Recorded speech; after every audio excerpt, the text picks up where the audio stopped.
Kane Chronicles, Book 2, The Throne of Fire by Riordan. Chapter 1. Fun with Spontaneous Combustion. Carter here. Look, we don't have time for long introductions. I need to tell this story quickly, or we're all going to die. If you didn't listen to our first recording, well, pleased to meet you. The Egyptian gods are running around loose in the modern world. A bunch of magicians called the House of Life is trying to stop them. Everyone hates Sadie and me, and a big snake is about to swallow the sun and destroy the world. Ow! What was that for? Sadie just punched me. She says I'm going to scare you too much. I should back up, calm down, and start at the beginning. Fine. But personally, I think you should be scared. The point of this recording is to let you know what's really happening and how things went wrong. You're going to hear a lot of people talking trash about us. But we didn't cause those deaths. As for the snake, that wasn't our fault either. Well, not exactly. All the magicians in the world have to come together.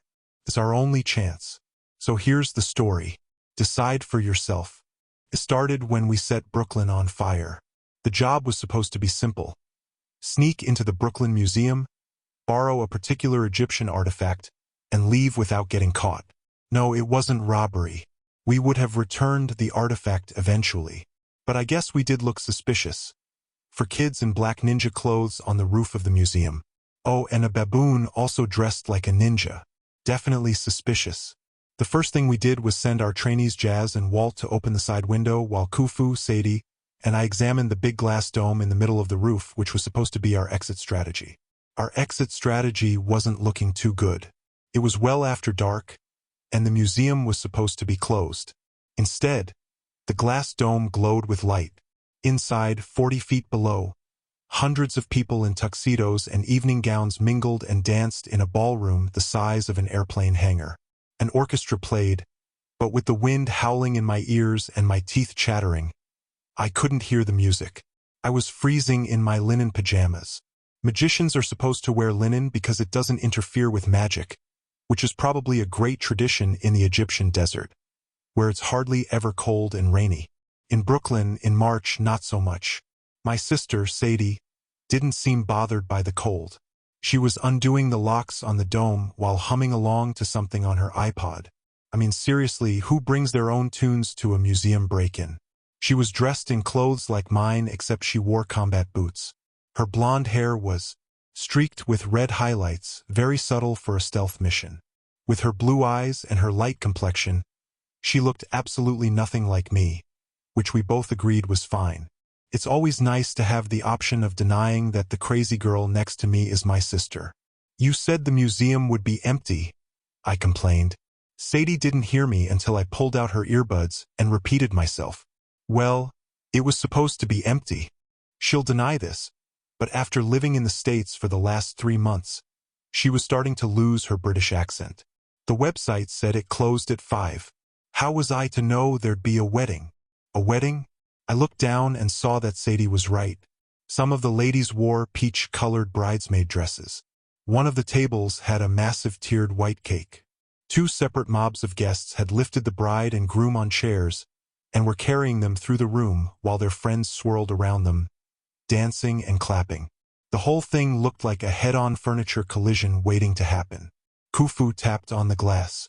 Even in his black clothes, it was hard for him to blend into the shadows with his golden fur, not to mention his rainbow-colored nose and rear end. Ack, he grunted. Since he was a baboon, that could have meant anything from look. There's food down there to this glass is dirty to hay. Those people are doing stupid things with chairs. Khufu's right, Sadie interpreted. We'll have a hard time sneaking out through the party. Perhaps if we pretend we're a maintenance crew. Sure, I said. Excuse us. 4 kids coming through with a 3-ton statue. Just going to float it up through the roof. Don't mind us. Sadie rolled her eyes. She pulled out her wand, a curved length of ivory carved with pictures of monsters, and pointed it at the base of the dome. A golden hieroglyph blazed, and the last padlock popped open.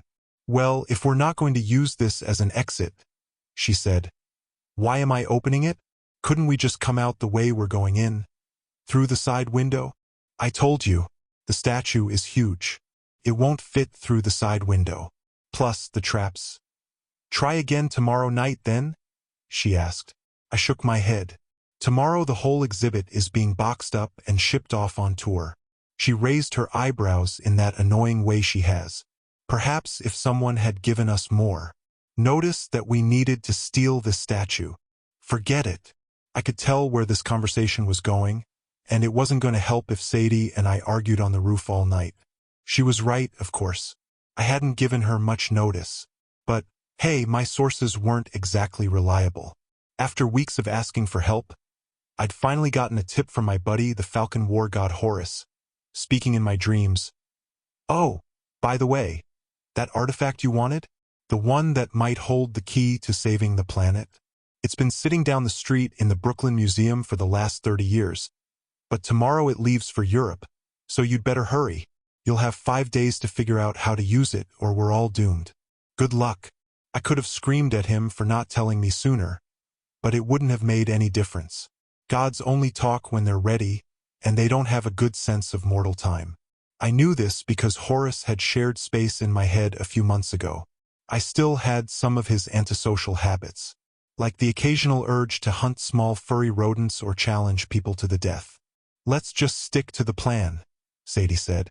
"Go in through the side window, find the statue, and float it out through the ballroom. We'll figure out how to deal with the wedding party when we get that far. Maybe create a diversion." I frowned. "A diversion?" "Carter, you worry too much," she said. "It'll be brilliant, unless you have another idea." The problem was I didn't. You'd think magic would make things easier. In fact, it usually made things more complicated. There were always a million reasons why this or that spell wouldn't work in certain situations. Or there'd be other magic thwarting you, like the protective spells on this museum. We weren't sure who had cast them. Maybe one of the museum staff was an undercover magician, which wouldn't have been uncommon. Our own dad had used his PhD in Egyptology as a cover to gain access to artifacts. Plus, the Brooklyn Museum has the largest collection of Egyptian magic scrolls in the world. That's why our Uncle Amos had located his headquarters in Brooklyn. A lot of magicians might have reasons to guard or booby-trap the museum's treasures. Whatever the case, the doors and windows had some pretty nasty curses on them. We couldn't open a magic portal into the exhibit, nor could we use our retrieval shapti, the magical clay statues that served us in our library, to bring us the artifact we needed. We'd have to get in and get out the hard way, and if we made a mistake, there was no telling what sort of curse we'd unleash. Monster guardians? Plagues? Fires? Exploding donkeys? Don't laugh. They're bad news. The only exit that wasn't booby-trapped was the dome at the top of the ballroom. Apparently, the museum's guardians hadn't been worried about thieves levitating artifacts out of an opening 40 feet in the air. Or maybe the dome was trapped and it was just too well hidden for us to see. Either way, we had to try. We only had tonight to borrow the artifact. Then we had 5 days to figure out how to use it. I just love deadlines. "So we push on and improvise?" Sadie asked. I looked down at the wedding party, hoping we weren't about to ruin their special night. "Guess so." "Lovely," Sadie said. "Khufu, stay here and keep watch. Open the dome when you see us coming." "Up, yeah." "Ack," said the baboon. The back of my neck tingled.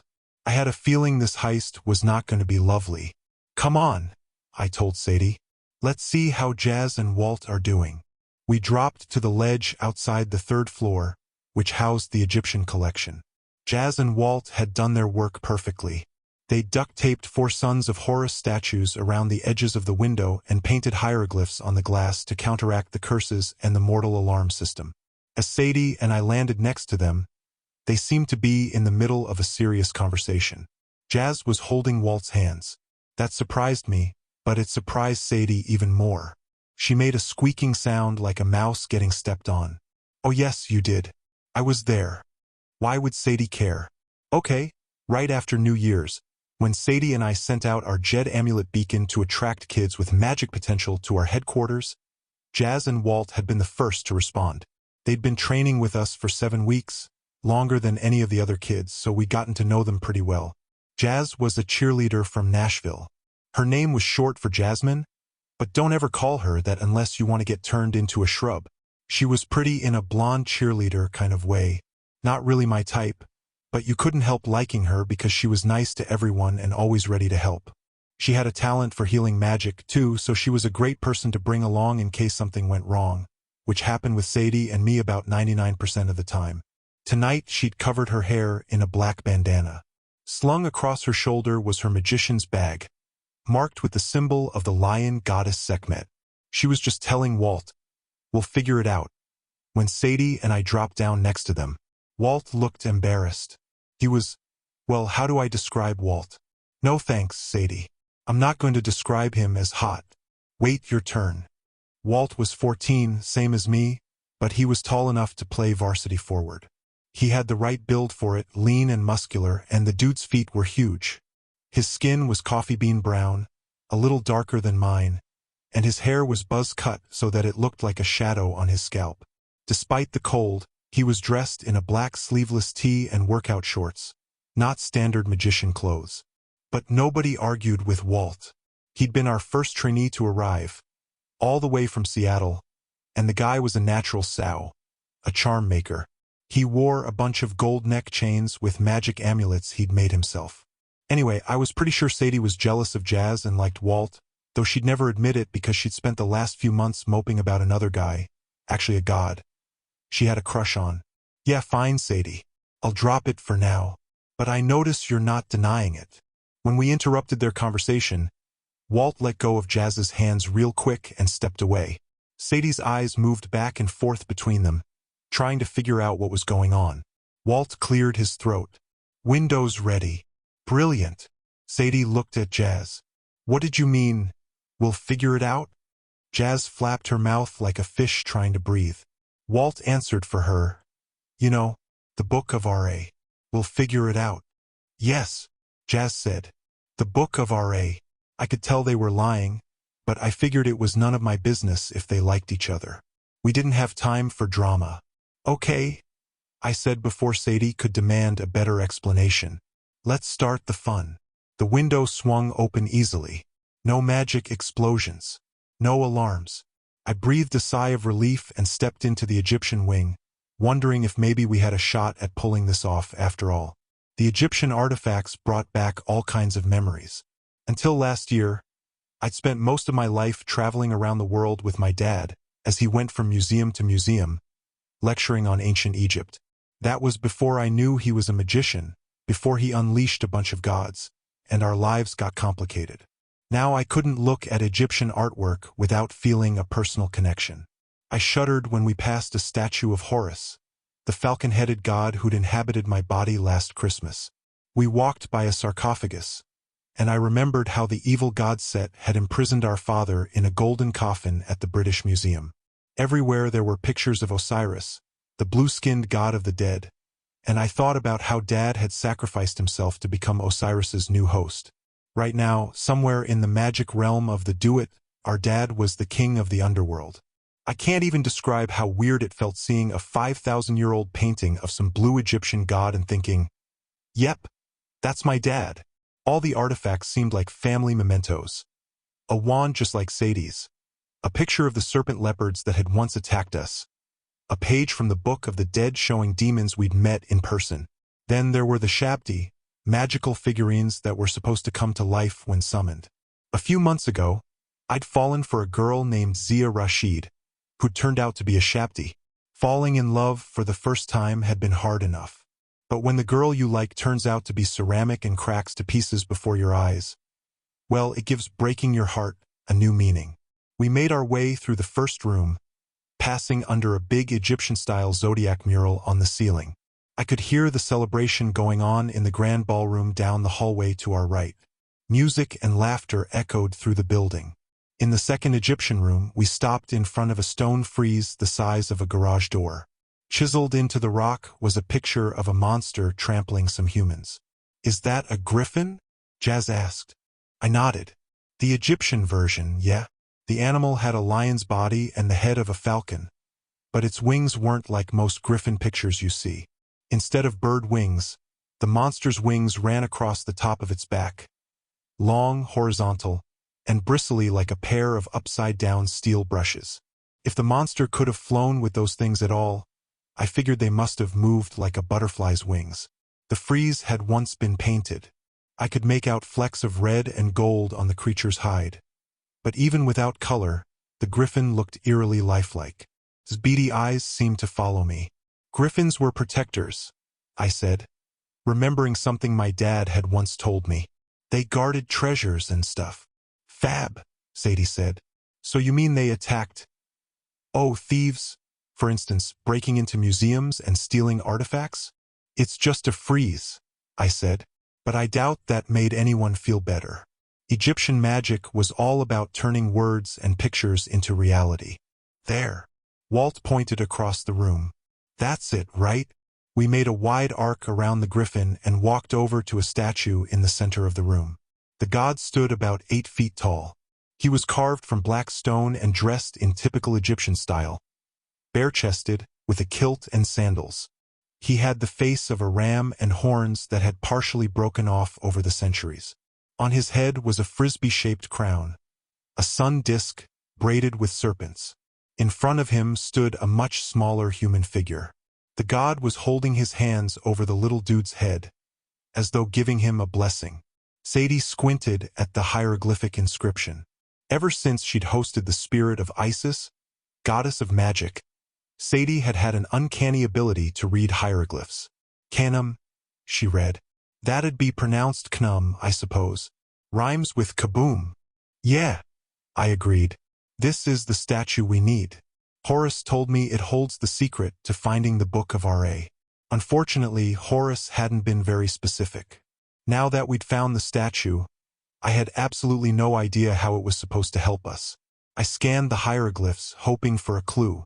Who's the little guy in front? Walt asked. A child. Jazz snapped her fingers. No, I remember this. Knum made humans on a potter's wheel. That's what he's doing here, I bet. Forming a human out of clay. She looked at me for confirmation. The truth was, I'd forgotten that story myself. Sadie and I were supposed to be the teachers, but Jazz often remembered more details than I did. Yeah, good, I said. Man out of clay. Exactly. Sadie frowned up at Knum's ram head. Looks a bit like that old cartoon. Bullwinkle, is it? Could be the moose god. He's not the moose god, I said. But if we're looking for the Book of R.A., she said, and Ra's the sun god, then why are we searching a moose? Sadie can be annoying. Did I mention that? Knum was one aspect of the sun god, I said. R.A. had 3 different personalities. He was Khepri the scarab god in the morning, R.A. during the day, and Knum the ram-headed god at sunset when he went into the underworld. That's confusing, Jazz said. Not really, Sadie said. Carter has different personalities. He goes from zombie in the morning to slug in the afternoon to... Sadie? I said. Shut up. Walt scratched his chin. I think Sadie's right. It's a moose. Thank you, Sadie said. Walt gave her a grudging smile, but he still looked preoccupied, like something was bothering him. I caught Jazz studying him with a worried expression, and I wondered what they'd been talking about earlier. Enough with the moose, I said. We've got to get this statue back to Brooklyn House. It holds some sort of clue. But how do we find it? Walt asked. And you still haven't told us why we need this Book of R.A. so badly. I hesitated. There were a lot of things we hadn't told our trainees yet, not even Walt and Jazz, like how the world might end in 5 days. That kind of thing can distract you from your training. I'll explain when we get back, I promised. Right now, let's figure out how to move the statue. Jazz knitted her eyebrows. I don't think it's going to fit in my bag. Oh, such worrying, Sadie said. Look, we cast a levitation spell on the statue. We create some big diversion to clear the ballroom. Hold up. Walt leaned forward and examined the smaller human figure. The little dude was smiling, like being fashioned out of clay was awesome fun. He's wearing an amulet, a scarab. It's a common symbol, I said. Yeah. Walt fingered his own collection of amulets. But the scarab is a symbol of Ra's rebirth, right? And this statue shows Knum creating a new life, Maybe we don't need the entire statue. Maybe the clue is... Ah! Sadie pulled out her wand. Brilliant. I was about to say, Sadie, no. But of course that would have been pointless. Sadie never listens to me. She tapped the little dude's amulet. Knum's hands glowed. The smaller statue's head peeled open in 4 sections like the top of a missile silo, and sticking out of its neck was a yellowed papyrus scroll. Voila! Sadie said proudly. She slipped her wand into her bag and grabbed the scroll just as I shouted, "It might be trapped." Like I said, she never listens. As soon as she plucked the scroll from the statue, the entire room rumbled. Cracks appeared in the glass display cases. Sadie yelped as the scroll in her hand burst into flames. They didn't seem to consume the papyrus or hurt Sadie, but when she tried to shake out the fire, ghostly white flames leaped to the nearest display case and raced around the room as if following a trail of gasoline. The fire touched the windows and white hieroglyphs ignited on the glass, probably triggering a ton of protective wards and curses. Then the ghost fire rippled across the big frieze at the entrance of the room. The stone slab shook violently. I couldn't see the carvings on the other side, but I heard a raspy scream, like a really large, really angry parrot. Walt slipped his staff off his back. Sadie waved the flaming scroll as if it were stuck to her hand. "Get this thing off me. This is so not my fault." Jazz pulled her wand. "What was that sound?" My heart sank. I think," I said. Sadie just found her big diversion. Chapter 2. We tame a 7,000-pound hummingbird. A few months ago, things would have been different. Sadie could have spoken a single word and caused a military-grade explosion. I could have encased myself in a magical combat avatar, and almost nothing would have been able to defeat me. But that was when we were fully merged with the gods, Horus for me, Isis for Sadie. We'd given up that power because it was simply too dangerous. Until we had better control of our own abilities, embodying Egyptian gods could make us go crazy or literally burn us up. Now all we had was our own limited magic. That made it harder to do important stuff, like survive when a monster came to life and wanted to kill us. The griffin stepped into full view. It was twice the size of a regular lion, its reddish-gold fur coated with limestone dust. Its tail was studded with spiky feathers that looked as hard and sharp as daggers. With a single flick, it pulverized the stone slab it had come from. Its bristly wings were now straight up on its back. When the griffin moved, they fluttered so fast, they blurred and buzzed like the wings of the world's largest, most vicious hummingbird. The griffin fixed its hungry eyes on Sadie. White flames still engulfed her hand and the scroll, and the griffin seemed to take that as some kind of challenge. I'd heard a lot of falcon cries. Hey, I'd been a falcon once or twice, but when this thing opened its beak, it let loose a screech that rattled the windows and set my hair on end. "Sadie," I said, "drop the scroll." "Hello? It's stuck to my hand," she protested. "And I'm on fire. Did I mention that?" Patches of ghost fire were burning across all the windows and artifacts now. The scroll seemed to have triggered every reservoir of Egyptian magic in the room, and I was pretty sure that was bad. Walt and Jazz stood frozen in shock. I suppose I couldn't blame them. This was their first real monster. The griffin took a step toward my sister. I stood shoulder to shoulder with her and did the one magic trick I still had down. I reached into the do-it and pulled my sword out of thin air. An Egyptian khopesh with a wickedly sharp, hook-shaped blade. Sadie looked pretty silly with her hand and scroll on fire, like an overenthusiastic Statue of Liberty, but with her free hand she managed to summon her main offensive weapon, a 5-foot-long staff carved with hieroglyphs. Sadie asked, "Any hints on fighting griffins? Avoid the sharp parts?" I guessed. "Brilliant. Thanks for that." "Walt," I called, "check those windows. See if you can open them. But they're cursed." "Yes," I said, "and if we try to exit through the ballroom, the griffin will eat us before we get there." "I'll check the windows." "Jazz," I said, "help Walt." "Those markings on the glass," Jazz muttered. I've seen them before." "Just do it," I said. The griffin lunged, its wings buzzing like chainsaws.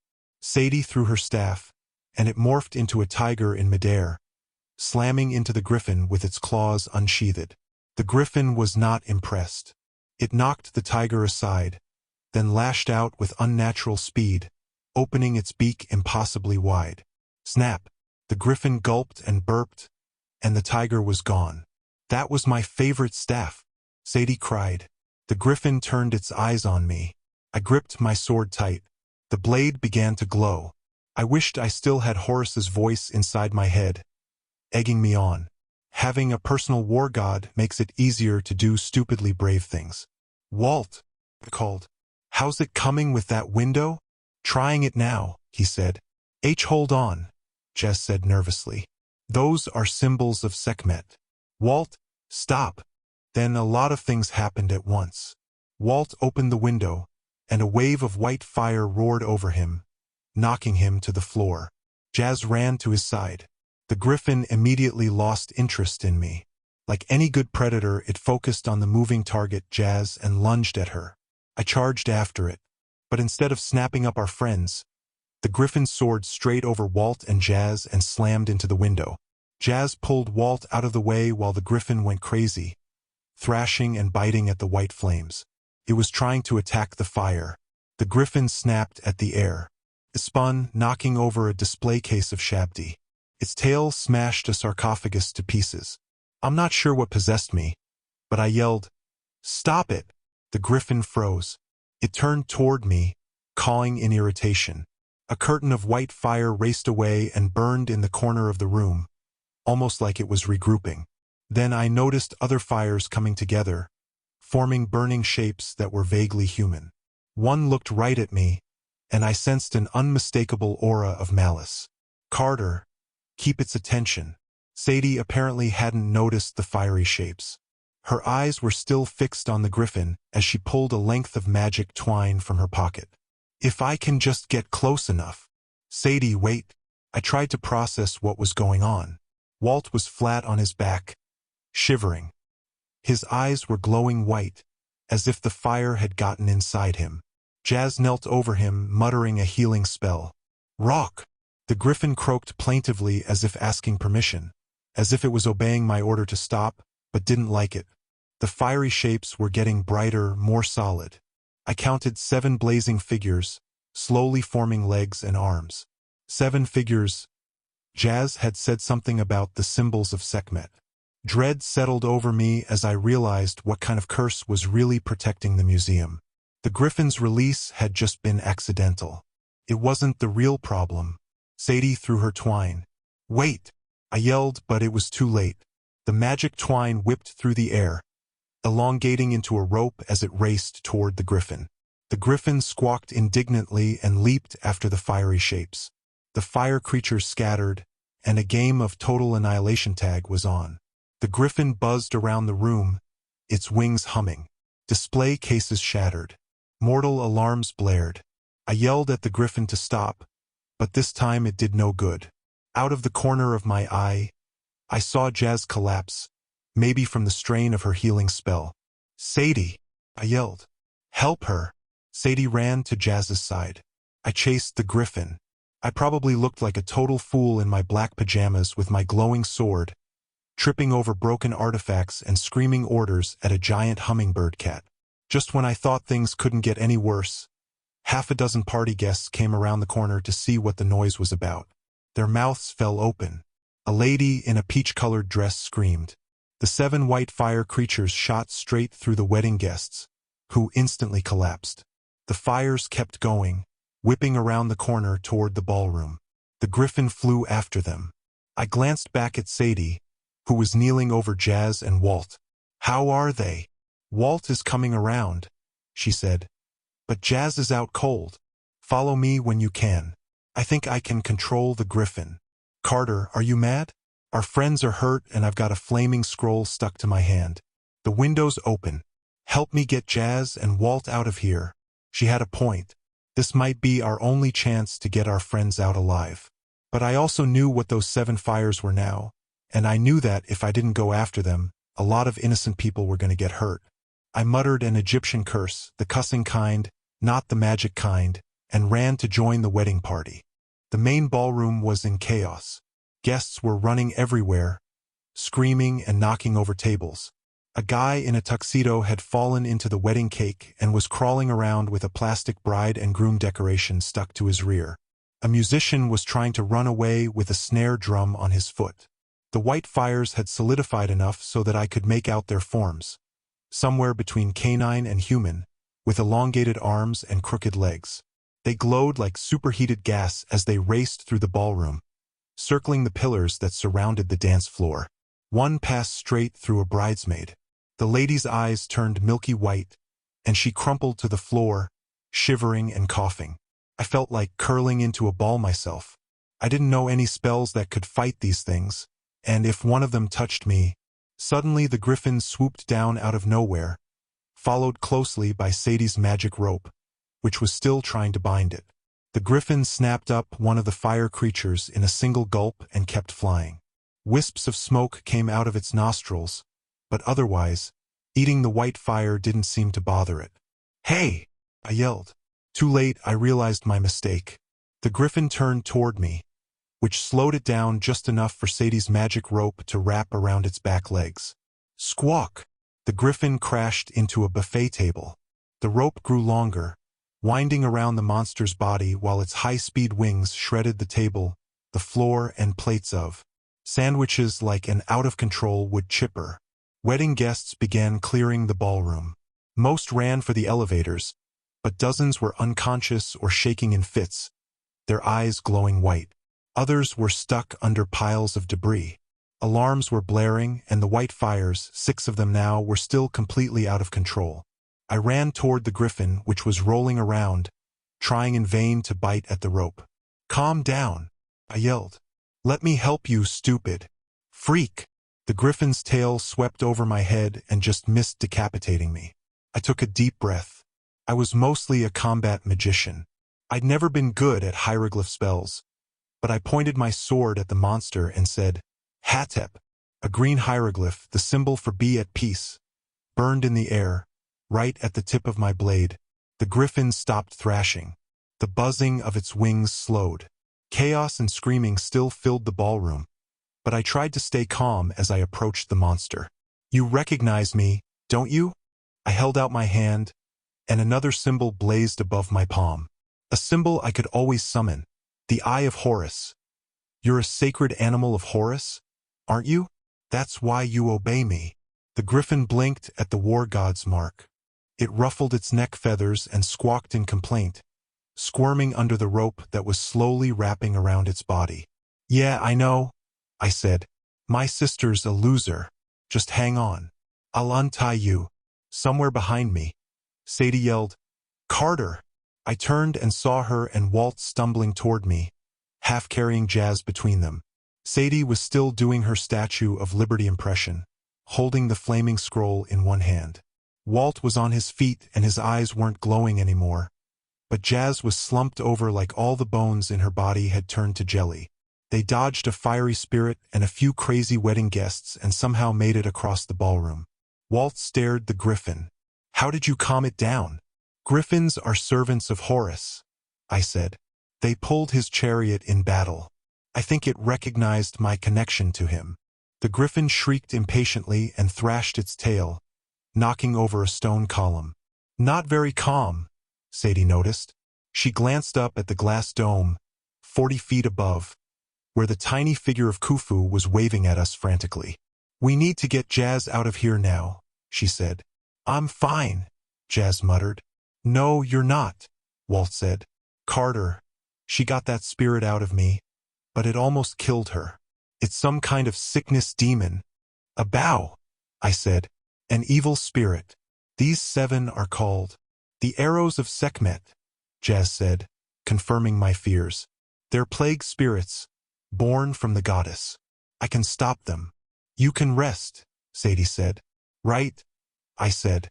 "Sadie, get this rope off the griffin and—" "There's no time," Jazz pointed. The bow were getting larger and brighter. More wedding guests were falling as the spirits whipped around the room unchallenged. "They'll die if I don't stop the bow," Jazz said. I can channel the power of Sekhmet and force them back to the do-it. It's what I've been training for. I hesitated. Jazz had never tried such a large spell. She was already weak from healing Walt. But she was trained for this. It might seem strange that healers studied the path of Sekhmet, but since Sekhmet was the goddess of destruction, plagues, and famine, it made sense that healers would learn how to control her forces, including Bao. Besides, even if I freed the griffin, I wasn't 100% sure I could control it. There was a decent chance it would get excited and gobble us up rather than the spirits. Outside, police sirens were getting louder. We were running out of time. "We've got no choice," Jazz insisted. She pulled her wand and then, much to my sister's shock, gave Walt a kiss on the cheek.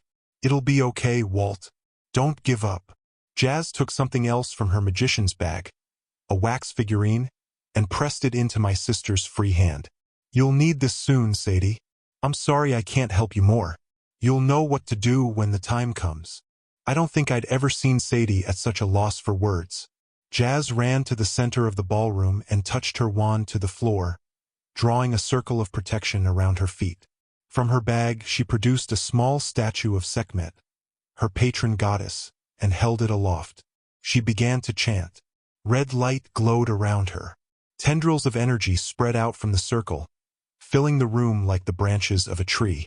The tendrils began to swirl, slowly at first, then picking up speed until the magic current tugged at the bow, forcing them to fly in the same direction, drawing them toward the center.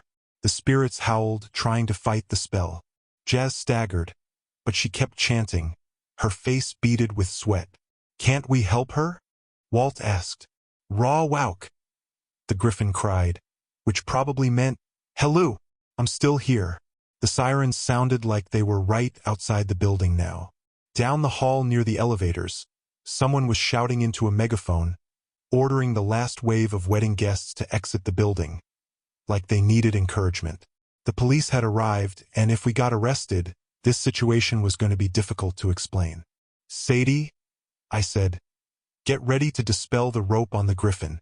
"Walt, you still got your boat amulet." "My? Yeah. But there's no water. Just summon the boat." I dug through my pockets and found my own magic twine.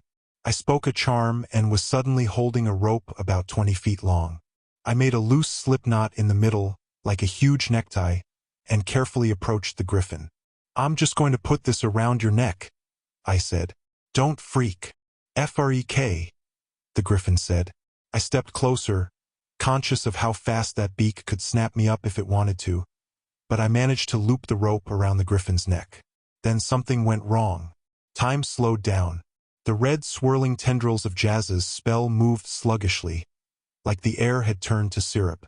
The screams and sirens faded to a distant roar. "You won't succeed," a voice hissed. I turned and found myself face to face with a bow. It hovered in the air a few inches away, its fiery white features almost coming into focus. It seemed to smile, and I could swear I'd seen its face before. "Chaos is too powerful, boy," it said. "The world spins beyond your control. Give up your quest." "Shut up," I murmured, but my heart was pounding. "You'll never find her," the spirit taunted. "She sleeps in the place of red sand, but she will die there if you follow your pointless quest." I felt like a tarantula was crawling down my back. The spirit was talking about Zia Rashid, the real Zia, who I'd been searching for since Christmas. "No," I said. "You're a demon, a deceiver. You know better, boy. We've met before." "Shut up." I summoned the Eye of Horus, and the spirit hissed. Time sped up again. The red tendrils of Jazz's spell wrapped around the bow and pulled it screaming into the vortex. No one else seemed to have noticed what just happened. Sadie was playing defense, swatting at bow with her flaming scroll whenever they got close. Walt set his boat amulet on the ground and spoke the command word. In a matter of seconds, like one of those crazy expand-in-water sponge toys, the amulet grew into a full-size Egyptian reed boat, lying across the ruins of the buffet table. With shaking hands, I took the two ends of the griffin's new necktie and tied one end to the boat's prow and one to the stern. "Carter, look," Sadie called. I turned in time to see a flash of blinding red light. The entire vortex collapsed inward, sucking all 6 bow into Jazz's circle. The light died. Jazz fainted, her wand and the Sekhmet statue both crumbling to dust in her hands. We ran to her. Her clothes were steaming. I couldn't tell if she was breathing. "Get her into the boat," I said. "We have to get out of here." I heard a tiny grunt from far above. Khufu had opened the dome. He gestured urgently as searchlights swept the sky above him. The museum was probably surrounded by emergency vehicles. All around the ballroom, afflicted guests were starting to regain consciousness. Jazz had saved them, but at what cost? We carried her to the boat and climbed in. "Hold on tight," I warned. "This thing is not balanced. If it flips—" "Hey!" A deep male voice yelled behind us. "What are you, hey? Stop!" "Sadie, rope now," I said. She snapped her fingers, and the rope entangling the griffin dissolved. "Go!" I shouted. "Up! Freak!" The griffin revved its wings. We lurched into the air, the boat rocking crazily, and shot straight for the open dome. The griffin barely seemed to notice our extra weight. It ascended so fast, Khufu had to make a flying leap to get on board. I pulled him into the boat, and we held on desperately, trying not to capsize. "Ack," Khufu complained. "Yeah," I agreed. "So much for an easy job." Then again, we were the Kane family. This was the easiest day we were going to have for quite a while. Somehow, our griffin knew the right way to go. He screamed in triumph and soared into the cold. Rainy night. As we flew toward home, Sadie's scroll burned brighter. When I looked down, ghostly white fires were blazing across every rooftop in Brooklyn. I began to wonder exactly what we'd stolen, if it was even the right object, or if it would make our problems worse. Either way, I had a feeling we'd finally pushed our luck too far. Chapter 3. The Ice Cream Man Plots Our Death. ODD, how easily you can forget your hand is on fire. Oh, sorry. Sadie, here. You didn't think I'd let my brother prattle on forever, did you? Please, no one deserves a curse that horrible. We arrived back at Brooklyn House, and everyone swarmed me because my hand was stuck to a flaming scroll. "I'm fine," I insisted. "Take care of Jazz." Honestly, I appreciate a bit of attention now and then, but I was hardly the most interesting thing happening. We'd landed on the roof of the mansion, which itself is an odd attraction. A 5-story limestone and steel cube, like a cross between an Egyptian temple and an art museum, perched atop an abandoned warehouse on the Brooklyn waterfront. Not to mention that the mansion shimmers with magic and is invisible to regular mortals. Below us, the whole of Brooklyn was on fire. My annoying magic scroll had painted a wide swath of ghostly flames over the borough as we'd flown from the museum. Nothing was actually burning, and the flames weren't hot, but we'd still caused quite a panic. Sirens wailed. People clogged the streets, gawking up at the blazing rooftops. Helicopters circled with searchlights. If that wasn't exciting enough, my brother was wrangling a griffin, trying to untie a fishing boat from around its neck and keep the beast from eating our trainees. Then there was Jazz, our real cause for concern. We determined she was still breathing, but she seemed to be in some sort of coma. When we opened her eyes, they were glowing white, typically not a good sign. During the boat ride, Khufu had attempted some of his famous baboon magic on her, patting her forehead, making rude noises, and trying to insert jelly beans into her mouth. I'm sure he thought he was being helpful, but it hadn't done much to improve her condition. Now Walt was taking care of her. He picked her up gently and put her on a stretcher, covering her with blankets and stroking her hair as our other trainees gathered round. And that was fine. Completely fine. I wasn't at all interested in how handsome his face looked in the moonlight, or his muscular arms in that sleeveless tee, or the fact that he'd been holding hands with Jazz, lost my train of thought. I plopped down at the far corner of the roof, feeling absolutely knackered. My right hand itched from holding the papyrus scroll so long. The magic flames tickled my fingers. I felt around in my left pocket and brought out the little wax figure Jazz had given me. It was one of her healing statues, used to expel sickness or curses. Generally speaking, wax figures don't look like anyone in particular, but Jazz had taken her time with this one. It was clearly meant to heal one specific person, which meant it would have more power and would most likely be saved for a life-and-death situation. I recognized the figurine's curly hair, its facial features, the sword pressed into its hands. Jazz had even written its name in hieroglyphs on its chest. Carter. "You'll need this soon," she told me. As far as I knew, Jazz was not a diviner. She couldn't tell the future. So what had she meant? How was I supposed to know when to use the figurine? Staring at the mini Carter, I had a horrible feeling that my brother's life had been quite literally placed in my hands. "Are you all right?" asked a woman's voice. I quickly put away the figurine. My old friend Bast stood over me.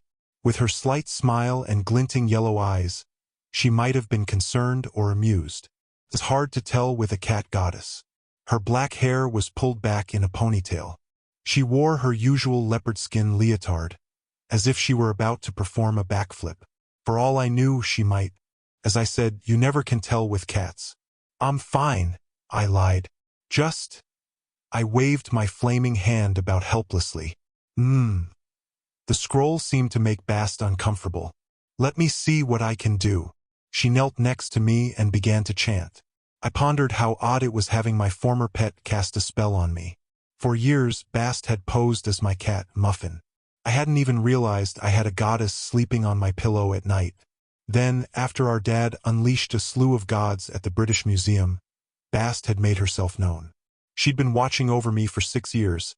She'd told us, ever since our parents released her from a cell in the Duat, where she'd been sent to fight the chaos snake Apophis forever. Long story, but my mum had foreseen that Apophis would eventually escape his prison, which would basically amount to doomsday. If Bast continued to fight him alone, she'd be destroyed. However, if Bast were freed, my mum believed she could play an important role in the coming battle with chaos. So my parents freed her before Apophis could overwhelm her. My mother had died opening, then quickly closing Apophis's prison. So naturally Bast felt indebted to our parents. Bast had become my guardian. Now she was also Carter and my chaperone, travel companion, and sometime personal chef. Hint: if she offers you the friskies du jour, say no. But I still missed Muffin. At times I had to resist the urge to scratch Bast behind the ears and feed her crunchy treats, although I was glad she no longer tried to sleep on my pillow at night. That would have been a bit strange. She finished her chant, and the scroll's flames sputtered out. My hand unclenched. The papyrus dropped into my lap. "God, thank you," I said. "Goddess," Bast corrected. "You're quite welcome. We can't have the power of RA lighting up the city, can we?" I looked out across the borough. The fires were gone. The Brooklyn night skyline was back to normal, except for the emergency lights and crowds of screaming mortals in the streets. Come to think of it, I suppose that was fairly normal. "The power of RA?" I asked. "I thought the scroll was a clue. Is this the actual book of RA?" Bast's ponytail puffed up as it does when she's nervous. I'd come to realize she kept her hair in a ponytail so that her entire head wouldn't explode into a sea urchin shape each time she got startled. "The scroll is part of the book," she said. "And I did warn you. Ra's power is almost impossible to control. If you insist on trying to wake him, the next fires you set off might not be so harmless." "But isn't he your pharaoh?" I asked. "Don't you want him awakened?" She dropped her gaze. I realized how foolish my comment was. RA was Bast's lord and master. Eons ago, he'd chosen her to be his champion. But he was also the one who'd sent her into that prison, to keep his archenemy Apophis occupied for eternity, so RA could retire with a clear conscience. Quite selfish, if you ask me. Thanks to my parents, Bast had escaped her imprisonment. But that also meant she'd abandoned her post-fighting Apophis. No wonder she had mixed feelings about seeing her old boss again. "It's best we talk in the morning," Bast said. "You need rest, and that scroll should only be opened in the daylight, when the power of RA is easier to control." I stared at my lap. The papyrus was still steaming. "Easier to control? As in, it won't set me on fire?" "It's safe to touch now," Bast assured me. After being trapped in darkness for a few millennia, it was just very sensitive, reacting to any sort of energy, magical, electrical, emotional. I've Dialed down the sensitivity so it won't burst into flames again. I took the scroll. Thankfully, Bast was right. It didn't stick to my hand or light the city on fire. Bast helped me to my feet. Get some sleep. I'll let Carter know you're all right. Besides, she managed to smile. You've got a big day tomorrow. Right, I thought miserably. One person remembers, and it's my cat. I looked over at my brother, who was still trying to control the griffin. It had Carter's shoelaces in its beak and didn't seem inclined to let go. Most of our 20 trainees were surrounding Jazz, trying to wake her up. Walt hadn't left her side. He glanced up at me briefly, uneasily, then turned his attention back to Jazz. Maybe you're right, I grumbled to Bast. I'm not needed up here. My room was a lovely place to sulk. The last 6 years I'd lived in an attic in Gran and Gramps' flat in London, and although I missed my old life, my mates Liz and Emma, and most everything about England, I couldn't deny that my room in Brooklyn was much more posh. My private balcony overlooked the East River. I had an enormous comfy bed, my own bathroom, and a walk-in closet with endless new outfits that magically appeared and cleaned themselves as needed. The chest of drawers featured a built-in refrigerator with my favorite Ribena drinks, imported from the UK, and chilled chocolates. Well, a girl does have to treat herself. The sound system was absolutely bleeding edge, and the walls were magically soundproofed so I could play my music as loud as I wanted without worrying about my stick-in-the-mud brother next door. Sitting on the dresser was one of the only things I'd brought from my room in London. A beat-up cassette recorder my grandparents had given me ages ago. It was hopelessly old-fashioned, yes, but I kept it around for sentimental reasons. Carter and I had recorded our adventures at the Red Pyramid on it, after all. I docked my iPod and scrolled through my playlists. I chose an older mix labeled Sad, as that's how I felt. Adele's 19 began playing. God, I hadn't heard that album since, quite unexpectedly, I began to tear up. I'd been listening to this mix on Christmas Eve when Dad and Carter picked me up for our trip to the British Museum, the night our lives changed forever. Adele sang as if someone were ripping her heart out. She went on about the boy she fancied, wondering what she must do to make him want her properly. I could relate to that. But last Christmas, the song had made me think of my family as well. My mom, who died when I was quite small, and my father and Carter, who traveled the world together, left me in London with my grandparents, and didn't seem to need me in their lives. Of course, I knew it was more complicated than that. There'd been a nasty custody battle, involving lawyers and spatula attacks, and Dad had wanted to keep Carter and me apart so we didn't agitate each other's magic before we could handle the power. And yes, we'd all grown closer since then. My father was back in my life a bit more, even if he was the god of the underworld now. As for my mother, well, I'd met her ghost. I suppose that counted for something. Still, the music brought back all the pain and anger I'd felt at Christmas. I suppose I hadn't gotten rid of it as completely as I'd thought. My finger hovered over the fast-forward icon, but I decided to let the song play. I tossed my stuff on the dresser, the papyrus scroll, the wax mini-carder, my magic bag, my wand. I reached for my staff, then remembered I didn't have it anymore. The griffin had eaten it. Manky bird brain, I muttered. I started changing for bed. I'd plastered the inside of my closet door with photos, mostly of my mates and me from school last year. There was one of Liz, Emma, and me making faces in a photo booth in Piccadilly. We looked so young and ridiculous. I couldn't believe I might be seeing them tomorrow for the first time in months. Gran and Gramps had invited me to visit, and I had plans to go out with just my mates. At least, that had been the plan before Carter dropped his 5 days to save the world bombshell. Now, who knew what would happen? Only 2 Liz and Emma pictures decorated my closet door. One showed Carter and me with Uncle Amos the day Amos left for Egypt on his, what do you call it when someone goes for healing after being possessed by an evil god? Not a holiday, I suppose. The last picture was a painting of Anubis. Perhaps you've seen him. The fellow with the jackal's head, god of funerals, death, and so on. He's everywhere in Egyptian art, leading deceased souls into the Hall of Judgment, kneeling at the cosmic scales, weighing a heart against the feather of truth. Why did I have his picture? Fine, Carter. I'll admit it, if only to shut you up. I had a bit of a crush on Anubis. I know how ridiculous that sounds. A modern girl getting moony, I'd over a 5,000-year-old dog-headed boy, but that's not what I saw when I looked at his picture. I remembered Anubis as he'd appeared in New Orleans when we'd met face to face. A boy of about 16, in black leather and denim, with tousled dark hair and gorgeous sad, melted chocolate eyes. Very much not a dog-headed boy. Still ridiculous, I know. He was a god. We had absolutely nothing in common. I hadn't heard from him once since our adventure with the Red Pyramid, and that shouldn't have surprised me, even though he'd seemed interested in me at the time and possibly even dropped some hints. No, surely I'd been imagining it.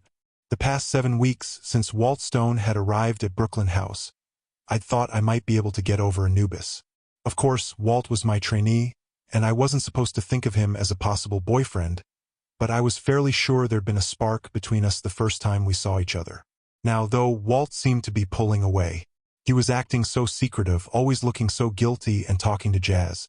My life was rubbish. I pulled on my nightclothes while Adele kept singing. Were all her songs about not being noticed by boys? Suddenly I found that quite annoying. I turned off the music and flopped into bed. Sadly, once I fell asleep my night only got worse. At Brooklyn House, we sleep with all sorts of magic charms to protect us against malicious dreams, invading spirits, and the occasional urge our souls might get to wander off. I even have a magic pillow to make sure my soul, or BA if you want to get Egyptian about it, stays anchored to my body. It isn't a perfect system, though. Every so often I can sense some outside force tugging on my mind, trying to get my attention. Or my soul will let me know it has some other place to go, some important scene it needs to show me. I got one of those sensations immediately when I fell asleep. Think of it as an incoming call with my brain giving me the option to accept or decline. Most of the time, it's best to decline, especially when my brain is reporting an unknown number. But sometimes those calls are important. And my birthday was tomorrow. Perhaps Dad and Mum were trying to reach me from the underworld. I imagined them in the Hall of Judgment, my father sitting on his throne as the blue-skinned god Osiris, my mum in her ghostly white robes. They might be wearing paper party hats and singing Happy Birthday, while Amit the Devourer, their extremely tiny pet monster, jumped up and down, yapping. Or it could be just maybe Anubis calling. Hi, thought you might want to go to a funeral or something. Well, it was possible. So I accepted the call. I let my spirit go where it wanted to take me, and my BA floated above my body. If you've never tried BA travel, I wouldn't recommend it, unless of course you fancy turning into a phantom chicken and rafting uncontrollably through the currents of the Do-It. The BA is usually invisible to others, which is good, as it takes the form of a giant bird with your normal head attached. Once upon a time, I'd been able to manipulate my Boz form into something less embarrassing, but since Isis vacated my head, I didn't have that ability. Now when I lifted off, I was stuck in default poultry mode. The doors of the balcony swung open. A magical breeze swept me into the night. The lights of New York blurred and faded, and I found myself in a familiar underground chamber. The Hall of Ages in the House of Life's main headquarters under Cairo. The room was so long it could have hosted a marathon. Down the middle was a blue carpet that glittered like a river. Between the columns on either side, curtains of light shimmered, holographic images from Egypt's long history.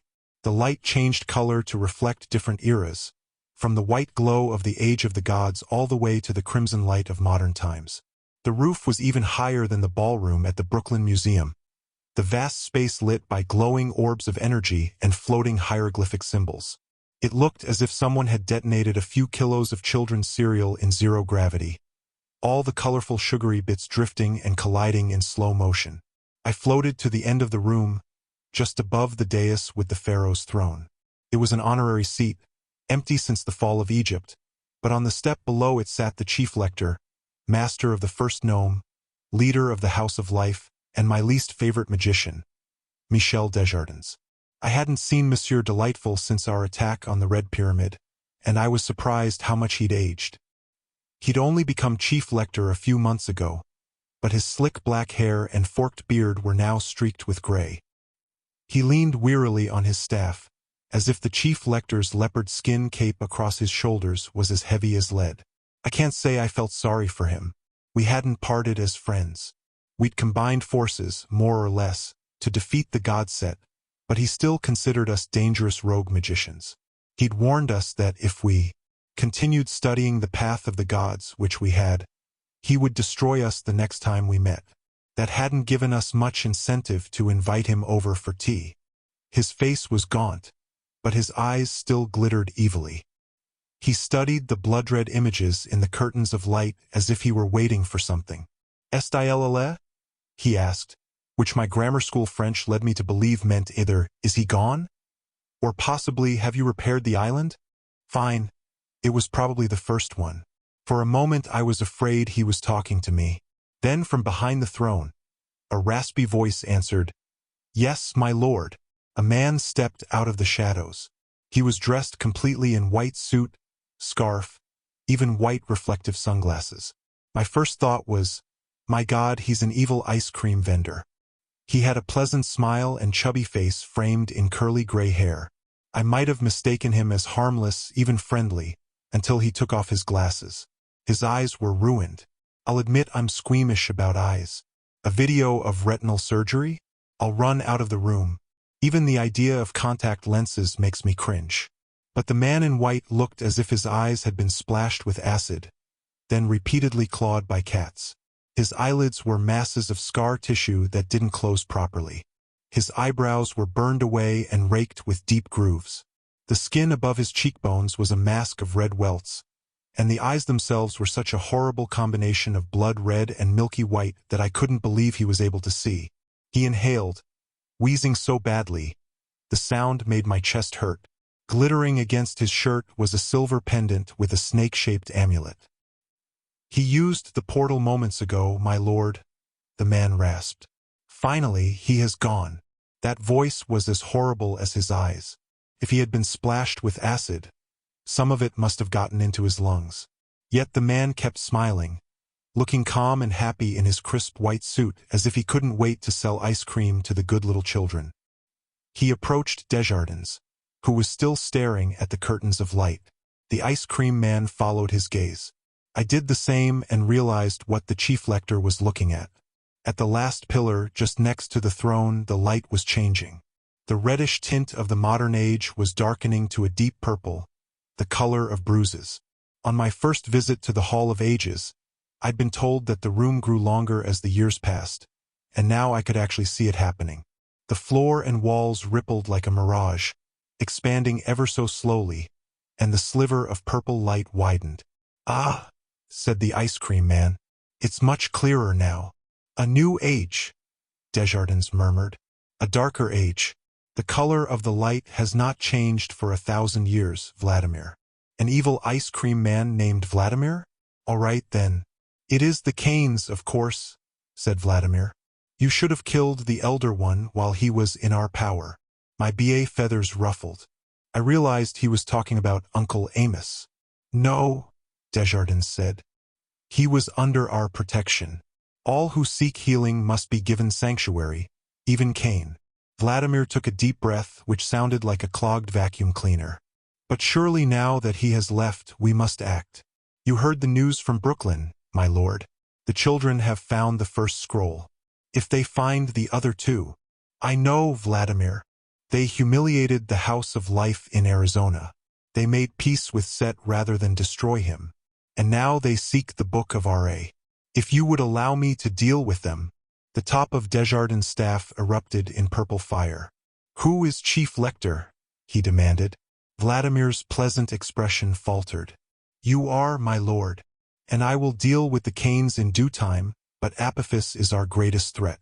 We must divert all our power to keeping down the serpent. If there is any chance the Kanes can help us restore order." "But, Chief Lector," Vladimir interrupted. His tone had a new intensity, an almost magical force to it. "The Kanes are part of the problem. They have upset the balance of Ma'at by awakening the gods. They are teaching forbidden magic. Now they would restore Ra, who has not ruled since the beginning of Egypt. They will throw the world into disarray. This will only help chaos." Desjardins blinked, as if confused. "Perhaps you're right. I must think on this." Vladimir bowed. "As you wish, my lord. I will gather our forces and await your orders to destroy Brooklyn House. Destroy? Desjardins frowned. Yes, you will await my orders. I will choose the time to attack Vladimir. Very good, my lord. And if the Kane children seek the other 2 scrolls to awaken RA, one is beyond their reach, of course, but the other, I will leave that to you. Guard it as you think best. Vladimir's eyes were even more horrible when he got excited. Slimy and glistening behind those ruined eyelids. They reminded me of Gramps' favorite breakfast, soft-boiled eggs with Tabasco sauce. Well, I'm sorry if it's disgusting, Carter. You shouldn't try to eat while I'm narrating. Anyway, my lord is wise, Vladimir said. The children will seek the scrolls, my lord. They have no choice. If they leave their stronghold and come into my territory, didn't I just say we will dispose of them? Desjardins said flatly. Now leave me. I must think. Vladimir retreated into the shadows. For someone dressed in white, he managed to disappear quite well. Desjardins returned his attention to the shimmering curtain of light. A new age, he mused. An age of darkness. My BA swirled into the currents of the duet, racing back to my sleeping form. Sadie? A voice said. I sat up in bed, my heart pounding. Gray morning light filled the windows. Sitting at the foot of my bed was Uncle Amos? I stammered. He smiled. Happy birthday, my dear. I'm sorry if I scared you. You didn't answer your door. I was concerned. He looked back to full health and as fashionably dressed as ever. He wore wire-rimmed glasses, a pork pie hat, and a black wool Italian suit that made him seem a bit less short and stout. His long hair was braided in cornrows decorated with pieces of glittering black stone. Obsidian, perhaps. He might have passed for a jazz musician, which he was, or an African-American Al Capone, which he wasn't. I started to ask, how? Then my vision from the Hall of Ages, the implications of what I'd seen, sank in. It's all right, Amos said. I've just returned from Egypt. I tried to swallow, my breath almost as labored as that ghastly man Vladimir's. So have I, Amos, and it's not all right. They're coming to destroy us. Chapter 4. A Birthday Invitation to Armageddon. After explaining my horrible vision, only one thing would do. A proper breakfast. Amos looked shaken, but he insisted we wait to discuss matters until we'd assembled the entire 21st Gnome, as our branch of the House of Life was called. He promised to meet me on the veranda in 20 minutes. After he'd gone, I showered and considered what to wear. Normally, I would teach sympathetic magic on Mondays, which would require proper magician's linen. However, my birthday was supposed to be a day off. Given the circumstances, I doubted Amos, Carter, and Bast would let me go to London, but I decided to think positive. I put on some ripped jeans, my combat boots, a tank top, and my leather jacket. Not good for magic, but I was feeling rebellious. I stuffed my wand and the mini Carter figure into my magic supply bag. I was about to sling it over my shoulder when I thought, no, I'll not be lugging this about on my birthday. I took a deep breath and concentrated on opening a space in the duet. I hate to admit it, but I'm rubbish at this trick. It's simply not fair that Carter can pull things out of thin air at a moment's notice, but I normally need 5 or 10 minutes of absolute focus, and even then the effort makes me nauseous. Most of the time, it's simpler just to keep my bag over my shoulder. If I went out with my mates, however, I didn't want to be burdened with it, and I didn't want to leave it behind completely. At last, the air shimmered as the duet bent to my will. I tossed my bag in front of me, and it disappeared. Excellent. Assuming I could figure out how to get it back again later. I picked up the scroll we'd stolen from Bullwinkle the night before and headed downstairs. With everyone at breakfast, the mansion was strangely silent. 5 levels of balconies faced the great room, so normally the place was bustling with noise and activity. But I remembered how empty it had felt when Carter and I first arrived last Christmas. The great room still had many of the same touches. The massive statue of Thoth in the middle, Amos's collection of weapons and jazz instruments along the wall, the snakeskin rug in front of the garage-sized fireplace. But you could tell that 20 young magicians lived here now as well. An assortment of remote controls, wands, iPads, snack food wrappers, and shabby figurines littered the coffee table. Someone with big feet, probably Julian, had left his muddy trainers on the stairs, and one of our hoodlums, I assumed Felix, had magically converted the fireplace into an Antarctic wonderland, complete with snow and a live penguin. Felix does love penguins. Magical mops and brooms sped about the house, trying to clean up. I had to duck to avoid getting dusted. For some reason, the dusters think my hair is a maintenance issue. No comments from you, Carter. As I expected, everyone was gathered on the veranda, which served as our dining area and albino crocodile habitat. Philip of Macedonia splashed around happily in his pool, jumping for bacon strips whenever a trainee tossed him one. The morning was cold and rainy, but the fire in the terrace's magic braziers kept us toasty. I grabbed a Pano chocolate and a cup of tea from the buffet table and sat down. Then I realized the others weren't eating. They were staring at me. At the head of the table, Amos and Bast both looked grim. Across from me, Carter hadn't touched his plate of waffles, which was very unlike him. To my right, Jazz's chair was empty. Amos had told me she was still in the infirmary, no change. To my left sat Walt, looking quite good as usual, but I did my best to ignore him. The other trainees seemed to be in various states of shock. They were a motley assortment of all ages from all over the world.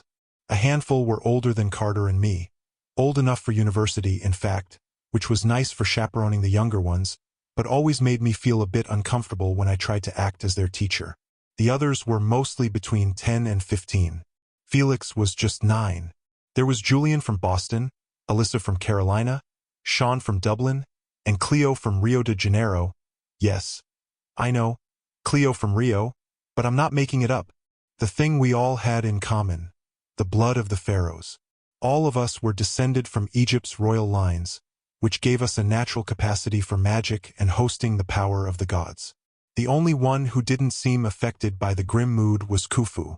For reasons we never quite understood, our baboon eats only foods that end in O. Recently he had discovered Jell-O, which he regarded as a miracle substance. I suppose the capital O made everything taste better. Now he would eat almost anything encased in gelatin. Fruit, nuts, bugs, small animals.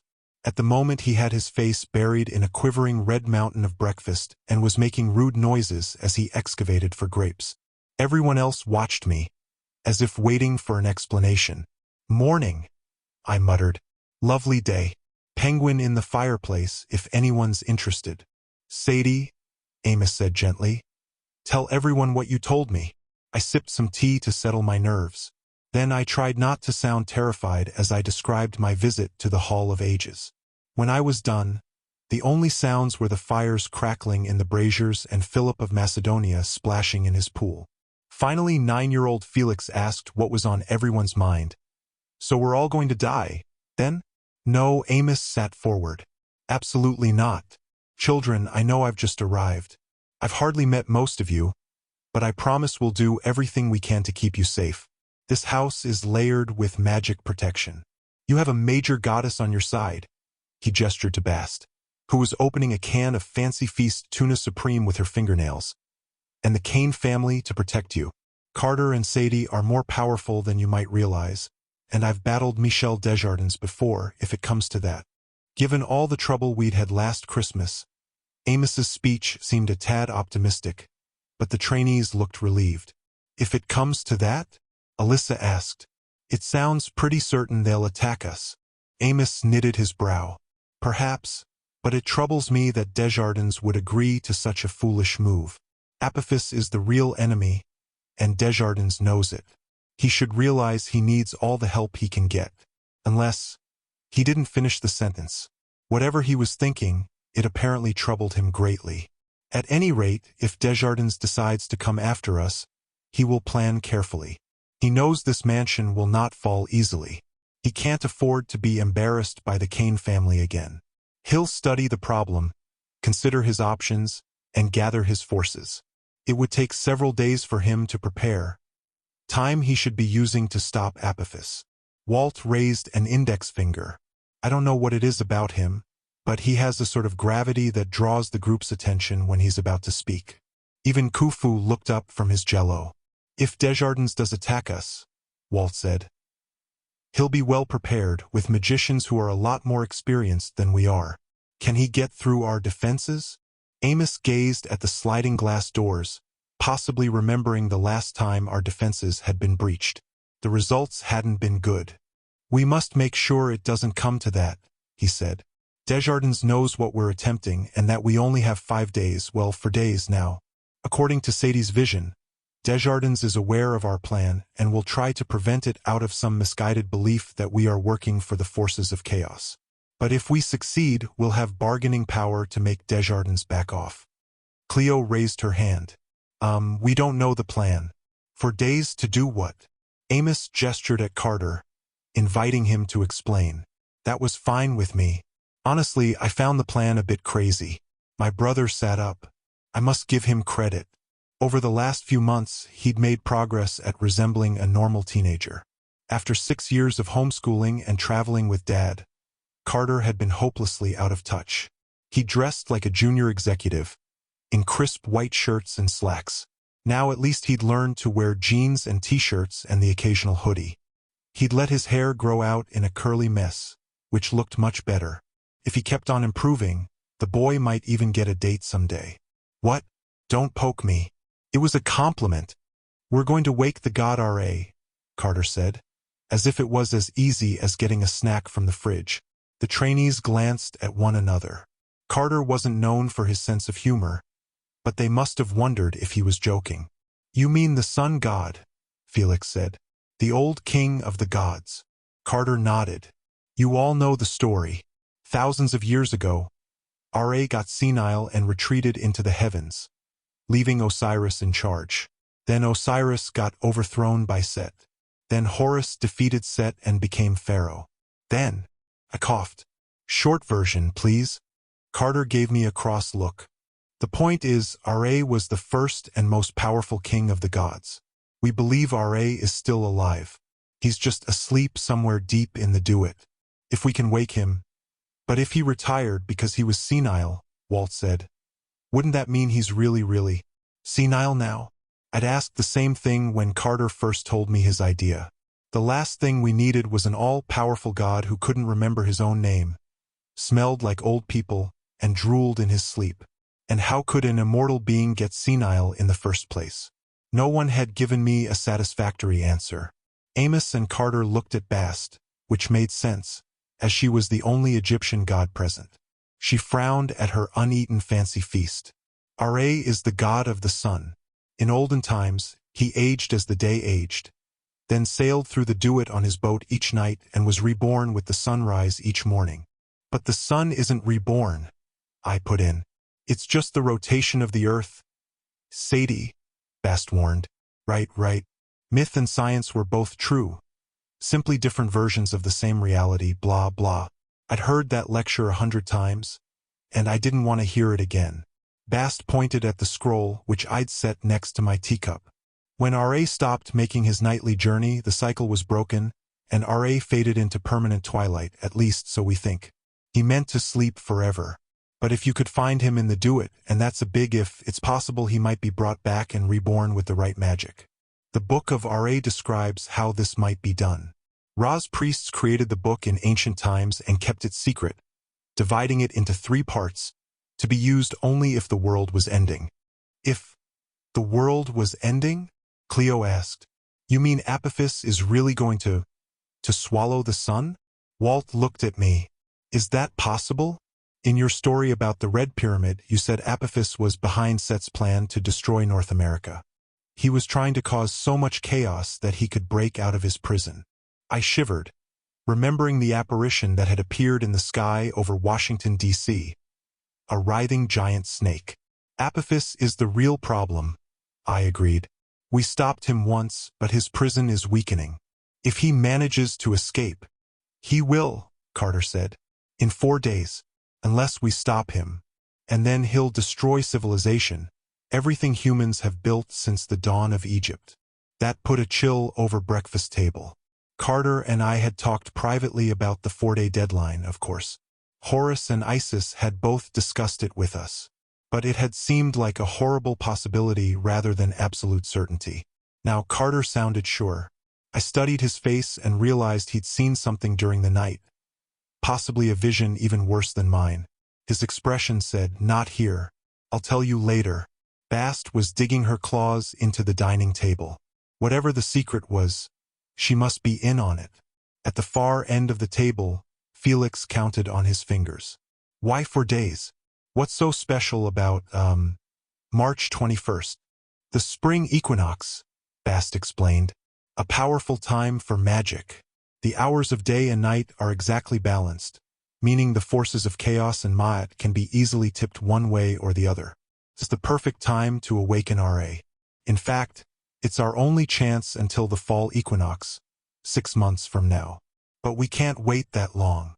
Because unfortunately, Amos added, the equinox is also the perfect time for Apophis to escape his prison and invade the mortal world. You can be sure he has minions working on that right now. According to our sources among the gods, Apophis will succeed, which is why we have to awaken Ra first. I'd heard all this before, but discussing it in the open, in front of all our trainees, and seeing the devastated looks on their faces, it all seemed much more frightening and real. Cleared my throat. Right, so when Apophis breaks out, he'll try to destroy Ma'at, the order of the universe. He'll swallow the sun, plunge the earth into eternal darkness, and otherwise make us have a very bad day. Which is why we need Ra. Amos modulated his tone, making it calm and reassuring for our trainees.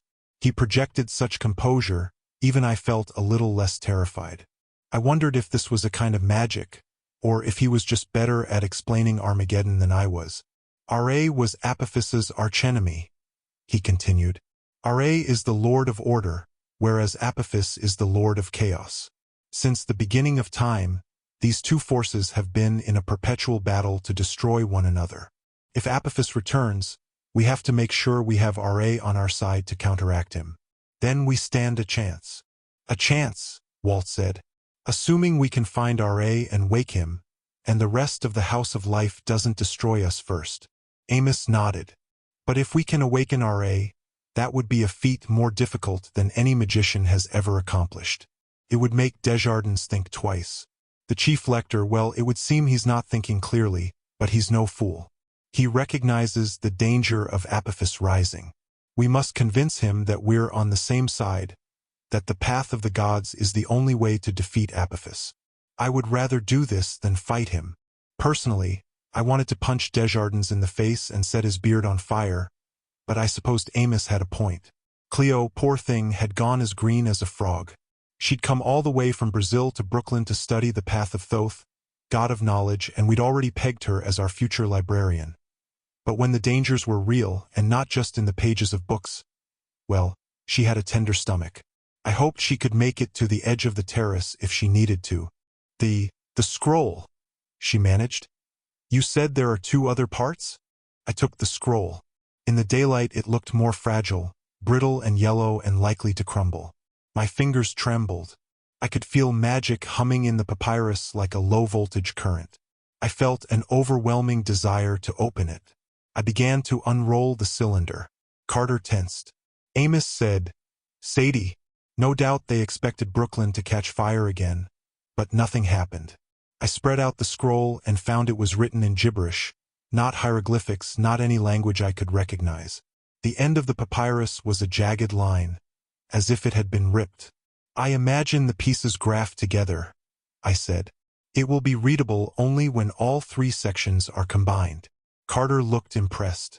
But honestly, I do know some things. During our last adventure, I'd read a scroll to banish Set, and it had worked much the same way. Khufu looked up from his jello. Ack!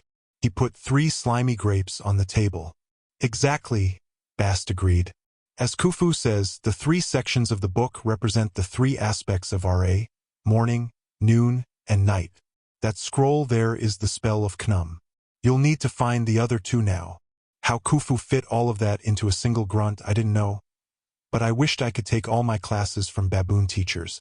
I'd have middle school and high school finished in a week. So the other 2 grapes, I said.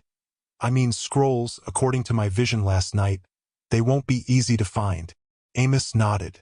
The first section was lost eons ago. The middle section is in the possession of the House of Life. It has been moved many times and is always kept under tight security. Judging from your vision, I'd say the scroll is now in the hands of Vladimir Menshikov. The ice cream man, I guessed. Who is he? Amos traced something on the table, perhaps a protective hieroglyph. The third most powerful magician in the world. He's also one of Desjardins' strongest supporters. He runs the 18th gnome in Russia. Bast hissed. Being a cat, she was quite good at that. Vlad the Inhaler. He's got an evil reputation. I remembered his ruined eyes and wheezing voice. What happened to his face? Bast was about to answer, but Amos cut her off. Just realize that he's quite dangerous, he warned. Vlad's main talent is silencing rogue magicians. You mean he's an assassin? I asked. Wonderful. And Desjardins just gave him permission to hunt Carter and me if we leave Brooklyn. Which you'll have to do, Bast said. If you want to seek the other sections of the Book of R.A., you have only 4 days. Yes, I muttered. You may have mentioned that. You'll be coming with us. Won't you? Bast looked down at her fancy feast. Sadie, she sounded miserable. Carter and I were talking and... Well, someone has to check on Apophis's prison. We have to know what's going on, how close it is to breaking, and if there's a way to stop it. That requires a first-hand look. I couldn't believe I was hearing this. You're going back there? After all my parents did to free you. I'll only approach the prison from the outside, she promised. I'll be careful. I am a creature of stealth, after all. Besides, I'm the only one who knows how to find his cell, and that part of the do-it would be lethal to a mortal. I must do this. Her voice trembled. She'd once told me that cats weren't brave, but going back to her old prison seemed like quite a courageous thing to do. I won't leave you undefended, she promised. I have a friend. He should arrive from the do-it by tomorrow. I've asked him to find you and protect you. A friend? I asked. Bast squirmed. Well, sort of. That didn't sound encouraging. I looked down at my street clothes. A sour taste filled my mouth. Carter and I had a quest to undertake, and it was unlikely we would come back alive. Another responsibility on my shoulders, another unreasonable demand for me to sacrifice my life for the greater good. Happy birthday to me. Khufu belched and pushed away his empty plate. He bared his jello-stained fangs as if to say, Well, that's settled. Good breakfast. I'll get packed, Carter said. We can leave in an hour. No, I said. I'm not sure who was more surprised, me or my brother. No, Carter asked. It's my birthday, I said, which probably made me sound like a 7-year-old brat. But at the moment I didn't care. The trainees looked astonished. Several mumbled their good wishes. Khufu offered me his empty jello bowl as a present. Felix half-heartedly started singing Happy Birthday, but no one joined him, so he gave up. Bast said her friend won't arrive until tomorrow, I continued. Amos said it would take Desjardins some time to prepare any sort of attack. Besides, I've been planning my trip to London for ages. I think I have time for one bloody day off before the world ends. The others stared at me. Was I selfish? All right, yes. Irresponsible? Perhaps. So why did I feel so strongly about putting my foot down? This may come as a shock to you, but I don't like feeling controlled. Carter was dictating what we would do, but as usual he hadn't told me everything. He'd obviously consulted Amos and Bast already and made a game plan. The three of them had decided what was best without bothering to ask me. My one constant companion, Bast, was leaving me to embark on a horribly dangerous mission, and I'd be stuck with my brother on my birthday, tracking down another magical scroll that might set me on fire or worse. Sorry. No thanks. If I was gonna die, then it could wait until tomorrow morning. Carter's expression was part anger, part disbelief. Normally, we tried to keep things civil in front of our trainees. Now I was embarrassing him. He'd always complained how I rushed into things without thinking. Last night he'd been irritated with me for grabbing that scroll, and I suspected in the back of his mind he blamed me for things going wrong, for Jazz's getting hurt. No doubt he saw this as another example of my reckless nature. I was quite prepared for a knockdown fight, but Amos interceded. Sadie, a visit to London is dangerous. He held up his hand before I could protest. However, if you must. He took a deep breath, as if he didn't like what he was about to say. Then at least promise you'll be careful. I doubt Vlad Menshikov will be ready to move against us so quickly. You should be all right as long as you use no magic. Do nothing to attract attention. Amos, Carter protested. Amos cut him off with a stern look. While Sadie is gone, we can begin planning.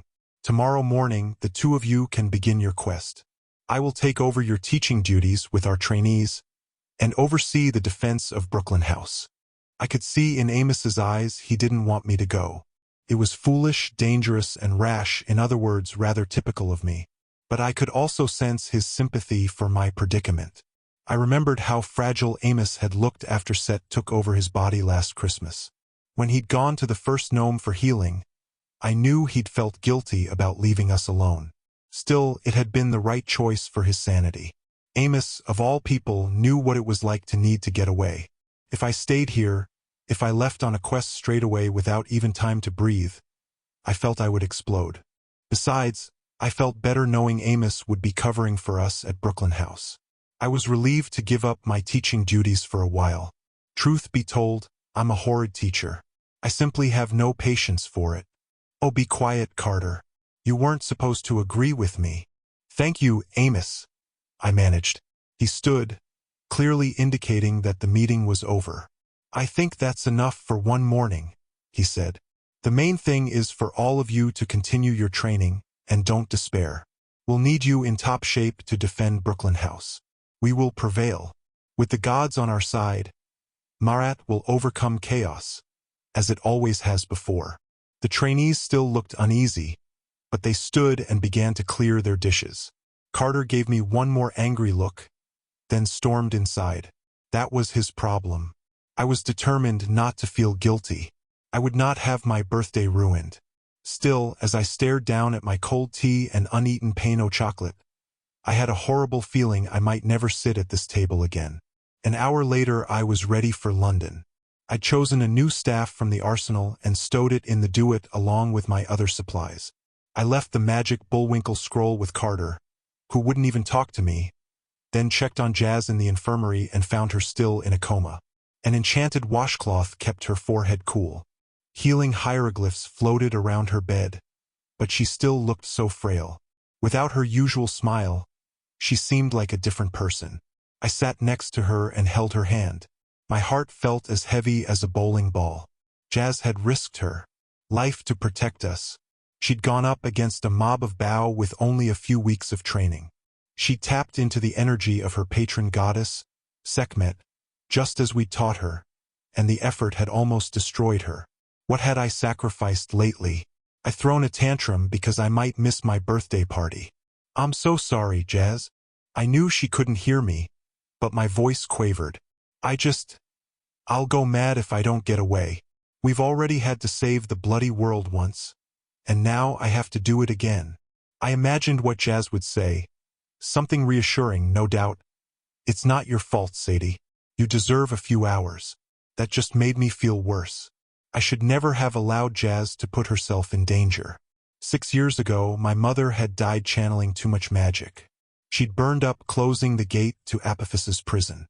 I'd known that, and yet I'd allowed Jazz, who had much less experience, to risk her life to save ours. As I said, I'm a horrid teacher. Finally, I couldn't stand it anymore.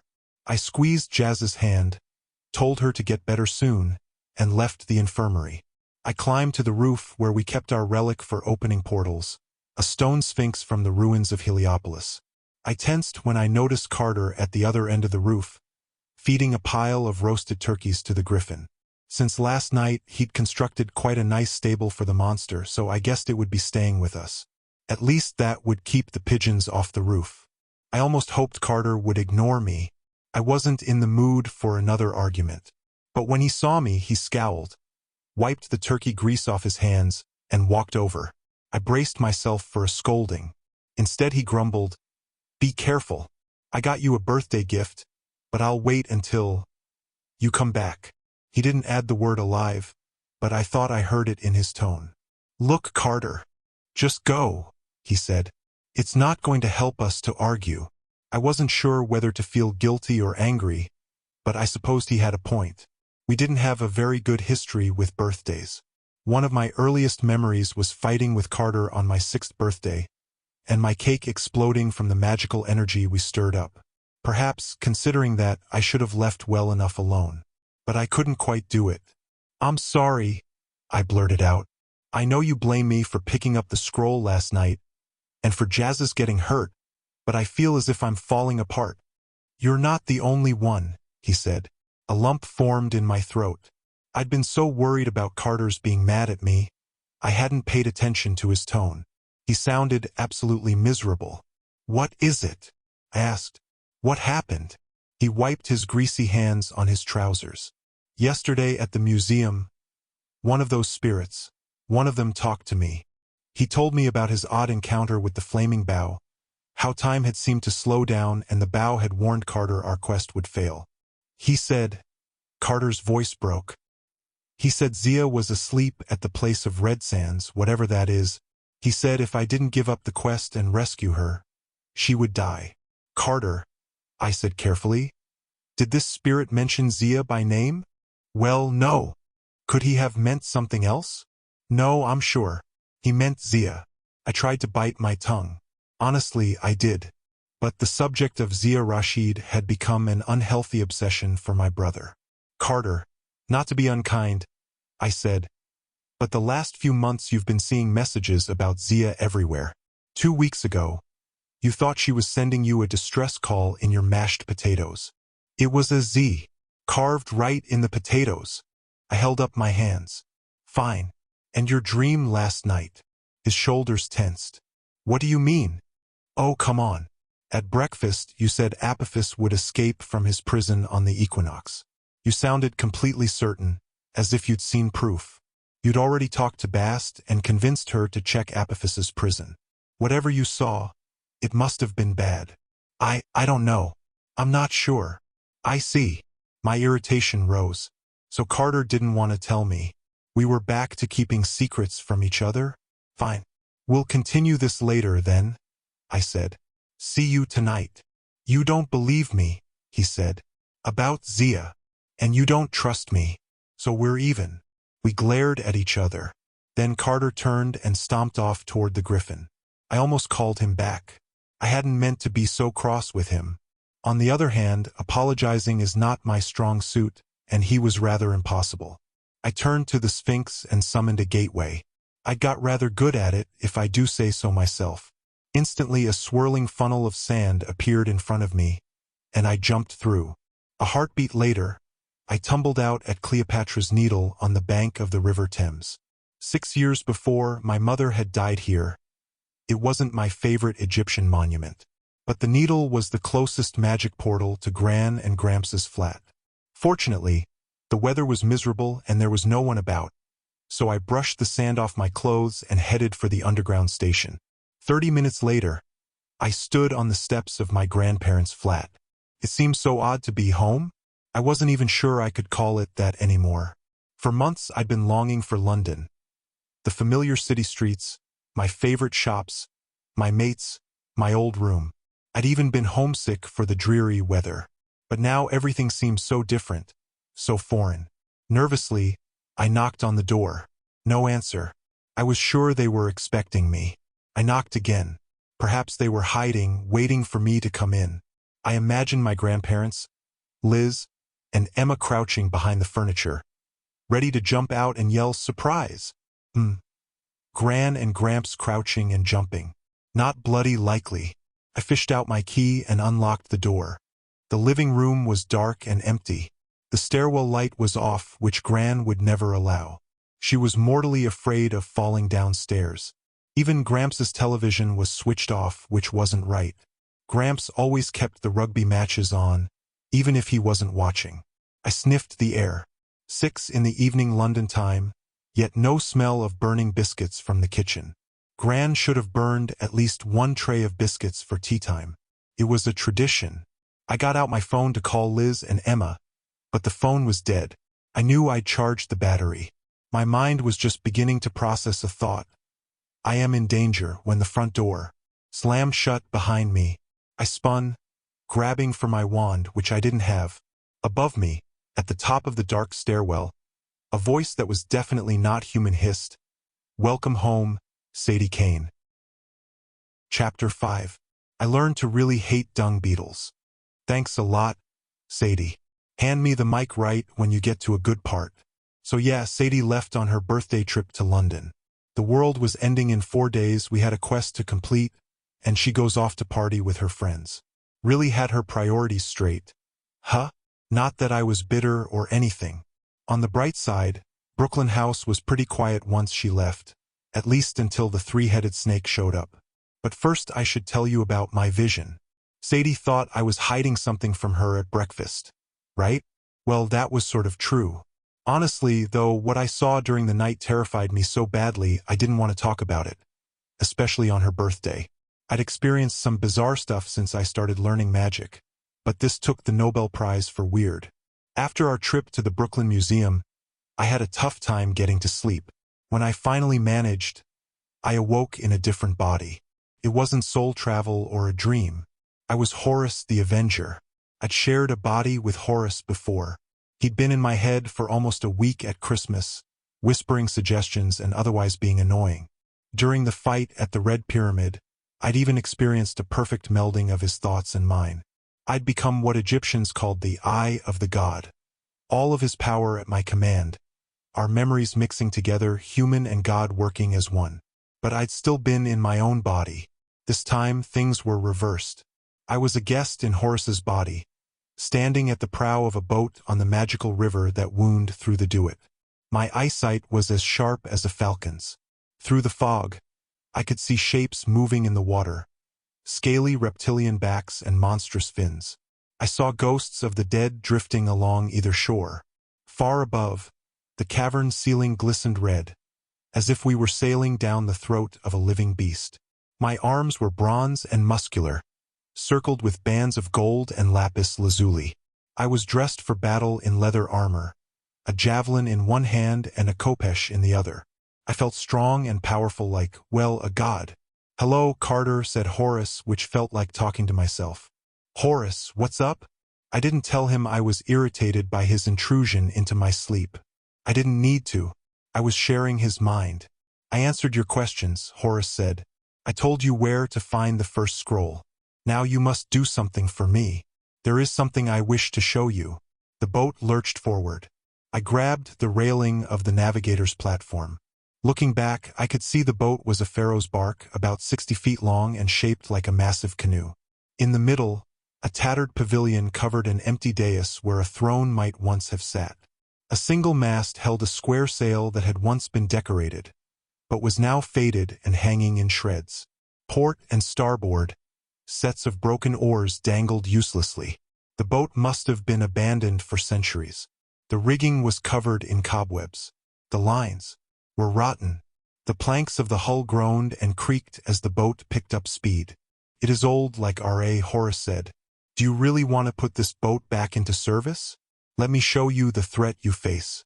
The rudder turned us into the current. Suddenly we were racing downstream.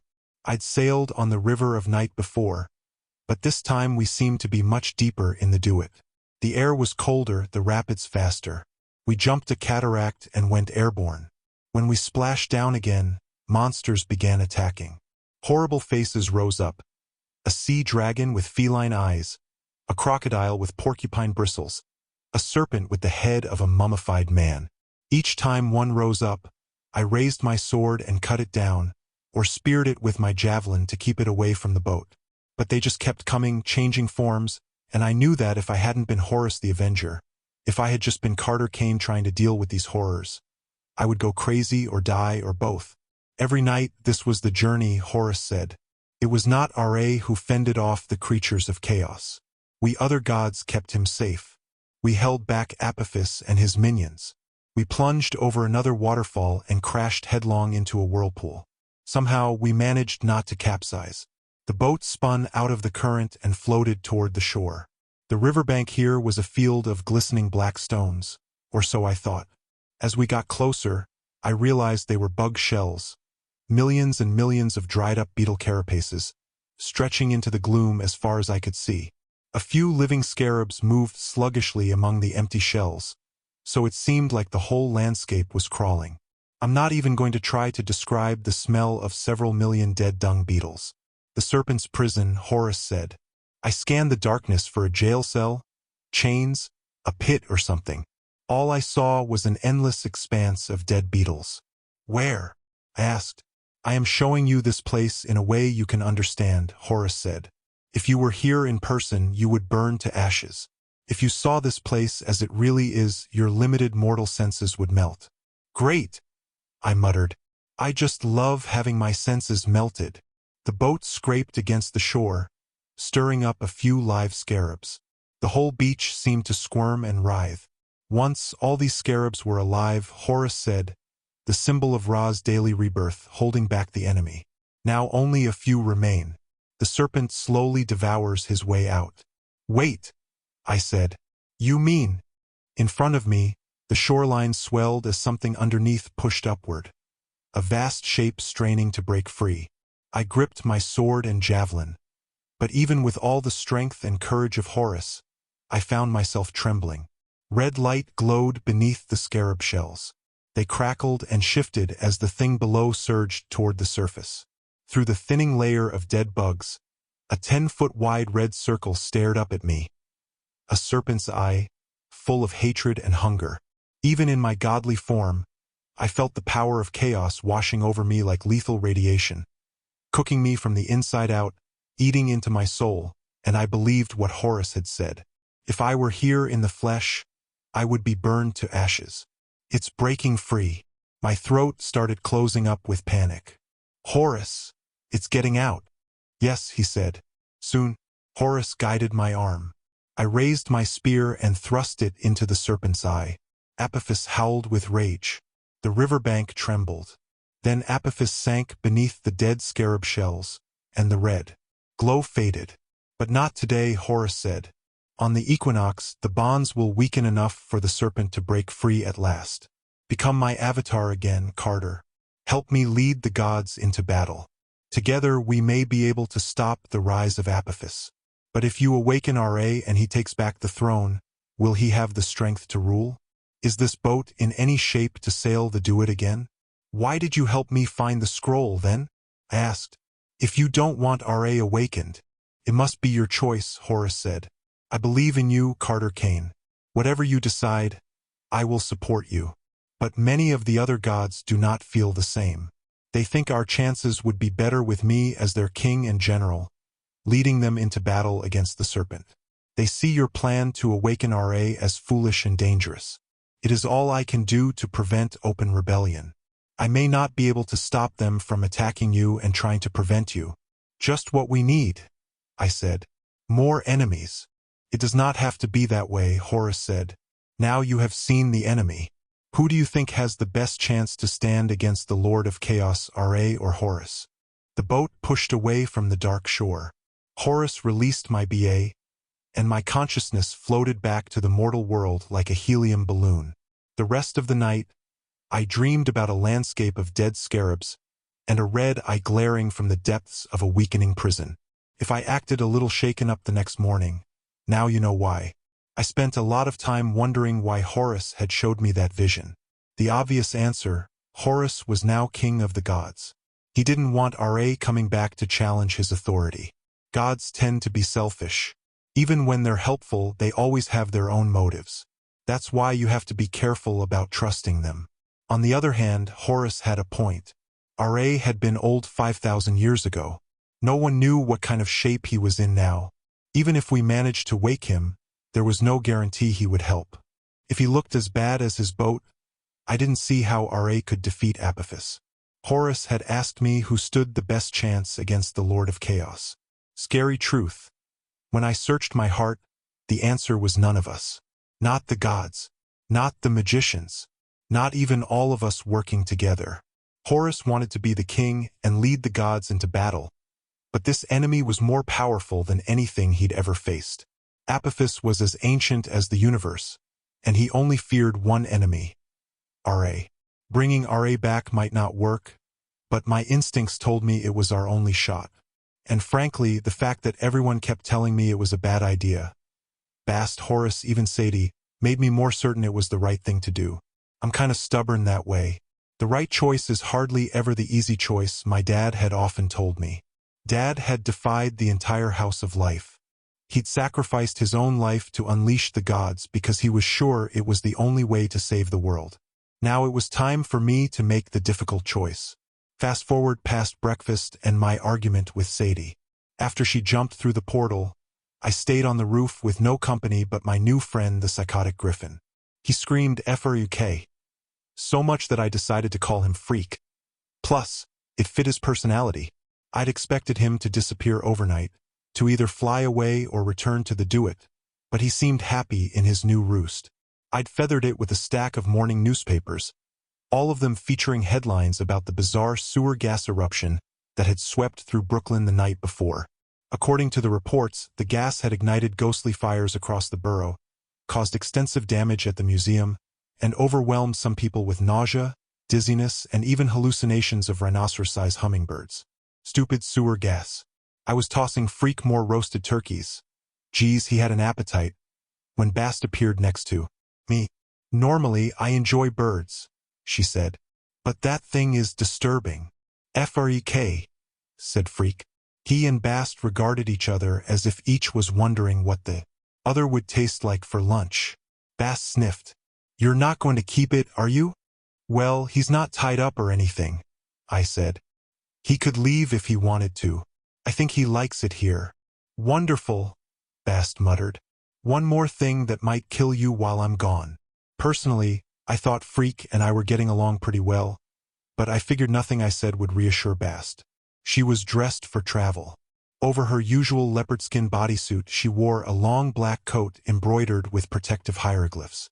When she moved, the fabric shimmered, making her fade in and out of sight.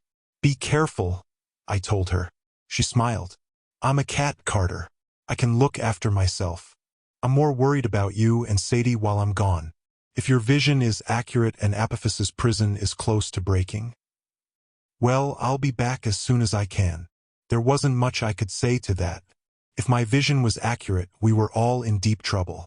"I may be out of touch for a couple of days," she continued. "My friend should get here before you and Sadie leave on your quest tomorrow. He'll make sure you two stay alive.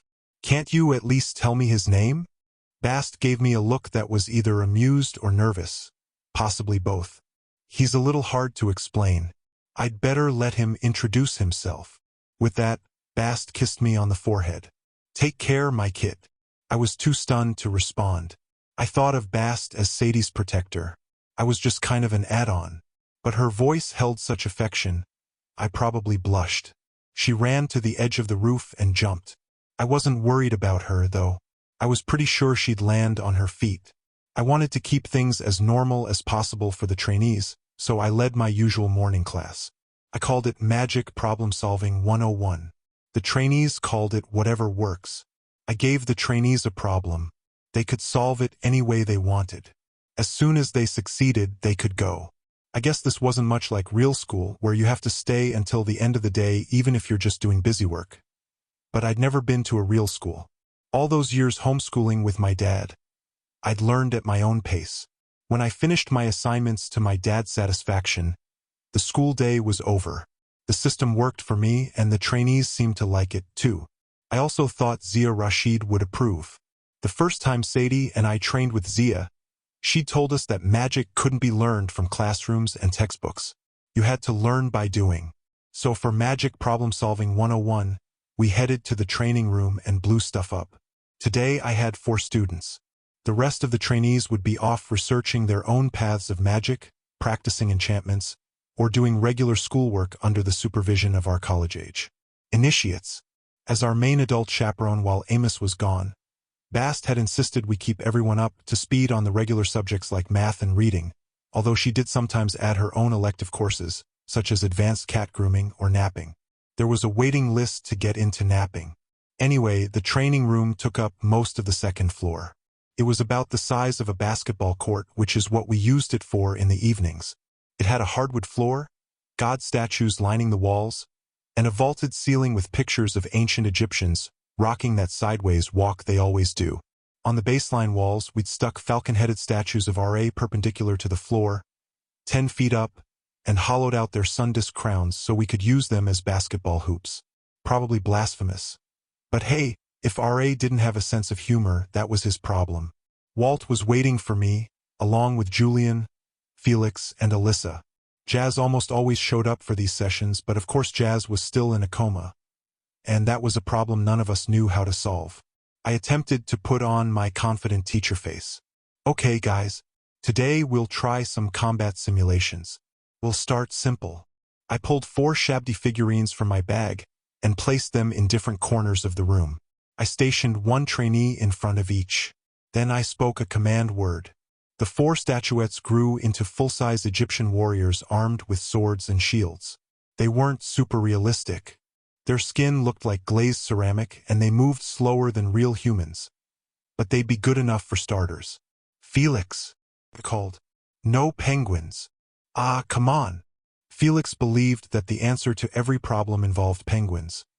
But it wasn't fair to the birds, and I was getting tired of teleporting them back home.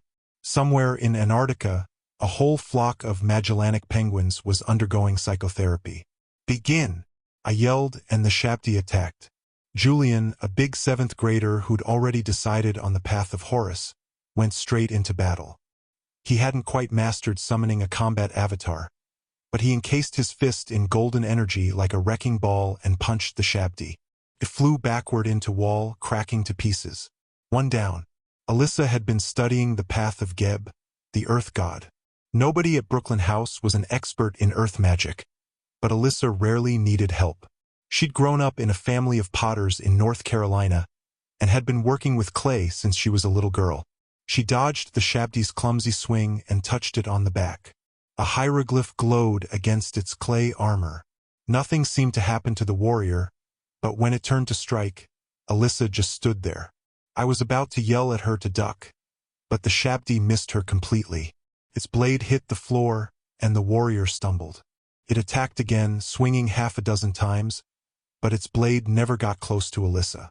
Finally, the warrior turned in confusion and staggered to the corner of the room, where it banged its head against the wall and shuddered to a stop. Alyssa grinned at me. "Sopper," she explained. "Hieroglyph for Mississippi." "Nice one," I said. Meanwhile, Felix found a non-penguin solution. I had no idea what type of magic he might eventually specialize in, but today he went for simple and violent. He grabbed a basketball from the bench, waited for the Shabdi to take a step, then bounced the ball off its head. His timing was perfect. The Shabdi lost its balance and fell over, its sword arm cracking off. Felix walked over and stomped on the Shabdi until it broke to pieces. He looked at me with satisfaction. "You didn't say we had to use magic." "Fair enough." I made a mental note never to play basketball with Felix. Walt was the most interesting to watch. He was a sow, a charm maker, so he tended to fight with whatever magic items he had on hand. I never knew what he was going to do. As for his path, Walt hadn't decided which god's magic to study. He was a good researcher like Thoth, the god of knowledge. He could use scrolls and potions almost as well as Sadie, so he could have chosen the path of Isis. He might have even chosen Osiris because Walt was a natural at bringing inanimate things to life. Today he was taking his time, fingering his amulets and considering his options. As the Shabdi approached, Walt retreated. If Walt had a weakness, it was his cautiousness. He liked to think a long time before he acted. In other words, he was Sadie's exact opposite. "Don't punch me, Sadie. It's true." "Come on, Walt," Julian called. "Kill it already." "You've got this," Alyssa said. Walt reached for one of his rings. Then he stepped backward and stumbled over the shards of Felix's broken Shabdi. I shouted, "Look out!" But Walt slipped and fell hard. His Shabdi opponent rushed forward, slashing down with its sword. I raced to help, but I was too far away. Walt's hand was already rising instinctively to block the strike. The enchanted ceramic blade was almost as sharp as real metal. It should have hurt Walt pretty badly, but he grabbed it and the Shabdi froze. Under Walt's fingers, The blade turned gray and became webbed with cracks. The gray spread like frost over the entire warrior, and the shabdi crumbled into a pile of dust. Walt looked stunned. He opened his hand, which was perfectly fine. "That was cool," Felix said. "What amulet was that?" Walt gave me a nervous glance, and I knew the answer. It wasn't an amulet. Walt had no idea how he'd done it. That would have been enough excitement for one day. Seriously. But the weirdness was just beginning. Before either of us could say anything, the floor shook. I thought maybe Walt's magic was spreading into the building, which wouldn't have been good. Or maybe someone below us was experimenting with exploding donkey curses again. Alyssa yelped. "Guys!" She pointed to the statue of R.A. jutting out from the wall, 10 feet above us. Our godly basketball hoop was crumbling. At first I wasn't sure what I was seeing. The R.A. statue wasn't turning to dust like the shabdi. It was breaking apart, falling to the floor in pieces. Then my stomach clenched. The pieces weren't stone. The statue was turning into scarab shells. The last of the statue crumbled away, and the pile of dung beetle husks began to move. 3 serpent heads rose from the center. I don't mind telling you, I panicked.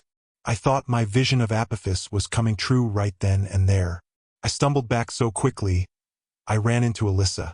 The only reason I didn't bolt from the room was because 4 trainees were looking to me for reassurance. Can't be Apophis, I told myself. The snakes emerged, and I realized they weren't 3 different animals. It was one massive cobra with 3 heads. Even weirder, it unfurled a pair of hawk-like wings. The thing's trunk was as thick as my leg. It stood as tall as me, but it wasn't nearly big enough to be Apophis. Its eyes weren't glowing red. They were regular creepy green snake eyes. Still, with all 3 heads staring right at me, I can't say I relaxed. "Carter," Felix asked uneasily, "is this part of the lesson?" The serpent hissed in 3-part harmony. Its voice seemed to speak inside my head, and it sounded exactly like the bow in the Brooklyn Museum. "Your last warning, Carter Kane," it said. "Give me the scroll." My heart skipped a beat. The scroll. Sadie had given it to me after breakfast. Stupid me. I should have locked it up, put it in one of our secure cubbyholes in the library, but it was still in the bag on my shoulder. "What are you?" I asked the snake. "Carter." Julian drew his sword. "Do we attack?" My trainees gave no indication that they'd heard either the snake or me speak. Alyssa raised her hands like she was ready to catch a dodgeball. Walt positioned himself between the snake and Felix leaned sideways to see around him. "Give it to me." The serpent coiled to strike, crushing dead beetle shells under its body. Its wings spread so wide, they could have wrapped around us all. "Give up your quest, or I will destroy the girl you seek, just as I destroyed her village." I tried to draw my sword, but my arms wouldn't move.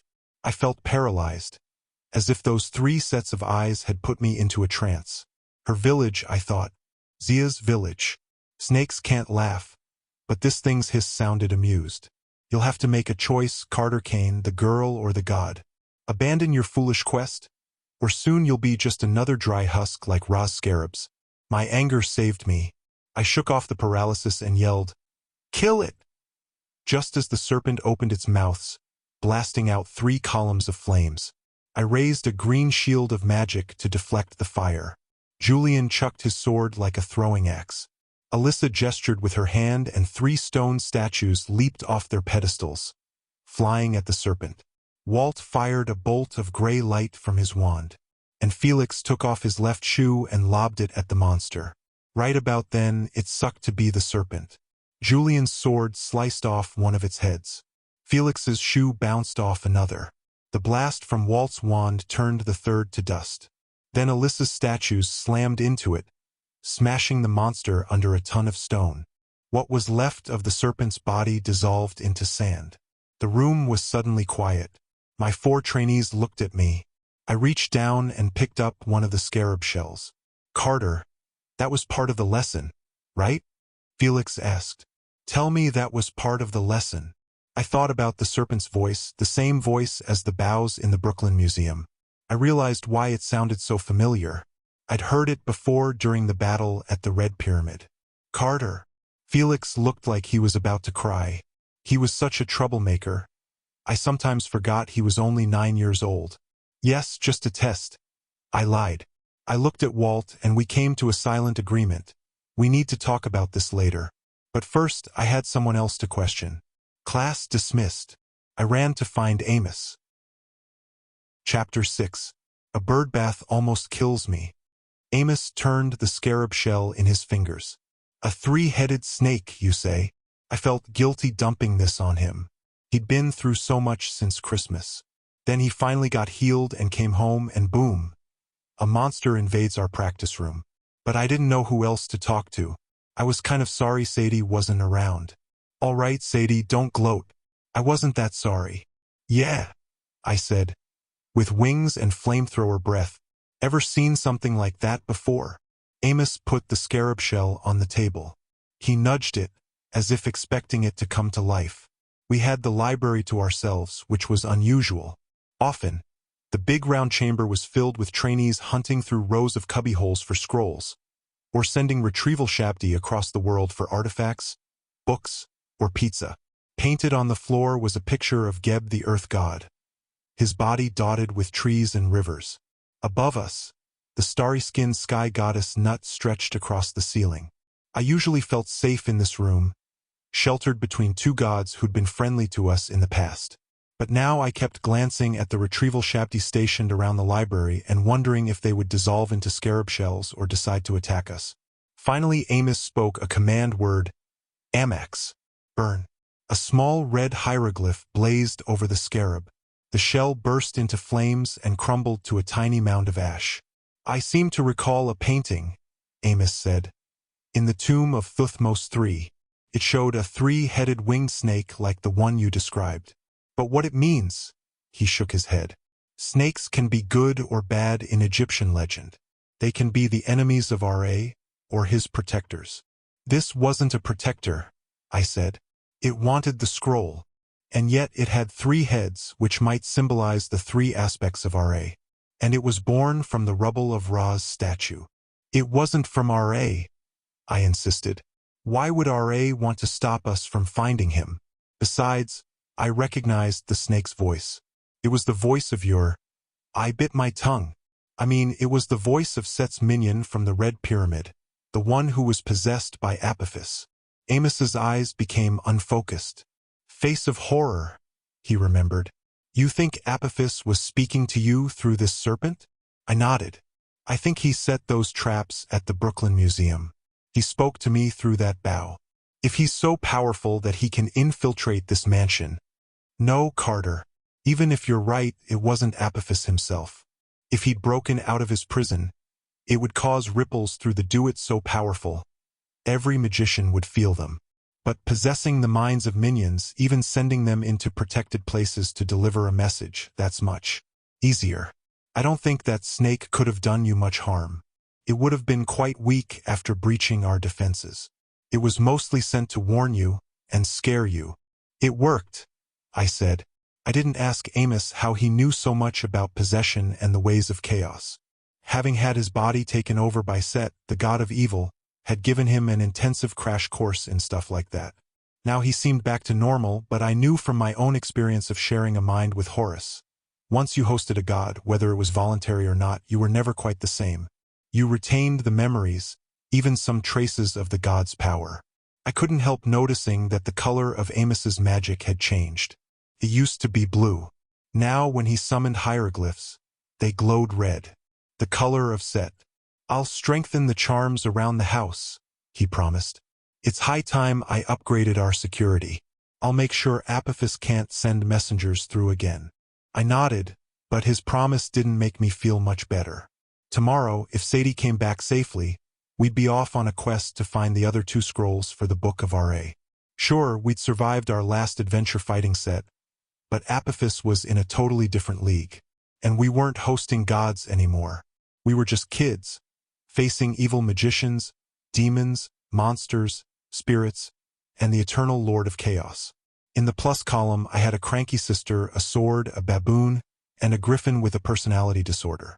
I wasn't liking those odds. Amos, I said, what if we're wrong? What if awakening RA doesn't work? It had been a long time since I'd seen my uncle smile. He didn't look much like my father, but when he smiled, he got the same crinkles around his eyes. My boy, look what you've accomplished. You and Sadie have rediscovered a way of magic that hasn't been practiced in millennia. You've taken your trainees further in 2 months than most First Gnome initiates would get in 2 years. You've battled gods. You've accomplished more than any living magician has, even Michel Desjardins. Trust your instincts. If I were a betting man, my money would be on you and your sister every time. A lump formed in my throat. I hadn't gotten a pep talk like that since my dad was still alive, and I guess I hadn't realized how much I needed one. Unfortunately, hearing Desjardins' name reminded me that we had other problems besides Apophis. As soon as we started our quest, a magical Russian ice cream salesman named Vlad the Inhaler was going to try to assassinate us. And if Vlad was the third most powerful magician in the world, who's second? I asked. Amos frowned. What do you mean? You said this Russian guy, Vlad Menshikov, is the third most powerful magician alive. Desjardins is the most powerful. So who's second? I want to know if we have another enemy to look out for. The idea seemed to amuse Amos.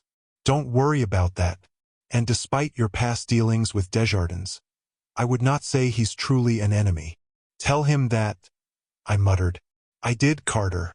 We talked several times while I was at the First Gnome. I think what you and Sadie accomplished at the Red Pyramid shook him deeply. He knows he could not have defeated Set without you. He still opposes you, but if we had more time, I might be able to convince him. That sounded about as likely as Apophis and RA becoming Facebook buddies, but I decided not to say anything. Amos passed his hand over the tabletop and spoke a spell. A red holograph of RA appeared, a miniature replica of the statue in the practice room. The sun god looked like Horus, a falcon-headed man. But unlike Horus, RA wore the sun disk as a crown and held a shepherd's crook and a war flail, the two symbols of the pharaoh. He was dressed in robes rather than armor, sitting calmly and regally on his throne, as if he were happy to watch others do the fighting. The god's image looked strange and red, glowing with the color of chaos. Something else you must consider, Amos warned.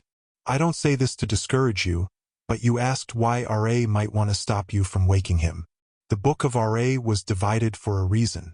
It was made intentionally difficult to find, so only the worthy would succeed. You should expect challenges and obstacles on your quest. The other 2 scrolls will be at least as well protected as the first. And you should ask yourself, what happens if you wake a god who does not want to be awakened? The doors of the library banged open, and I almost jumped out of my chair. Cleo and 3 other girls came in, chatting and laughing with their arms full of scrolls. Here's my research class. Amos flicked his hand, and the holograph of RA disappeared. We'll speak again, Carter, perhaps after lunch. I nodded, though even then I had a suspicion we'd never get to finish our conversation. When I looked back from the door of the library, Amos was greeting his students, casually wiping the ashes of the scarab shell off the table. I got to my room and found Khufu crashed on the bed, surfing the sports channels. He was wearing his favorite Lakers jersey and had a bowl of Cheetos on his stomach. Ever since our trainees moved in, the great room had gotten too noisy for Khufu to watch TV in peace, so he decided to become my roommate. I guess it was a compliment, but sharing space with a baboon wasn't easy. You think dogs and cats shed? Try getting monkey hair off your clothes. What's up? I asked. Ack. That's pretty much what he always said. Great, I told him. I'll be on the balcony. It was still cold and rainy outside. The wind off the East River would have made Felix's penguins shiver, but I didn't mind. For first time that day, I could finally be alone. Since our trainees had come to Brooklyn House, I felt like I was always on stage. I had to act confident even when I had doubts. I couldn't lose my temper with anybody. Well, except Sadie once in a while. And when things went wrong, I couldn't complain too loudly. The other kids had come long distances to train with us. Many of them had fought monsters or magicians on the way. I couldn't admit I had no idea what I was doing, or wonder aloud whether this path of the gods thing was going to get us all killed. I couldn't say, now that you're here, maybe this wasn't such a good idea. But there were plenty of times when that was how I felt. With Khufu occupying my room, the balcony was the only place I could be depressed in solitude. I looked across the river to Manhattan. It was a great view. When Sadie and I had first arrived at Brooklyn House, Amos had told us that magicians tried to stay out of Manhattan. He said Manhattan had other problems, whatever that meant. And sometimes when I looked across the water, I could swear I was seeing things. Sadie laughed about it, but once I thought I saw a flying horse. Probably just the mansion's magic barriers causing optical illusions, but still, it was weird. I turned to the only piece of furniture on the balcony. My scrying bowl. It looked like a bird bath. Just a bronze saucer on a stone pedestal, but it was my favorite magic item. Walt had made it for me right after he had arrived. One day, I'd mentioned how nice it would be to know what was going on in the other gnomes, and he'd made me this bowl. I'd seen initiates use them in the first gnome, but they'd always seemed pretty difficult to master. Fortunately, Walt was an expert with enchantments. If my scrying bowl had been a car, it would have been a Cadillac with power steering, automatic transmission, and a butt warmer. All I had to do was fill it with clean olive oil and speak the command word. The bowl would show me anything, as long as I could visualize it and it wasn't shielded by magic. Places I'd never been to were hard to see. People or places that I'd seen personally or that meant a lot to me, those were usually easy. I'd searched for Zia 100 times with no luck. All I knew was that her old mentor, Iskandar, had put her into a magical sleep and hidden her somewhere, replacing her with a Shabdi to keep her safe. But I had no idea where the real Zia was sleeping. I tried something new. I passed my hand over the saucer and imagined the place of red sands. Nothing happened. I'd never been there, had no idea what it looked like apart from possibly being red and sandy. The oil showed me only my own reflection. So I couldn't see Zia. I did the next best thing. I concentrated on her secret room in the first gnome. I'd been there only once, but I remembered every detail.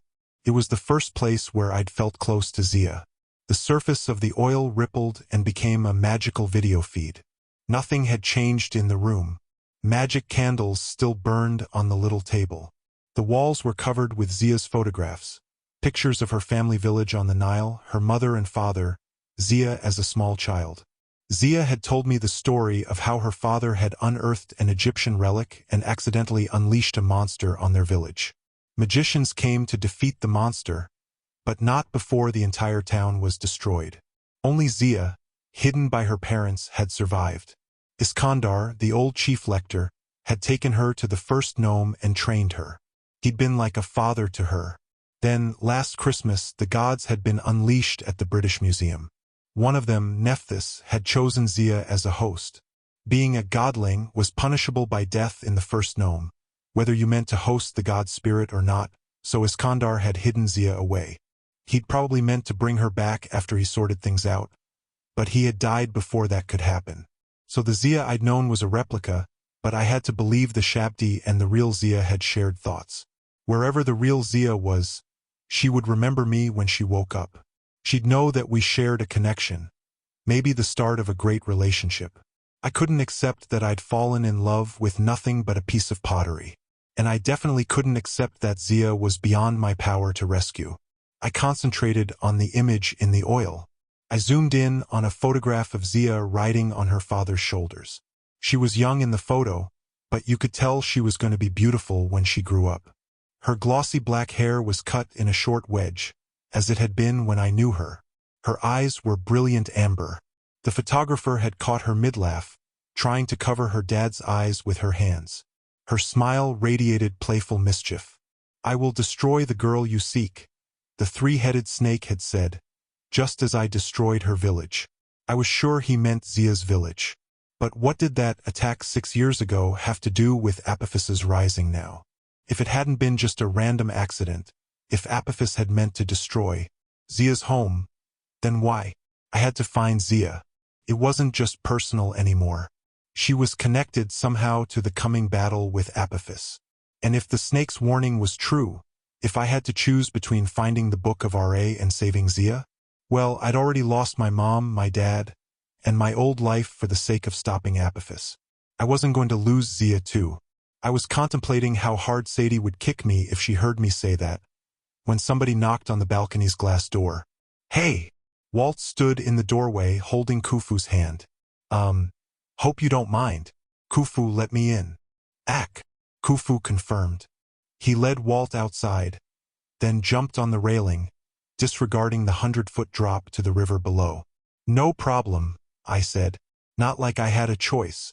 Khufu loved Walt, probably because he played basketball better than I did. Walt nodded at the scrying bowl. "How's that working for you?" The image of Zia's room still shimmered in the oil. I waved my hand over the bowl and changed it to something else. Since I'd been thinking about Sadie, I picked Gran and Gramps' living room. "Working fine." I turned back to Walt.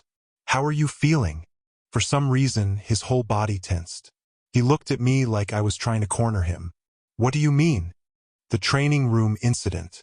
The three-headed snake." "What did you think I meant?" The tendons in his neck relaxed. "Right. Sorry, just a weird morning." Did Amos have an explanation? I wondered what I'd said to upset him, but I decided to let it pass. I filled him in on my conversation with Amos. Walt was usually pretty calm about stuff. He was a good listener, but he still seemed guarded, on edge. When I was done talking, he stepped over to the railing where Khufu was perched. "Apophis let that thing loose in the house? If we hadn't stopped it." "Amos thinks the serpent didn't have much power. It was just here to deliver a message and scare us." Walt shook his head in dismay. "Well, now it knows our abilities, I guess. It knows Felix throws a mean shoe." I couldn't help but smile. "Yeah, except that wasn't the ability I was thinking of. That gray light you blasted the snake with, and the way you handled the Shabdi practice dummy, turning it to dust. How did I do it?" Walt shrugged helplessly. "Honest, Carter, I don't know. I've been thinking about it ever since, and it was just instinctive. At first I thought maybe the Shabdi had some kind of self-destruct spell built into it, and I accidentally triggered it. Sometimes I can do that with magic items, cause them to activate or shut down. But that wouldn't explain how you did it again with the serpent."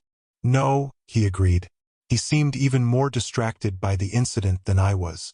Khufu started grooming Walt's hair, looking for bugs, and Walt didn't even try to stop him. "Walt?" I hesitated, not wanting to push him. This new ability, turning things to dust, it wouldn't have anything to do with, whatever you were telling Jazz?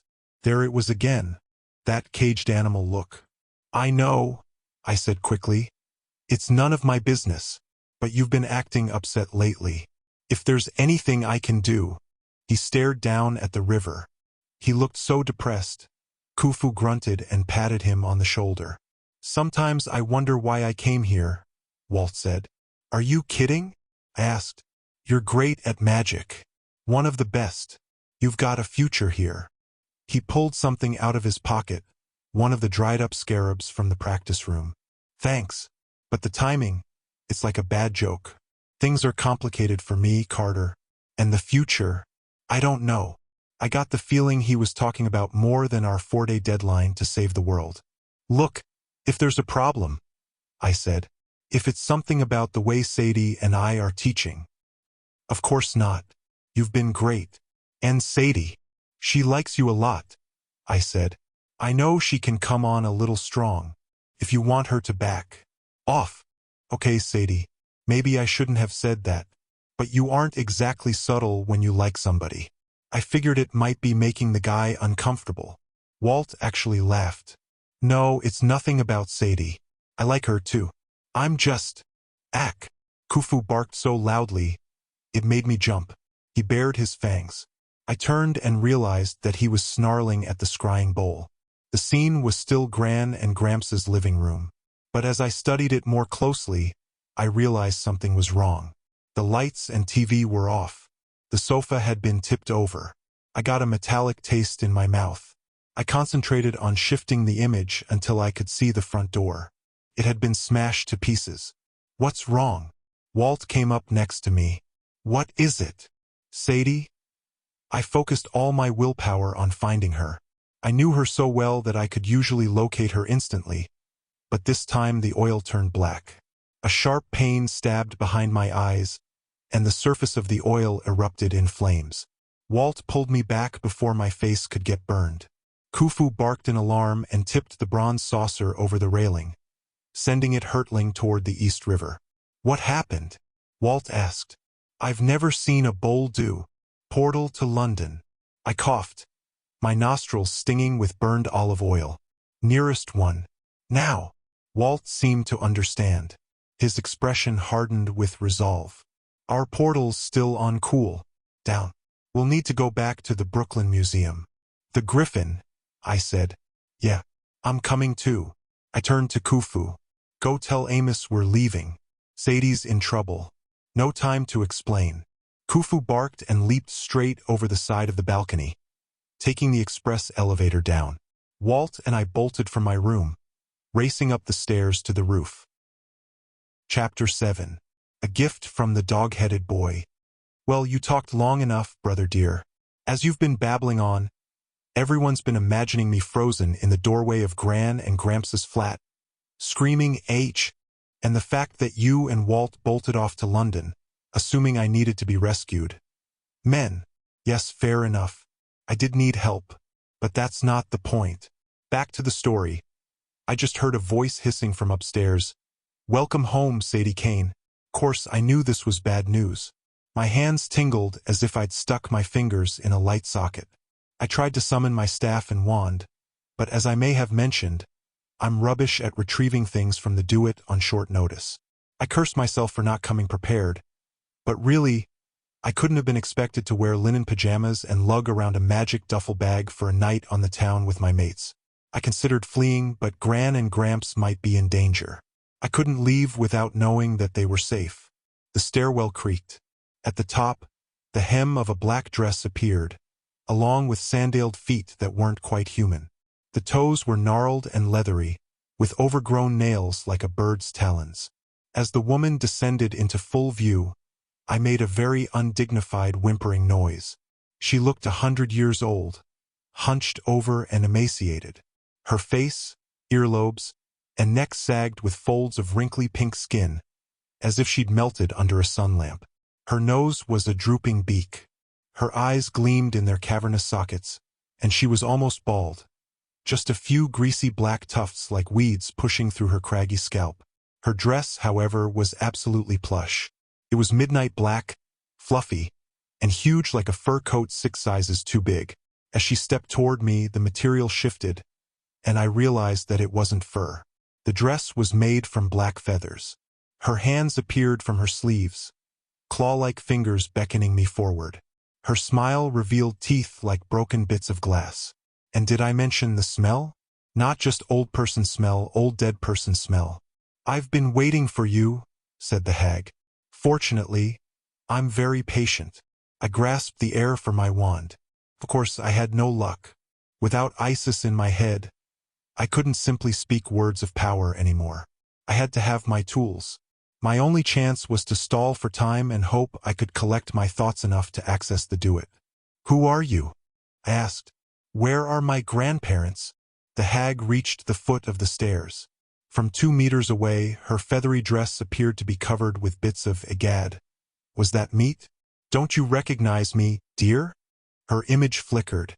Her dress turned into a flowered housecoat. Her sandals became fuzzy green slippers. She had curly gray hair, watery blue eyes, and the expression of a startled rabbit. It was grandmother's face. "Sadie." Her voice sounded weak and confused. "Gran." Her image changed back to the black-feathered hag, her horrible melted face grinning maliciously. "Yes, dear. Your family is blood of the pharaohs, after all, perfect hosts for the gods. Don't make me strain myself, though. Your grandmother's heart isn't what it used to be." My whole body began to shake. I'd seen possession before, and it was always hideous. But this, the idea of some Egyptian hag taking over my poor old gran, this was horrifying. If I had any blood of the pharaohs, it was turning to ice. "Leave her alone." I meant to shout, but I'm afraid my voice was more of a terrified squeak. "Get out of her," the hag cackled. "Oh, I can't do that. You see, Sadie Kane, some of us doubt your strength." "Some of who, the gods?" Her face rippled, momentarily changing into a horrible bird's head, bald and scaly pink with a long, sharp beak. Then she morphed back into the grinning hag. I really wished she would make up her mind. I don't bother the strong, Sadie Kane. In the old days, I even protected the pharaoh if he proved himself worthy. But the weak, once they fall under the shadow of my wings, I never let them go. I wait for them to die. I wait to feed. And I think, my dear, that you will be my next meal. I pressed my back to the door. I know you. I lied. Frantically, I ran down my mental list of Egyptian gods, trying to place the old hag. I still wasn't half as good as Carter at remembering all those odd names. And no, Carter, that's not a compliment. It simply means you're a bigger nerd. But after weeks of teaching our trainees, I'd gotten better. Names held power. If I could figure out my enemy's name, that was a good first step to defeating her. A grizzly black bird. A bird that feeds on the dead. To my amazement, I actually remembered something. You're the vulture goddess, I said triumphantly. Nekhbut, is it? The old hag snarled. Nekhbet. All right, so I was close. But you're supposed to be a good goddess, I protested. The goddess spread her arms. They turned into wings. Black, matted plumage buzzing with flies and smelling of death. Vultures are very good, Sadie Kane. We remove the sickly and weak.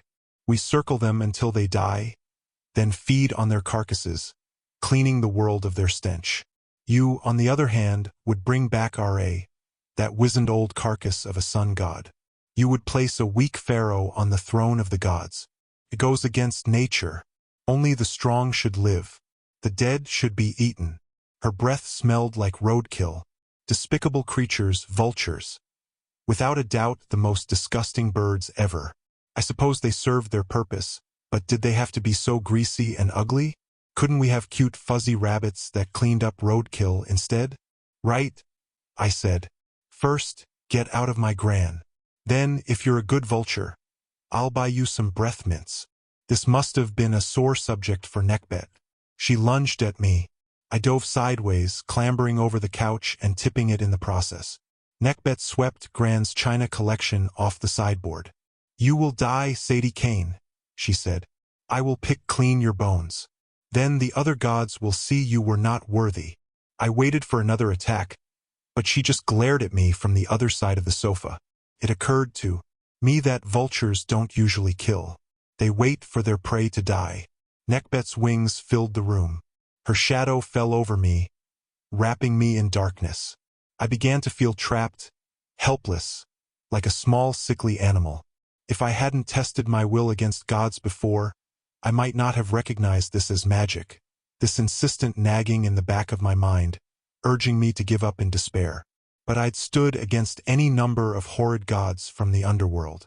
I could handle a greasy old bird. Nice try, I said, but I'm not going to lie down and die. Nekhbet's eyes glittered. Perhaps it will take some time, my dear, but as I told you, I'm patient. If you won't succumb, your mortal friends will be here soon. What are their names? Liz and Emma. Leave them out of this. They'll make lovely appetizers.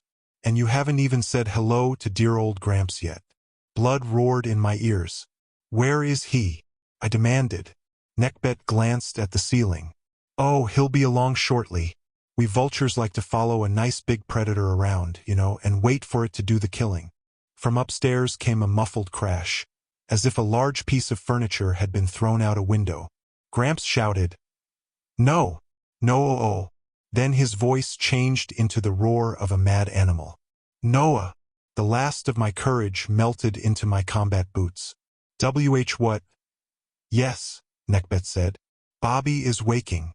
Be Bobby? You've got a god named Bobby? Babi?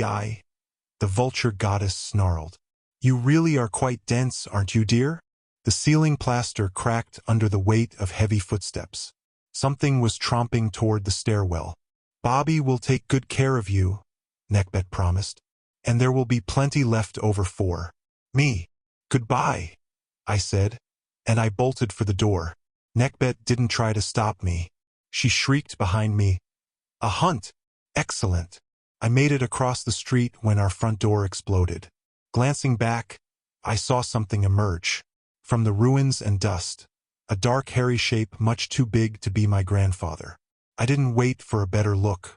I raced around the corner of South Colonnade and plowed straight into Liz and Emma. "Sadie," Liz yelped, dropping a birthday present. "What's wrong?" "No time," I said. "Come on." "Nice to see you too," Emma grumbled. "Where are you rushing off?" The creature behind me bellowed. "Quite close now." "Explain later," I said. "Unless you'd like to be ripped apart by a god named Bobby Follow. Me." Looking back, I can appreciate just what a miserable birthday I was having, but at the time I was too panicked to feel properly sorry for myself. We ran down South Colonnade, the roaring behind us almost drowned out by Liz and Emma's complaining.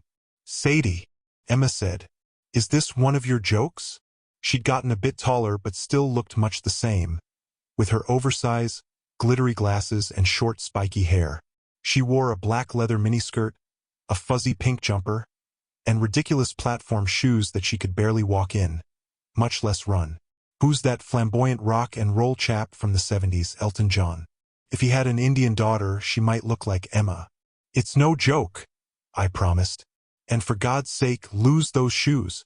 Emma looked appalled. "You know how much these cost?" "Honestly, Sadie," Liz put in. "Where are you dragging us to?" She was dressed more sensibly in jeans and trainers, a white top and denim jacket, but she looked just as winded as Emma. Tucked under her arm, my birthday present was getting a bit squashed. Liz was a redhead with lots of freckles, and when she got embarrassed or overexerted herself, her pale face became so flushed, her freckles disappeared. Under normal circumstances, Emma and I would have teased her about this, but not today. Behind us, the creature roared again. I looked back, which was a mistake. I faltered to a stop, and my mates ran into me. For a brief moment, I thought, my God, it's Khufu. But Khufu wasn't the size of a grizzly bear.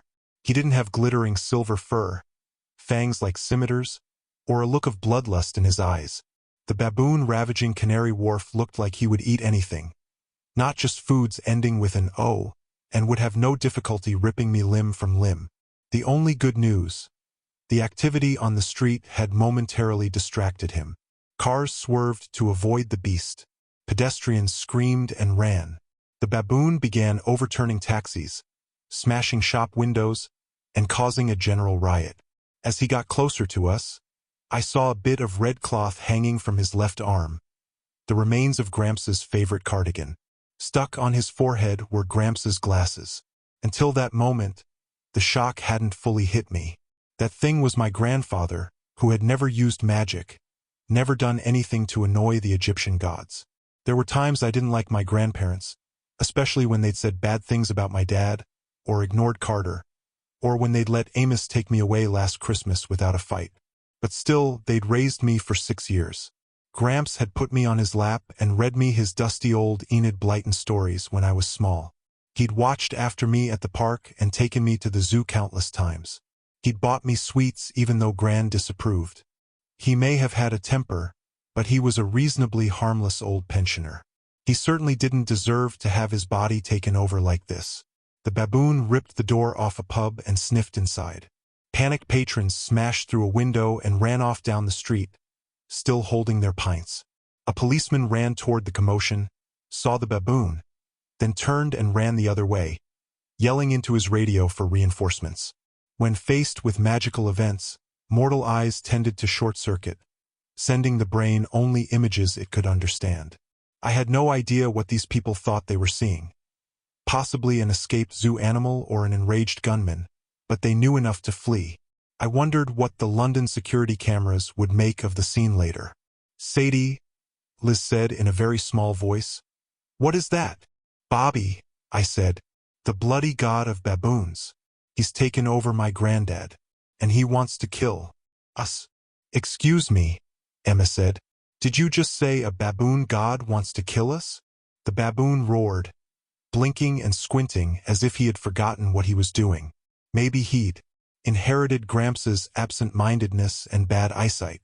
Maybe he didn't realize his glasses were on. His head He sniffed the ground, then bellowed in frustration and smashed the window of a bakery.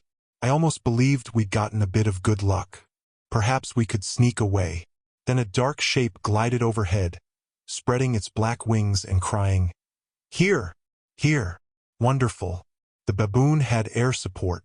2 gods, actually, I told my friends. Now, unless there are any more questions, run. This time Liz and Emma needed no encouragement. Emma kicked off her shoes. Liz tossed aside my present. Pity that, and we raced one another down the street. We zigzagged through alleyways, hugging walls for cover whenever the vulture goddess swooped overhead. I heard Bobby roaring along behind us, ruining people's evenings and smashing up the neighborhood. But he seemed to have lost our scent for the moment. We paused at AT in the road while I considered which way to run. In front of us stood a little church, the sort of ancient building you often find in London. A somber bit of medieval stone wedged between a Café Nero and a chemist's shop with neon signs offering selected hair products 3 for £1. The church had a tiny graveyard enclosed with a rusty fence, but I wouldn't have paid it much attention if a voice inside the yard hadn't whispered, "Sadie." It's a miracle my heart didn't jump out of my throat. I turned and found myself face to face with Anubis. He was in his mortal form as a teen boy with dark, wind-blown hair and warm brown eyes. He wore a black dead-weather t-shirt and black jeans that fit him extremely well. Liz and Emma are not known for being smooth around good-looking boys. In fact, their brains more or less ceased to function. Liz gasped in single syllables that sounded like Lamaze breathing, "Oh, ahai, who what?" Emma lost control of her legs and stumbled into me. I shot both of them a harsh look, then turned to Anubis. "It's about time someone friendly showed up," I complained. "There's a baboon and a vulture, trying to kill us. Would you please sort them out?" Anubis pursed his lips, and I got the feeling that he wasn't there to bring me good news. "Come into my territory," he said, opening the graveyard gate. "We need to talk, and there isn't much time." Emma stumbled into me again. "Your, territory?" Liz gulped. Shoo. I told them, trying to stay composed, as if I met hot guys in graveyards every day. I glanced down the street and saw no sign of Bobby or Neckbet, but I could still hear them. The baboon god roaring, the vulture goddess shrieking in my Gran's voice. If Gran had been eating gravel and taking steroids. "This way! This way! Wait here!" I told my friends, and I stepped inside the gate. Immediately, the air turned colder. Mist rose from the soggy ground. The gravestones shimmered, and everything outside the fence went slightly out of focus. Anubis made me feel unbalanced in many ways, of course, but I recognized this effect. We were slipping into the do-it, experiencing the graveyard on 2 levels at once. Anubis's world and mine. He led me to a crumbling stone sarcophagus and bowed to it respectfully. "Beatrice, do you mind if we sit?" Nothing happened. The inscription on the sarcophagus had worn away centuries ago, but I supposed this was Beatrice's final resting place. "Thank you." Anubis gestured for me to sit. "She doesn't mind." "What happens if she does mind?" I sat down a bit apprehensively. "The 18th gnome," Anubis said. "Excuse me? That's where you must go." Vlad Menshikov has the 2nd section of the Book of RA in the top drawer of his desk, in his headquarters in St. Petersburg. It's a trap, of course. He's hoping to bait you. But if want the scroll, you've got no choice. You should go tonight, before he has time to strengthen his defenses even further. And Sadie, if the other gods found out I was telling you this, I would be in big trouble. I stared at him. Sometimes he acted so much like a teenager, it was hard to believe he was thousands of years old. I suppose that came from living a sheltered life in the land of the dead, unaffected by the passage of time. The boy really needed to get out more. "You're worried about getting into trouble?" I asked. "Anubis, not that I'm ungrateful, but I've got bigger problems at the moment. 2 gods have possessed my grandparents. If you want to lend a hand." "Sadie, I can't intervene." He turned up his palms in frustration. "I told you when we first met, this isn't an actual physical body." "Shame," I mumbled. "What?" "Nothing. Go on." I can manifest in places of death, like this churchyard, but there is very little I can do outside my territory. Now, if you were already dead and you wanted a nice funeral, I could help you, but... Oh, thanks. Somewhere nearby, the baboon god roared. Glass shattered, and bricks crumbled. My friends called to me, but the sounds were distorted and muffled, as if I was hearing them from underwater. If I go on without my friends, I asked Anubis, will the gods leave them alone? Anubis shook his head. Nekhbet preys on the weak. She knows that hurting your friends will weaken you. That's why she targeted your grandparents. The only way to stop her is by facing her down. As for Bobby, he represents the darkest qualities of you primates. Murderous rage, uncontrolled strength. We primates, I said. Sorry, did you just call me a baboon? Anubis studied me with a kind of confused awe. I'd forgotten how irritating you are. My point was that he will kill you just for the sake of killing. And you can't help me. He gave me a mournful look with those gorgeous brown eyes. I told you about St. Petersburg. Lord, he was good-looking and so annoying. Well, then, God of pretty much nothing useful, I said. Anything else before I get myself killed? He held up his hand. A strange sort of knife materialized in his grasp. It was shaped like a Sweeney Todd razor. Long, curvy, and wickedly sharp along one edge, made from black metal. Take this, Anubis said. It will help. Have you seen the size of the baboon? Am I supposed to give him a shave? This is not to fight Bobby or Nekhbet, he said. But you will need it soon for something even more important. It's a Netjerry blade, made from meteoric iron. It's used for a ceremony I once told you about, the opening of the mouth. Yes, well, if I survive the night, I'll be sure to take this razor and open someone's mouth. Thanks ever so much.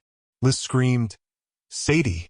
Through the mist of the graveyard, I saw Bobby a few blocks away, lumbering toward the church. He'd spotted us. Take the underground, Anubis suggested, pulling me to my feet. There's a station half a block south. They won't be able to track you very well below the earth. Running water is also good. Creatures of the Duat are weakened by crossing a river. If you must battle them, find a bridge over the Thames. Oh, and I told your driver to come get you. My driver? Yes. He wasn't planning to meet you until tomorrow, but a red Royal mailbox hurtled through the air and smashed into the building next door. My friends screamed at me to hurry. Go, Anubis said. I'm sorry I can't do more, but happy birthday, Sadie. He leaned forward and kissed me on the lips. Then he melted into mist and disappeared. The graveyard became normal again, part of the regular, unshimmery world. I should have been very cross with Anubis, kissing me without permission. The nerve!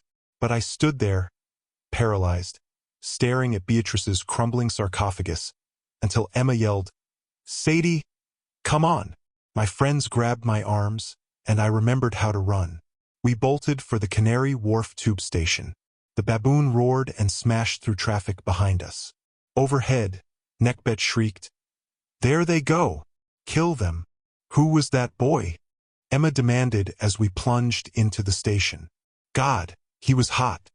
A god! I muttered. Yes.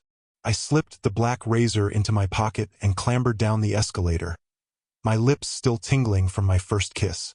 And if I was humming Happy Birthday and smiling stupidly as I fled for my life, well, that was nobody's business, was it? Chapter 8. Major delays at Waterloo Station. We apologize for the giant baboon. The London Underground has lovely acoustics. Sound echoed through the tunnels, so as we descended I could hear the rush of the trains, the musicians playing for coins, and of course the killer baboon god roaring for blood as he pulverized the turnstiles behind us. What with terrorism threats and stepped-up security, one might have expected a few police to be on hand.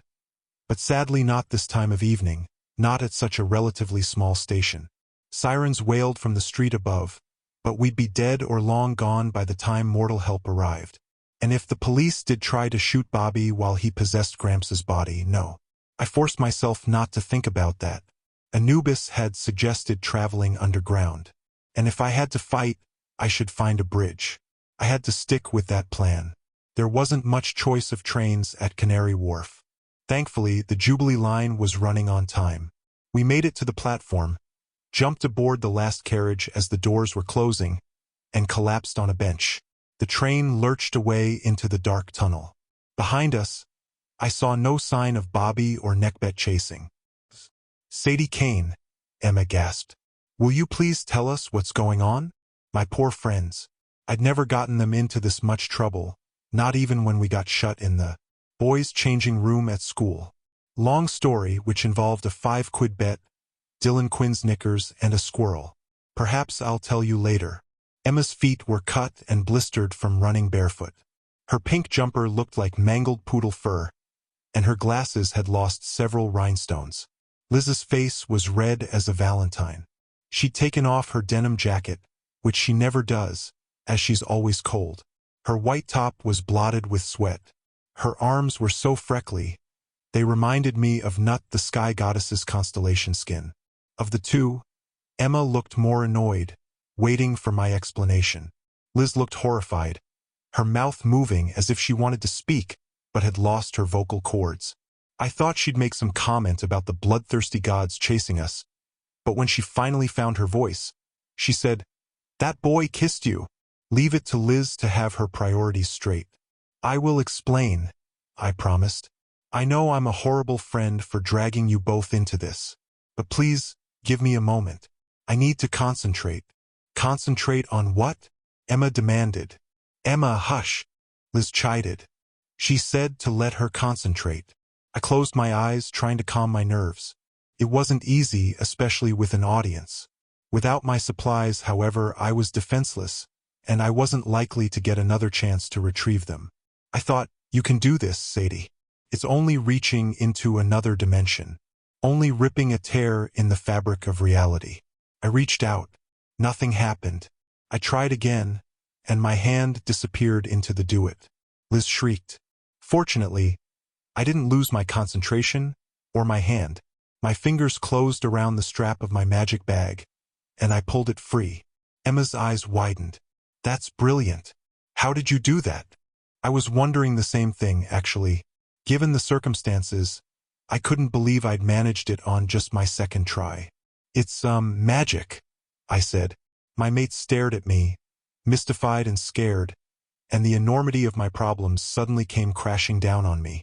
A year ago, Liz, Emma, and I would have been riding this train to Funland or the cinema.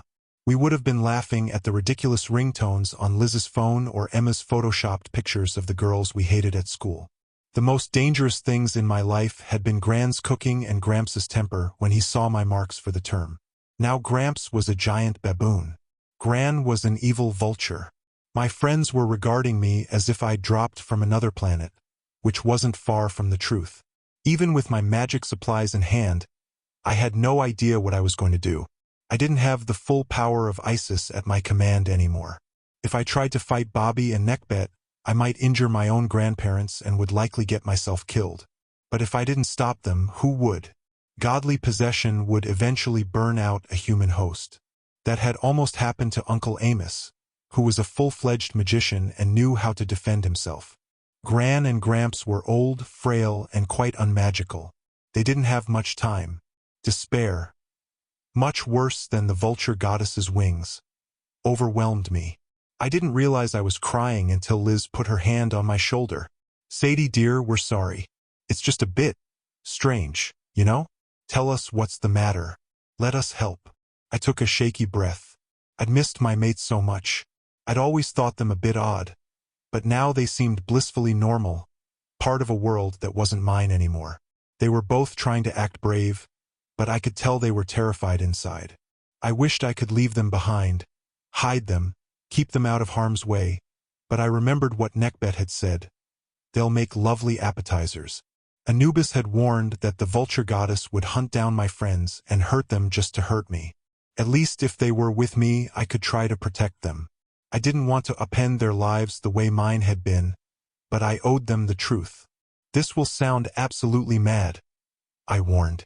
I gave them the shortest version possible. Why I'd left London, how the Egyptian gods had escaped into the world, how I discovered my ancestry as a magician. I told them about our fight with Set, the rise of Apophis, and our insane idea to awaken the god Ra. 2 stations passed, but it felt so good to tell my friends the story that I rather lost track of time.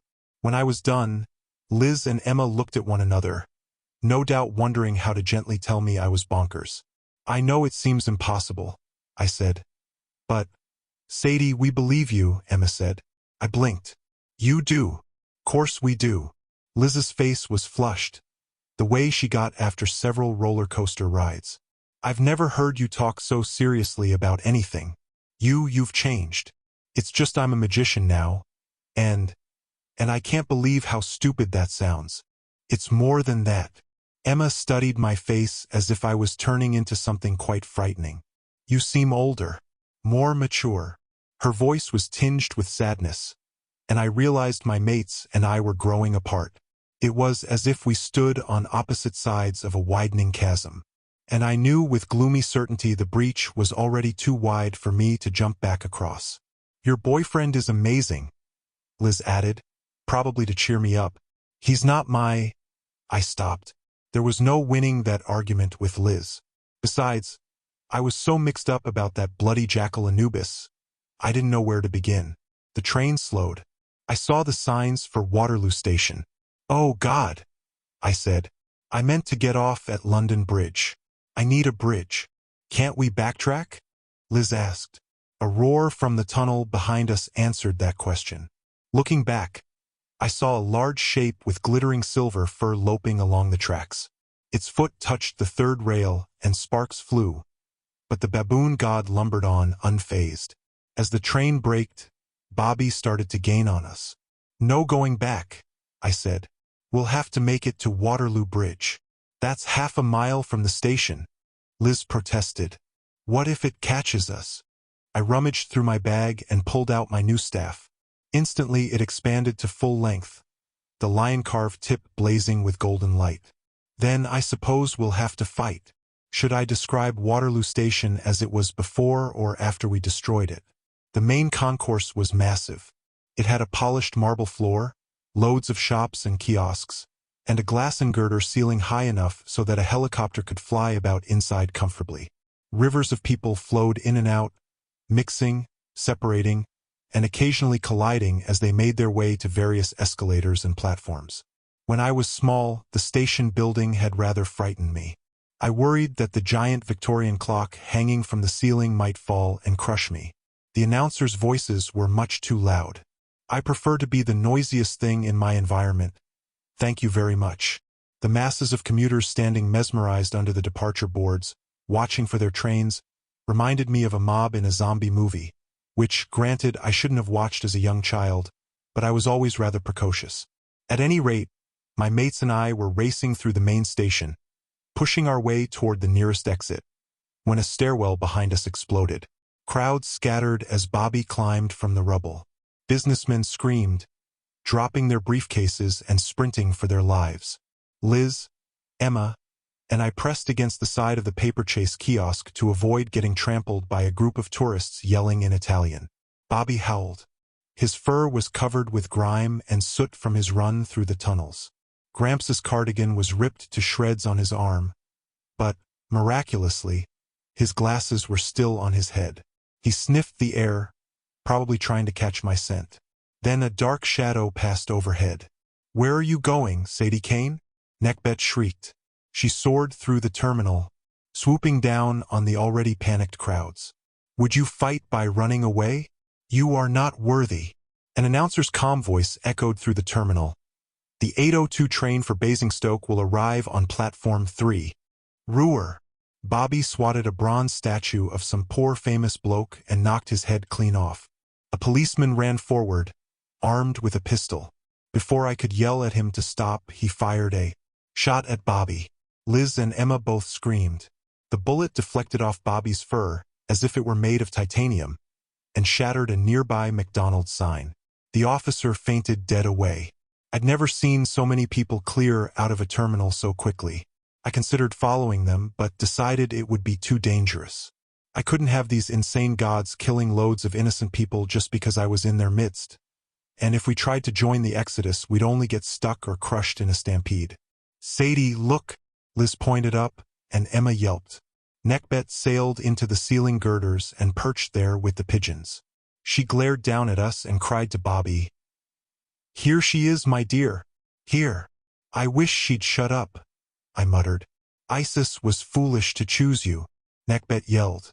"I will feed on your entrails." "ROAR," said Bobby in hearty agreement.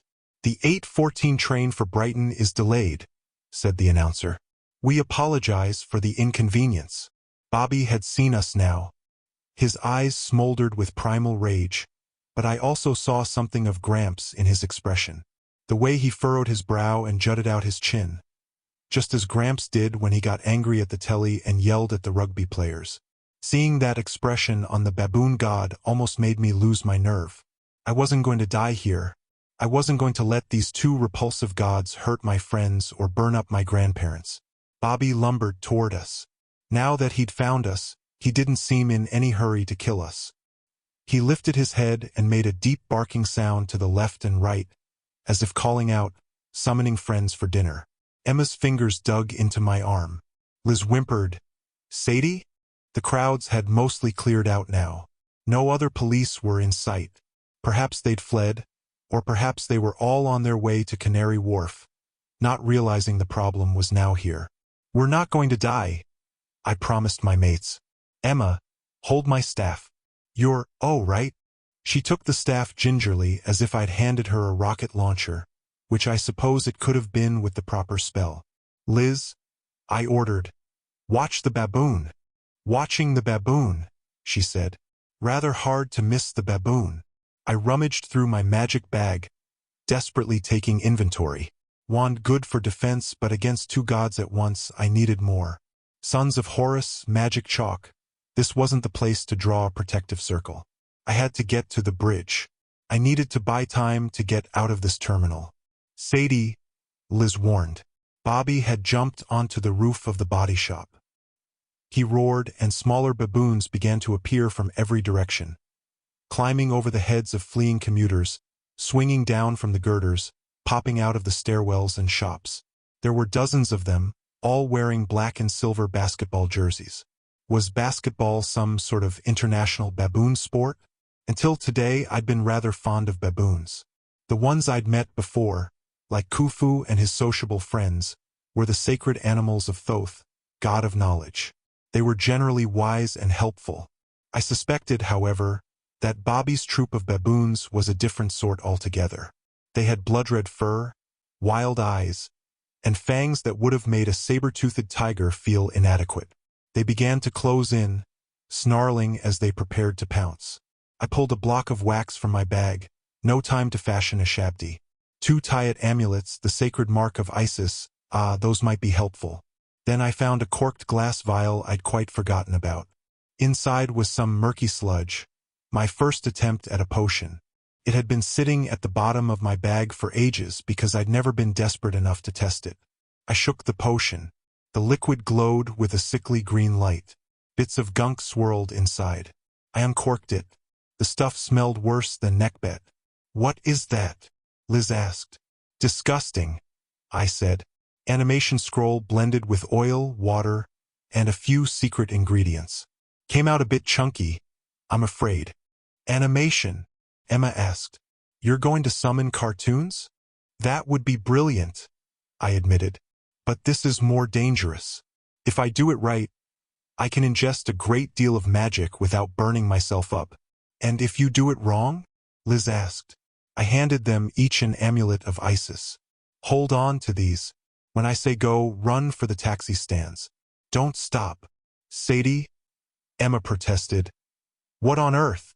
Before I could lose my nerve, I gagged down the potion. Above us, Neckbet cackled. "Give up. You cannot oppose us." The shadow of her wings seemed to spread over the entire concourse, making the last of the commuters flee in panic and weighing me down with fear. I knew it was only a spell, but still, the temptation to accept a quick death was almost overwhelming. A few of the baboons got distracted by the smell of food and raided the McDonald's. Several others were chasing a train conductor, beating him with rolled-up fashion magazines. Sadly, most of the baboons were still focused on us. They made a loose ring around the paper chase kiosk. From his command station atop the body shop, Bobby howled, a clear command to attack. Then the potion hit my gut. Magic coursed through my body. My mouth tasted like I'd swallowed a dead toad. But now I understood why potions were so popular with ancient magicians. The animation spell, which had taken me days to write and would normally take at least an hour to cast, was now tingling in my bloodstream. Power surged into my fingertips. My only problem was channeling the magic, making sure it didn't burn me to a crisp. I called on Isis as best I could, tapping her power to help me shape the enchantment. I envisioned what I wanted, and the right word of power popped into my head. Protect. I released the magic. A gold hieroglyph burned in front of me. A wave of golden light rippled through the concourse. The troop of baboons hesitated. Bobby stumbled on the body shop roof. Even Neckbet squawked and faltered on the ceiling girders. All around the station, inanimate objects began to move. Backpacks and briefcases suddenly learned to fly. Magazine racks, gum, sweets, and assorted cold drinks exploded out of the shops and attacked the baboon troop. The decapitated bronze head from the statue shot out of nowhere and slammed into Bobby's chest, knocking him backward through the roof of the body shop. A tornado of pink Financial Times newspapers swirled toward the ceiling. They engulfed Neckbet, who stumbled blindly and fell shrieking from her perch in a flurry of pink and black. "Go!" I told my friends. We ran for the exit, weaving around baboons who were much too busy to stop us. One was being pummeled by a half-dozen bottles of sparkling water. Another was fending off a briefcase and several kamikaze blackberries. Bobby tried to rise, but a maelstrom of body shop products surged around him. Lotions, loofah sponges, and shampoos all battering him, squirting in his eyes, and trying to give him an extreme makeover. He bellowed in irritation, slipped, and fell back into the ruined shop.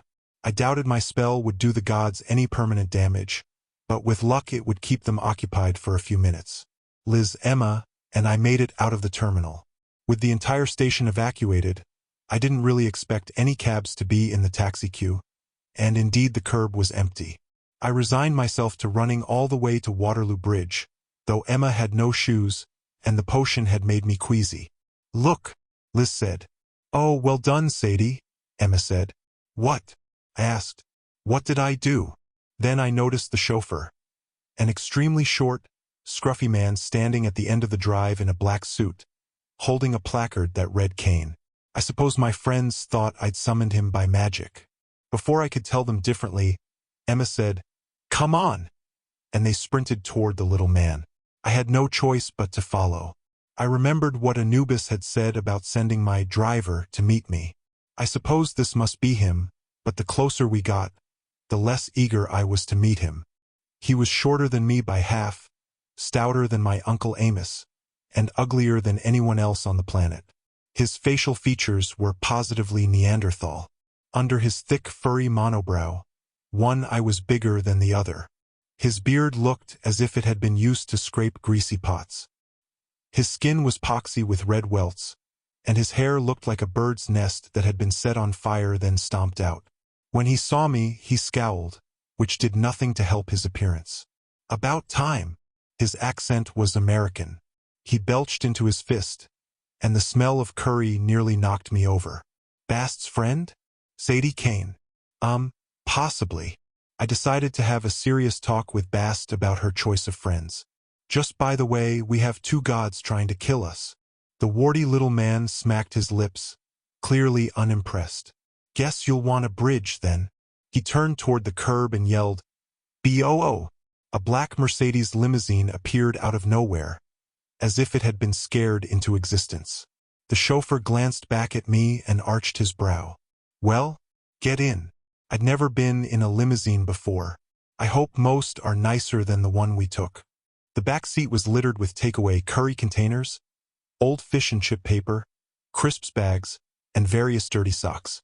Despite this, Emma, Liz, and I crammed together in the back, because none of us dared ride up front. You may think I was mad to get in a car with a strange man. You're right, of course. But Bast had promised us help, and Anubis had told me to expect a driver. The fact that our promised help was a little man with bad hygiene and a magical limousine did not particularly surprise me. I'd seen stranger things. Also, I didn't have much choice. The potion had worn off, and the strain of releasing so much magic had made me lightheaded and wobbly-legged. I wasn't sure I could have walked to Waterloo Bridge without passing out. The chauffeur floored the gas and barreled out of the station. The police had cordoned it off, but our limo swerved around the barricades, past a cluster of BBC News vans and a mob of spectators, and no one paid us any attention. The chauffeur started whistling a tune that sounded like Short People. His head barely reached the headrest. All I could see of him was a grubby nest of hair and a set of furry hands on the wheel. Stuck in the sun visor was an identification card with his picture, sort of. It had been taken at point-blank range, showing only an out-of-focus nose and a hideous mouth, as if he'd been trying to eat the camera. The card read, "Your driver is BS. You're Bess, I guess?" I said. "Yes," he said. "Your car's a mess," Liz muttered. "If one more person rhymes," Emma grumbled. "I'll throw up. Is it Mr. Bess?" I asked, trying to place his name from Egyptian mythology. I was fairly sure they hadn't had a god of chauffeurs. "Lord Bess? Bess the extremely short." "Just Bess," he grunted. "One S. And no, it's not a girl's name. Call me Bessie, and I'll have to kill you. As for being short, I'm the dwarf god, so what do you expect? Oh, there's bottled water for you back there if you're thirsty." I looked down. Rolling about at my feet were two partially empty bottles of water. One had lipstick on the cap. The other looked as if it had been chewed on. "Not thirsty," I decided. Liz and Emma murmured agreement. I was surprised they weren't absolutely catatonic after the evening's events. But then again, they were my mates. I didn't hang out with weak-willed girls, did I? Even before I discovered magic, it took a strong constitution and a fair amount of adaptability to be my friend. And no comment from you, Carter. Police vehicles were blocking Waterloo Bridge, but Bess swerved around them, jumped the pavement, and kept driving. The police didn't even blink. "Are we invisible?" I asked. "To most mortals," Bess belched. "They're pretty dense, aren't they? Present company accepted, etc." "You're really a god?" Liz asked. "Huge," Bess said. "I'm huge in the world of gods." "A huge god of dwarves," Emma marveled. "You mean as in Snow White or all dwarves?" Bess waved his hands expansively, which made me a bit nervous as he took both of them off the wheel. Egyptians were smart. They honored people who were born unusual. Dwarves were considered extremely magical. "So yeah, I'm the god of dwarves." Liz cleared her throat. "Isn't there a more polite term we're supposed to use nowadays? Like little person or vertically challenged or..."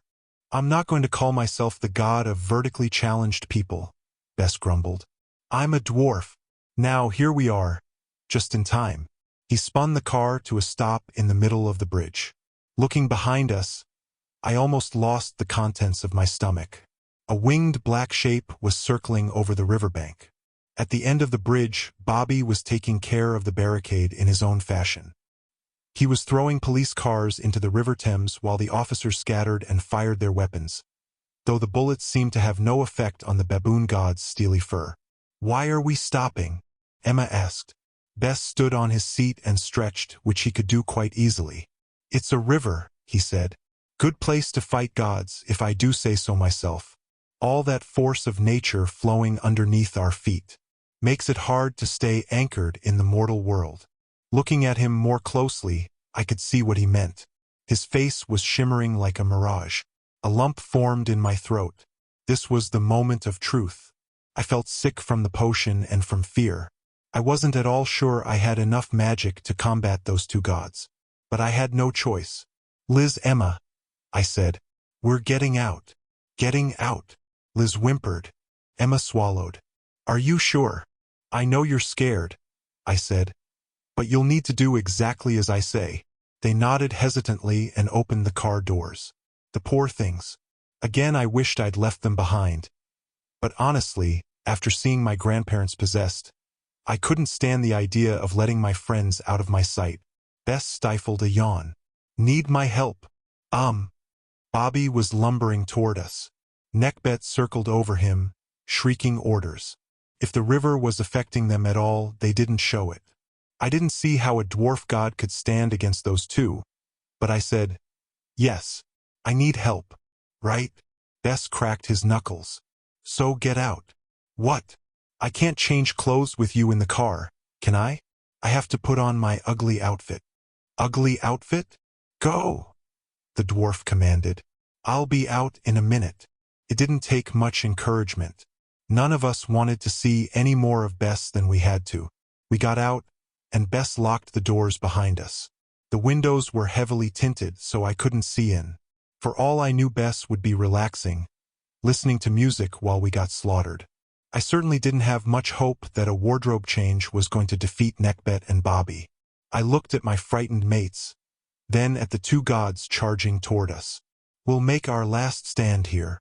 Oh no, Liz said. I really don't like the term last stand. I rummaged through my bag and took out a piece of chalk and the 4 sons of Horus. Liz, put these statues at the cardinal points, north, south, and so on. Emma, take the chalk. Draw a circle connecting the statues. We only have a few seconds. I traded her the chalk for my staff, then had a horrible flash of déjà vu. I just ordered my friends into action exactly as Zia Rashid had bossed me the first time we'd faced an enemy god together. I didn't want to be like Zia. On the other hand, I realized for the first time just how much courage she must have had to stand up to a goddess while protecting 2 complete novices. I hate to say it, but it gave me a newfound respect for her. I wished I had her bravery. I raised my staff and wand and tried to focus. Time seemed to slow down.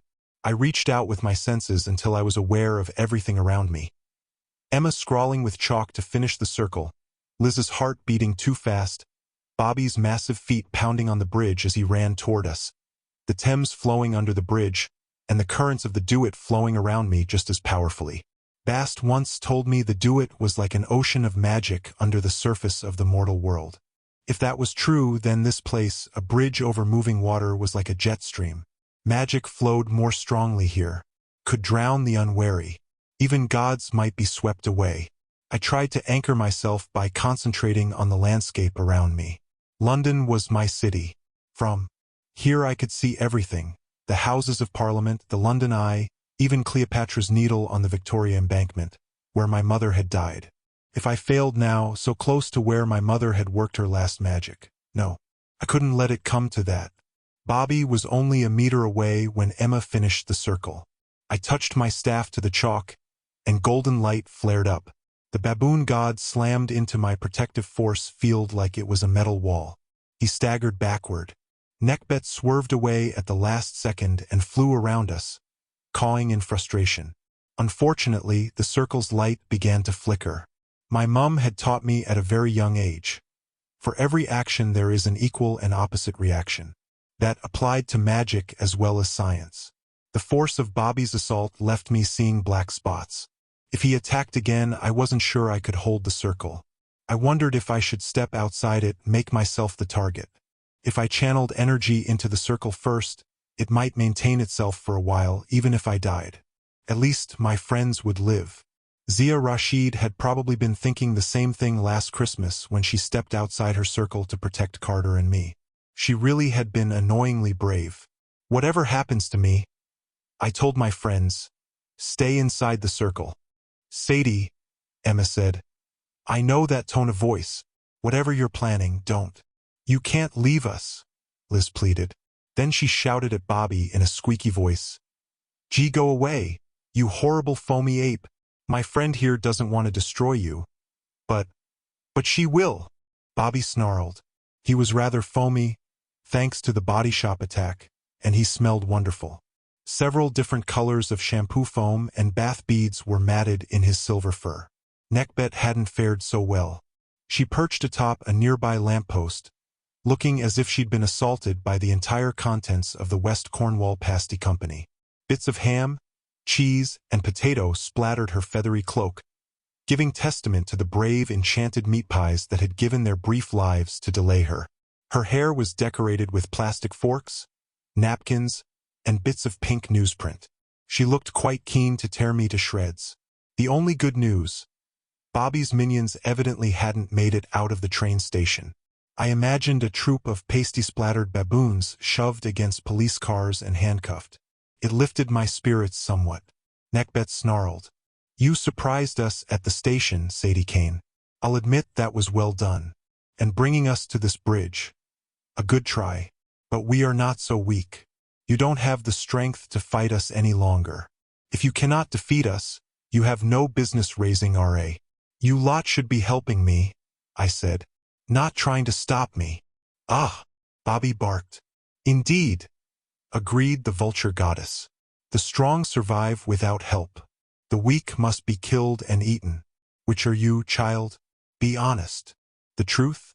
I was about to drop. The bridge seemed to be spinning beneath me. Sirens wailed on both banks of the river. More police had arrived at the barricades, but for now they made no effort to advance. Bobby bared his fangs. He was so close. I could smell his shampooed fur and his horrid breath. Then I looked at Gramps' glasses still stuck on his head, and all my anger came back. "Try me," I said. "I follow the path of Isis. Cross me, and I'll destroy you." I managed to light my staff. Bobby stepped back. Neckbet fluttered on her lamppost. Their forms shimmered briefly. The river was weakening them, loosening their connection to the mortal world like interference on a mobile phone line. But it wasn't enough. Neckbet must have seen the desperation in my face. She was a vulture. She specialized in knowing when her prey was finished. "A good last effort, child," she said, almost with appreciation. "But you have nothing left." "Bobby, attack!" The baboon god reared up on his back legs. I got ready to charge and deliver one final burst of energy, to tap into my own life source and hopefully vaporize the gods. I had to make sure Liz and Emma survived. Then the limo's door opened behind me. Bess announced, "No one is attacking anyone. Except me, of course." Neckbet shrieked in alarm. I turned to see what was going on. Immediately, I wished I could burn my eyes out of my head. Liz made a gagging sound. "Lord, no. That's wrong." "Ack!" Emma shouted, in perfect baboon speak. "Make him stop." Bess had indeed put on his ugly outfit. He climbed onto the roof of the limo and stood there, legs planted, arms akimbo like Superman, except with only the underwear. For those faint of heart, I won't go into great detail, but Bess, all of a meter tall, was showing off his disgusting physique. His potbelly, hairy limbs, awful feet, gross flabby bits, and wearing only a blue Speedo. Imagine the worst-looking person you've ever seen on a public beach. The person for whom swimwear should be illegal. Bess looked worse than that. I wasn't sure what to say except, "Put on some clothes." Bess laughed. The sort of guffaw that says, "Ha-ha, I'm amazing." "Not until they leave," he said. "Or I'll be forced to scare them back to the do-it. This is not your affair, dwarf god." Neckbet snarled, averting her eyes from his horribleness. "Go away. These children are under my protection," Bess insisted. "I don't know you," I said. "I never met you before today." "Nonsense. You expressly asked for my protection." "I didn't ask for the Speedo Patrol." Bess leaped off the limo and landed in front of my circle, placing himself between Bobby and me. The dwarf was even more horrible from behind. His back was so hairy it looked like a mink coat, and on the back of his Speedo was printed dwarf pride. Bess and Bobby circled each other like wrestlers. The baboon god swiped at Bess, but the dwarf was agile. He scrambled up Bobby's chest and head-butted him in the nose. Bobby staggered backward as the dwarf continued pounding away, using his face as a deadly weapon. "Don't hurt him," I yelled. "It's my Gramps in there." Bobby slumped against the railing. He blinked, trying to regain his bearings, but Bess breathed on him, and the smell of curry must have been too much. The baboon's knees buckled. His body shimmered and began to shrink. He crumpled on the pavement and melted into a stocky gray-haired pensioner in a tattered cardigan. "Gramps!" Couldn't stand it. I left the protective circle and ran to his side. "He'll be fine," Bess promised. Then he turned toward the vulture goddess. Now it's your turn, Neckbet. Leave. I stole this body fair and square, she wailed. I like it in here. You asked for it. Bess rubbed his hands, took a deep breath, and did something I will never be able to erase from my memory. If I simply said he made a face and yelled "Boo," that would be technically correct, but it wouldn't begin to convey the horror. His head swelled. His jaw unhinged until his mouth was 4 times too big. His eyes bulged like grapefruits. His hair stuck straight up like basts. He shook his face and waggled his slimy green tongue and roared "Bo!" so loudly, the sound rolled across the Thames like a cannon shot. This blast of pure ugly blew the feathers off Neckbet's cloak and drained all the color from her face. It ripped away the essence of the goddess like tissue paper in a storm. The only thing left was a dazed old woman in a flower-print dress, squatting on the lamppost. "Oh dear!" Gran fainted. Bess jumped up and caught her before she could topple into the river. The dwarf's face went back to normal, well, normally ugly at least, as he eased Gran onto the pavement next to Gramps. "Thank you," I told Bess. "Now, will you please put on some clothes?" He gave me a toothy grin, which I could have lived without. "You're all right, Sadie Kane. I see why Bast likes you." "Sadie?" My grandfather groaned, his eyelids fluttering open. "I'm here, Gramps." I stroked his forehead. "How do you feel?" "Strange craving for mangoes." He went cross-eyed. "And possibly insects. You saved us." "Not really," I admitted. "My friend here." "Certainly she saved you," Bess said. "Brave girl you have here. Quite a magician." Gramps focused on Bess and scowled. "Bloody Egyptian gods in their bloody revealing. Swimwear. This is why we don't do magic." I sighed with relief. Once Gramps started complaining, I knew he was going to be all right. Gran was still passed out, but her breathing seemed steady. The color was coming back into her cheeks. "We should go," Bess said. "The mortals are ready to storm the bridge." I glanced toward the barricades and saw what he meant. An assault team was gathering, heavily armored men with rifles, grenade launchers, and probably many other fun toys that could kill us. "Liz, Emma," I called. "Help me with my grandparents." My friends ran over and started to help Gramps sit up, but Bess said, "They can't come." "What?" I demanded. "But you just said." "They're mortals," Bess said. "They don't belong on your quest. If we're going to get the second scroll from Vlad Menshikov, we need to leave now." "You know about that?" Then I remembered that he'd spoken with Anubis. "Your grandparents and friends are in less danger here," Bess said. "The police will question them, but they won't see old people and children as a threat." "We're not children," Emma grumbled. "Vultures," Gran whispered in her sleep. "Meat pies." Gramps coughed. "The dwarf is right, Sadie. Go. I'll be tip-top in a moment, though it's a pity that baboon chap couldn't leave me some of his power. Haven't felt that strong in ages." I looked at my bedraggled grandparents and friends. My heart felt it was being stretched in more directions than Bess's face. I realized the dwarf was right. They'd be safer here facing an assault team than going with us. And I realized, too, that they didn't belong on a magic quest. My grandparents had chosen long ago not to use their ancestral abilities. And my friends were just mortals, brave, mad, ridiculous, wonderful mortals. But they couldn't go where I had to go. "Sadie, it's fine." Emma adjusted her broken glasses and tried for a smile. "We can handle the police. Won't be the first time we've had to do some quick talking. We'll take care of your Gran and Gramps," Liz promised. "Don't need taking care of," Gramps complained. Then he broke down in a fit of coughing. "Just go, my dear. That baboon god was in my head. I can tell you he means to destroy you. Finish your quest before he comes after you again." I couldn't even stop him. I couldn't. He looked resentfully at his shaky old hands. "I never would have forgiven myself. Now off with you." "I'm sorry," I told them all. "I didn't mean." "Sorry," Emma demanded. "Sadie Kane, that was the most brilliant birthday party ever. Now, go." She and Liz both hugged me, and before I could start crying, Bess shepherded me into the Mercedes. We drove north toward the Victoria Embankment. We were almost to the barricades when Bess slowed down. "What's wrong?" I asked. "Can't we go past invisibly?" "It's not the mortals I'm worried about." He pointed. All the police, reporters, and spectators around the barricades had fallen asleep. Several military types in body armor were curled on the pavement, cuddling their assault rifles like teddy bears.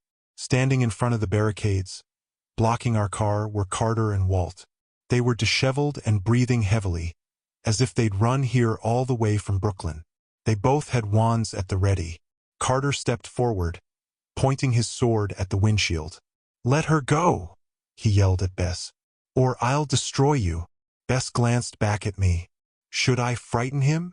"No," I said. That was something I didn't need to see again. "I'll handle it." I stepped out of the limo. "Hello, boys." Brilliant timing. Walt and Carter frowned. "You're not in danger?" Walt asked me. "Not anymore." Carter lowered his sword reluctantly. "You mean the ugly guy is a friend?" I said. "Bast's friend. He's also our driver." Carter looked equal parts confused, annoyed, and uneasy, which made a satisfying ending to my birthday party. "Driver to where?" he asked. "Russia, of course," I said. "Hop in." Chapter 9. We get a vertically challenged tour of Russia. As usual, Sadie left out some important details, like how Walt and I nearly killed ourselves trying to find her. It wasn't fun, flying to the Brooklyn Museum. We had to hang from a rope under the Griffin's belly like a couple of Tarzans, dodging policemen, emergency workers, city officials, and several old ladies who chased after us with umbrellas screaming, "There's the hummingbird! Kill it!" Once we managed to open a portal, I wanted to take Freak through with us, but the gate of swirling sand kind of, freaked him out, so we had to leave him behind. When we got to London, television monitors in the storefronts were showing footage of Waterloo Station. Something about a strange disturbance inside the terminal with escaped animals and windstorms. Gee, wonder who that could have been? We used Walt's amulet for Shu the air god to summon a burst of wind and jump to Waterloo Bridge. Of course, we landed right in the middle of a heavily armed riot squad. Just luck that I remembered the sleep spell. Then, finally, we were ready to charge in and save Sadie, and she rides up in a limousine driven by an ugly dwarf in a swimsuit, and she accuses us of being late. So when she told us the dwarf was driving us to Russia, I was like, whatever, and I got into the car. The limousine drove through Westminster while Sadie, Walt, and I traded stories. After hearing what Sadie had been through, I didn't feel so bad about my day. A dream of Apophis and a three-headed snake in the training room didn't seem nearly as scary as gods taking over our grandparents. I'd never liked Gran and Gramps that much, but still, yikes. I also couldn't believe our chauffeur was Bess. Dad and I used to laugh about his pictures in museums, his bulging eyes, wagging tongue, and general lack of clothing. Supposedly, he could scare away almost anything. Spirits, demons, even other gods, which is why the Egyptian commoners had loved him.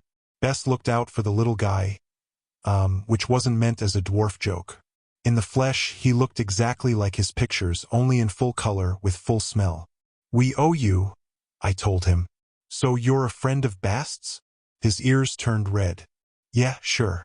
She asks me for a favor once in a while. I try to help out."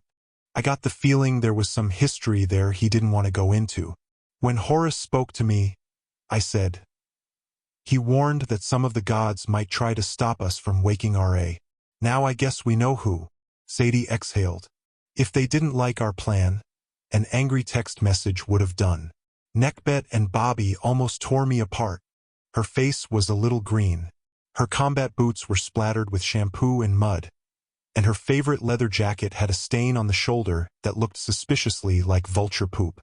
Still, I was impressed that she was conscious. Potions are hard to make and even harder to use. There's always a price for channeling that much magic. "You did great," I told her. Sadie looked resentfully at the black knife in her lap, the ceremonial blade Anubis had given her. "I'd be dead if not for Bess." "Nah," Bess said. "Well, okay, you probably would be, but you would have gone down in style." Sadie turned the strange black knife as if she might find instructions written on it. It's a netjerry, I said. A serpent blade. Priests used it for the opening of the mouth ceremony, she said. But how does that help us? Don't know, I admitted. Bess. Death rituals. I try to avoid them. I looked at Walt. Magic items were his specialty, but he didn't seem to be paying attention. Ever since Sadie had told us about her talk with Anubis, Walt had been awfully quiet. He sat next to her, fidgeting with his rings. You okay? I asked him. Yeah. Just thinking. He glanced at Sadie. About netjerry blades, Sadie tugged at her hair, like she was trying to make a curtain between her and Walt. The tension between them was so thick, I doubted even a magic knife could cut through it. Bloody Anubis, she muttered. I could have died, for all he cared. We drove in silence for a while after that. Finally, Bess turned onto Westminster Bridge and doubled back over the Thames. Sadie frowned. Where are we going?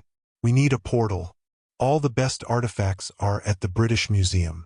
Yeah, Bess said. And the other magicians know that. Other magicians? I asked. Kid, the House of Life has branches all over the world. London is the 9th gnome. With that stunt at Waterloo, Miss Sadie just sent up a big flare telling Desjardins' followers, Here I am. You can bet they're going to be hunting you now. They'll be covering the museum in case you make a run for it. Fortunately, I know a different place we can open a portal. Schooled by a dwarf. It should have occurred to me that London had other magicians. The House of Life was everywhere. Outside the security of Brooklyn House, there wasn't a single continent where we'd be safe. We rode through South London. The scene along Camberwell Road was almost as depressing as my thoughts. Rows of grubby brick apartments and low-rent shops lined the street. An old woman scowled at us from a bus stop. In the doorway of an Asda grocery store, a couple of young tough guys eyed the Mercedes as if they wanted to steal it. I wondered if they were gods or magicians in disguise, because most people didn't notice the car. I couldn't imagine where Bess was taking us. It didn't seem like the kind of neighborhood where you'd find a lot of Egyptian artifacts.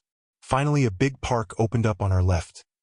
Misty green fields, tree-lined paths, and a few ruined walls like aqueducts, covered in vines. The land sloped upward to a hilltop with a radio tower. Bess jumped the curb and drove straight over the grass, knocking down a sign that said keep to the path. The evening was gray and rainy, so there weren't many people around. A couple of joggers on the nearby path didn't even look at us, as if they saw Mercedes limos four-wheeling across the park every day. Where are we going? I asked. Watch and learn, kid, Bess said. Being called kid by a guy shorter than me was a little annoying, but I kept my mouth shut. Bess drove straight up the hill. Close to the top was stone staircase maybe 30 feet wide, built into the hillside. It seemed to lead nowhere. Bess slammed on the brakes and we swerved to a stop. The hill was higher than I'd realized. Spread out below us was the whole of London. Then I looked more closely at the staircase. 2 sphinxes made of weathered stone lay on either side of the stairs, watching over the city. Each was about 10 feet long with the typical lion's body and pharaoh's head, but they seemed totally out of place in a London park. Those aren't real, I said. Bess snorted. Of course they're real. They aren't from ancient Egypt. They're not old enough. Picky, Bess said. These are the stairs to the Crystal Palace. Big glass and steel exhibit hall the size of a cathedral used to sit right here on this hill. Sadie frowned. I read about that in school. Queen Victoria had a party there or something. A party or something? Bess grunted. It was the Grand Exhibition in 1851. Showcase of British imperial might, etc. They had good candied apples. You were there? I asked. Bess shrugged. The palace burned down in the 1930s, thanks to some stupid magicians. But that's another story. All that's left now are a few relics, like these stairs and the sphinxes. A stairway to nowhere, I said. Not nowhere, Bess corrected. Tonight it'll take us to St. Petersburg. Walt sat forward. His interest in the statues had apparently shaken him out of his gloom. But if the sphinxes aren't really Egyptian, he said, how can they open a portal? Bess gave him a toothy grin. Depends on what you mean by really Egyptian, kid. Every great empire is a wannabe Egypt. Having Egyptian stuff around makes them feel important. That's why you've got new Egyptian artifacts in Rome, Paris, London, you name it. That obelisk in Washington. Don't mention that one, please, Sadie said. Anyway, Bess continued, these are still Egyptian sphinxes. They were built to play up the connection between the British Empire and the Egyptian Empire. So yeah, they can channel magic. Especially if I'm driving. And now, he looked at Walt. It's probably time for you to get out. I was too surprised to say anything, but Walt stared at his lap as if he'd been expecting this. Hang on, Sadie said. Why can't Walt come with us? He's a magician. He can help. Bess's expression turned serious. Walt, you haven't told them? Told us what? Sadie demanded. Walt clutched his amulets, as if there might be one that would help him avoid this conversation. It's nothing, really. It's just, I should help out at Brooklyn House. And Jazz thought. He faltered, probably realizing that he shouldn't have brought up her name. Yes. Sadie's tone was dangerously calm. How's Jazz doing? She's still in a coma, Walt said. Amos says she'll probably make it. But that's not what Good, Sadie said. Glad she'll get better. So you need to get back, then. That's brilliant. Off you go. Anubis said we should hurry. Not very subtle, the way she threw his name out there. Walt looked like she'd kicked him in the chest. I knew Sadie wasn't being fair to him. From my conversation with Walt back at Brooklyn House. I knew he liked Sadie. Whatever was bothering him, it wasn't any kind of romantic thing with Jazz. On the other hand, if I tried to take his side, Sadie would just tell me to butt out. I might even make things worse between Sadie and him. It's not that I want to go back, he managed. But you can't go with us, Bess said firmly. I thought I heard concern in his voice, even pity. Go on, kid. It's fine. Walt fished something out of his pocket. Sadie, about your birthday, you, probably don't want any more presents. It's not a magic knife, but I made this for you. He poured a gold necklace into her hand. It had a small Egyptian symbol. That's the basketball hoop on Ra's head, I said. Walt and Sadie both frowned at me, and I realized I probably wasn't making the moment more magical for them. I mean, it's the symbol that surrounds Ra's sun crown, I said. A never-ending loop. The symbol of eternity, right? Sadie swallowed as if the magic potion was still bubbling in her stomach. Eternity. Walt shot me a look that clearly meant please stop helping. Yeah, he said. It's called Shun. I just thought, you're looking for RA. And good things, important things, should be eternal. So maybe it'll bring you luck. I meant to give it to you this morning, but I kind of lost my nerve. Sadie stared the talisman glittering in her palm. Walt, thank you, but just remember I didn't want to leave, he said. If you need help, I'll be there for you. He glanced at me and corrected himself. Both of you, of course. But now, Bess said, you need to go. Happy birthday, Sadie, Walt said. And good luck. He got out of the car and trudged down the hill. We watched until he was just a tiny figure in the gloom. Then he vanished into the woods. 2 farewell gifts, Sadie muttered. From 2 gorgeous guys. I hate my life. She latched the gold necklace around her throat and touched the Shun symbol. Bess gazed down at the trees where Walt had disappeared. Poor kid. Born unusual, all right. It isn't fair. What do you mean? I asked. Why were you so anxious for Walt to leave? The dwarf rubbed his scraggly beard. Not my place to explain. Right now we've got work to do. The more time we give Menshikov to prepare his defenses, the harder this is going to get. I wasn't ready to drop it, but Bess stared at me stubbornly, and I knew I wasn't going to get any more answers from him. Nobody can look stubborn like a dwarf. So Russia, I said, by driving up an empty staircase. Exactly. Bess floored the accelerator. The Mercedes churned grass and mud and barreled up the stairs. I was sure we'd reach the top and get nothing but a broken axle. But at the last second, a portal of swirling sand opened in front of us. Our wheels left the ground, and the black limousine flew headlong into the vortex. We slammed into pavement on the other side, scattering a group of surprised teenagers. Sadie groaned and pried her head off the headrest. "Can't we go anywhere gently?" she asked. Bess hit the wipers and scraped the sand off our windshield. Outside it was dark and snowy. 18th-century stone buildings lined a frozen river lit with street lamps. Beyond the river glowed more fairy tale buildings.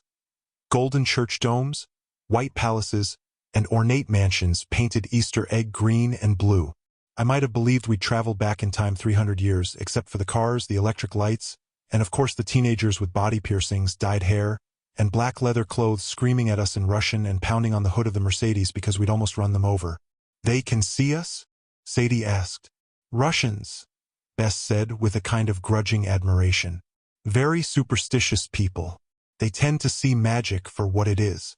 We'll have to be careful here." "You've been here before?" I asked. He gave me a dull look, then pointed to either side of the car. We'd landed between two stone sphinxes standing on pedestals. They looked like a lot of sphinxes I'd seen, with crowned human heads on lion bodies, but I'd never seen sphinxes covered in snow. "Are those authentic?" I asked. "Farthest north Egyptian artifacts in the world," Bess said. "Pillaged from Thebes and brought up here to decorate Russia's new imperial city, St. Petersburg. Like I said, every new empire wants a piece of Egypt." The kids outside were still shouting and banging on the car. One smashed a bottle against our windshield. Sadie said. "Should we move?" "Nah," Bess said. "Russian kids always hang out by the sphinxes. Been doing it for hundreds of years." "But it's like midnight here," I said. "And it's snowing." "Did I mention they're Russian?" Bess said. "Don't worry, I'll take care of it." He opened his door. Glacier-cold wind swept into the mare seeds, but Bess stepped out wearing nothing but his Speedo. The kids backed up quickly. Couldn't blame them. Bess said something in Russian, then roared like a lion. The kids screamed and ran. Bess's form seemed to ripple. When he got back into the car, he was wearing a warm winter coat, a fur-lined hat, and fuzzy mittens. "See?" he said. "Superstitious. They know enough to run from a god." "A small hairy god in a Speedo, yes," Sadie said. "So what do we do now?"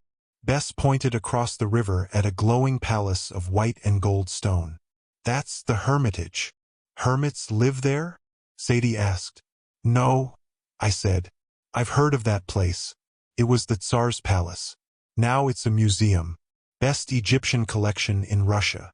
"Dad took you there, I suppose?" Sadie asked. I thought we were over the whole jealous about traveling the world with Dad thing, but every once in a while it cropped up again. "We never went." I tried not to sound defensive. "He got an invitation to speak there once, but he declined." Bess chuckled. "Your dad was smart. Russian magicians don't exactly welcome outsiders. They protect their territory fiercely." Sadie stared across the river. "You mean the headquarters of the 18th Gnome is inside the museum?" "Somewhere," Bess agreed. "But it's hidden with magic, because I've never found the entrance. That part you're looking at is the Winter Palace, the old home of the Tsar. There's a whole complex of other mansions behind it. I've heard it would take 11 days just to see everything in all the Hermitage collections. But unless we wake RA, the world ends in 4 days," I said. 3 days now," Sadie corrected. "If it's after midnight." I winced. "Thanks for the reminder." "So take the abbreviated tour," Bess said. "Start with the Egyptian section. Ground floor, main museum." "Aren't you coming with us?" I asked. "He can't, can he?" Sadie guessed. Like Bast couldn't enter Desjardins' house in Paris. The magicians charm their headquarters against the gods. "Isn't that right?" Bess made an even uglier face. "I'll walk you down to the bridge, but I can't go any farther. If I cross the river Neva too close to the Hermitage, I'll set off all kinds of alarms. You'll have to sneak inside somehow." "Breaking into a museum at night," Sadie muttered. "We've had such good luck with that. And find the entrance to the 18th Gnome. And don't get captured alive." "What do you mean?" I asked. "It's better to be captured dead?" The look in his eyes was grim. "Just trust me. You don't want to be Menshikov's prisoner." Bess snapped his fingers, and suddenly we were wearing fleece parkas, ski pants, and winter boots. "Come on, Malisher," he said. "I'll walk you to the Dvortsovy Bridge." The bridge was only a few hundred yards away, but it seemed farther. March obviously wasn't springtime in St. Petersburg. The dark, the wind, and the snow made it feel more like January in Alaska.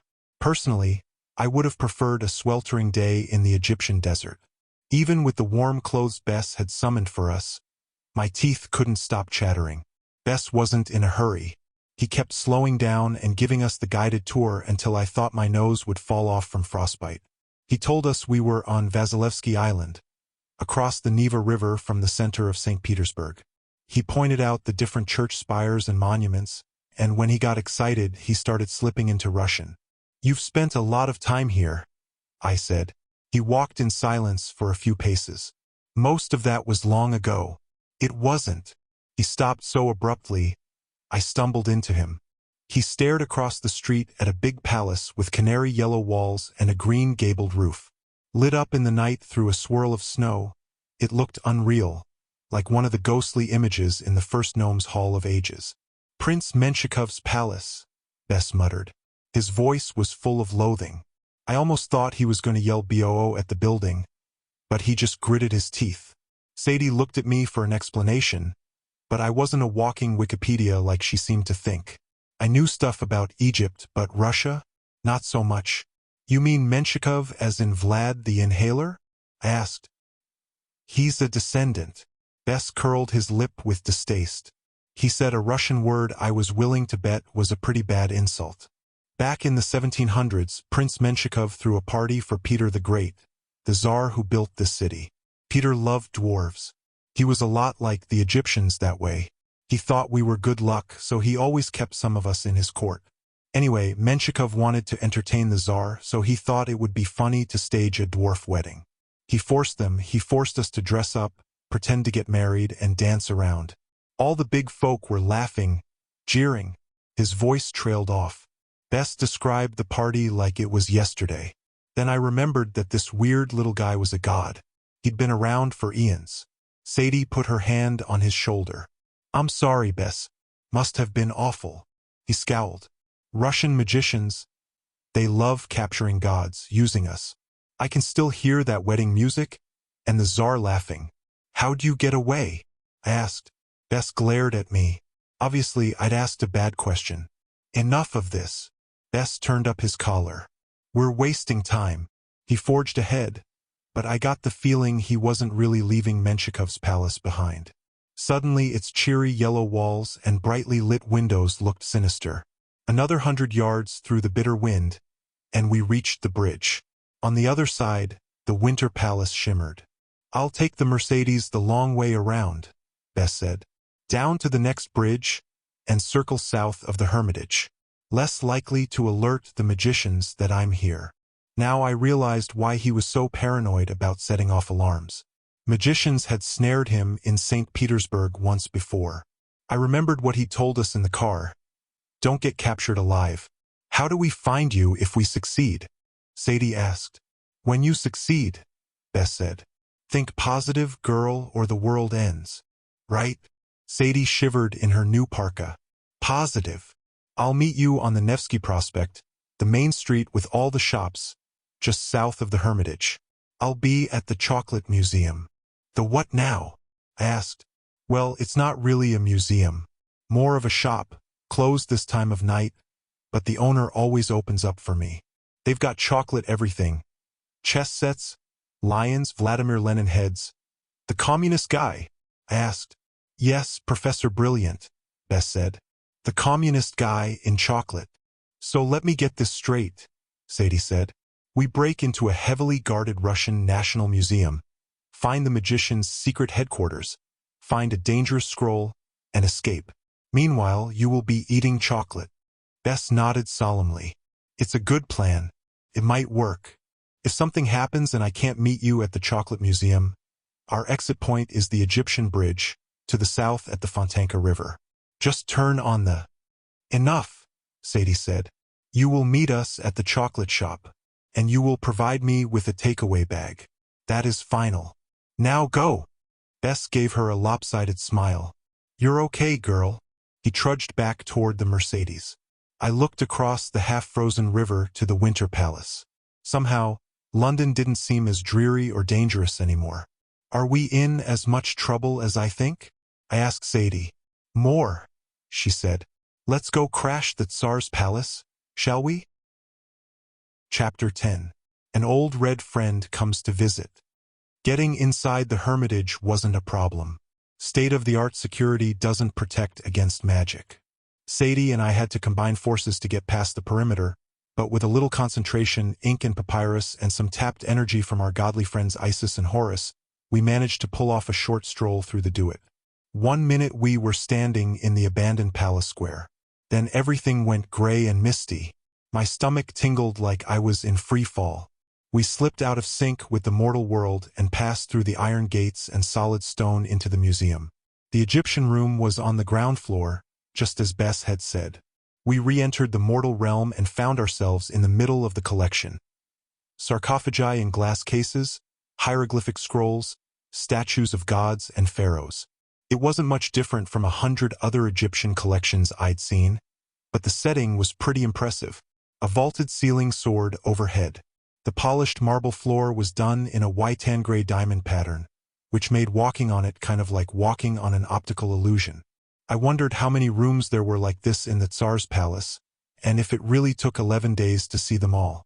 I hoped Bess was right about the secret entrance to the gnome being somewhere in this room.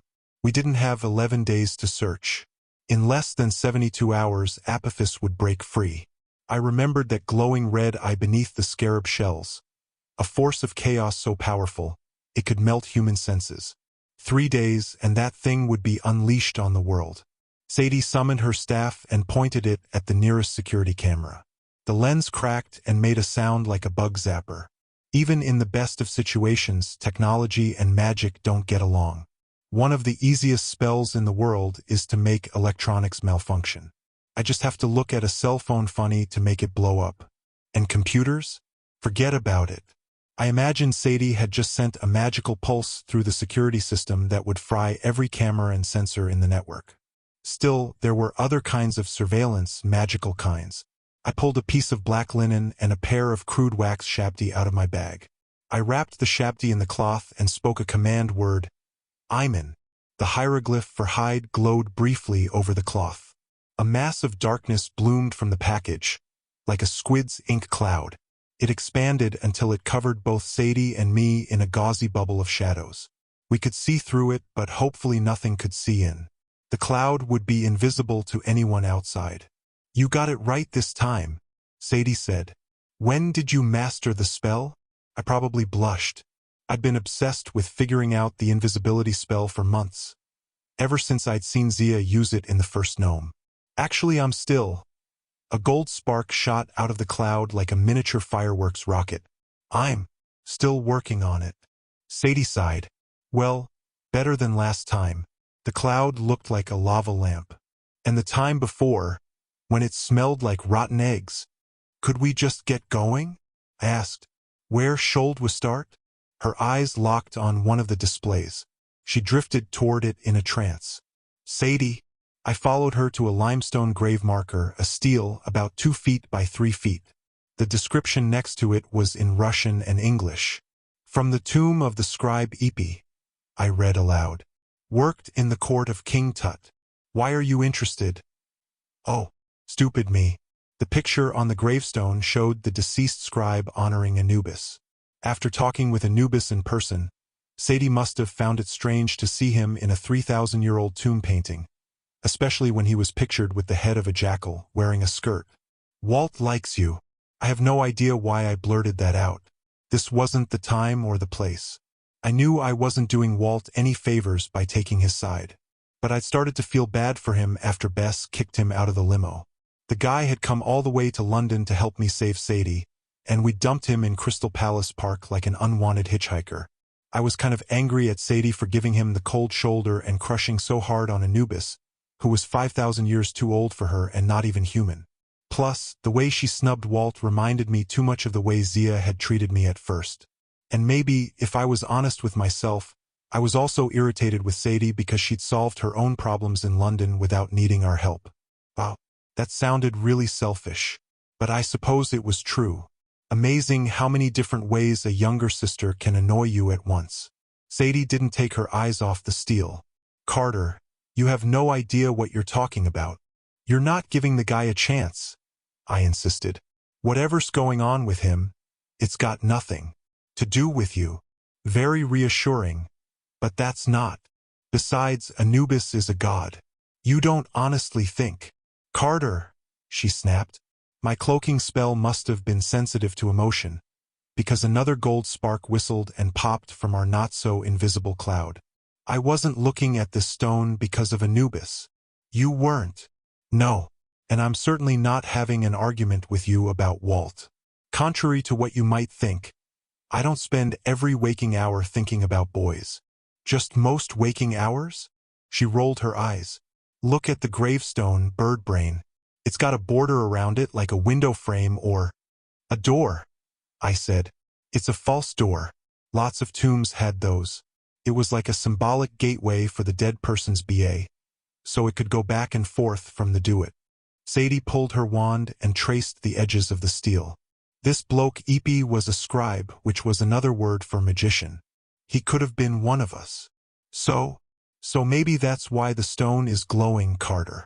What if this false door's not false? I looked at the steel more closely, but I didn't see any glow. I thought maybe Sadie was hallucinating from exhaustion or too much potion in her system.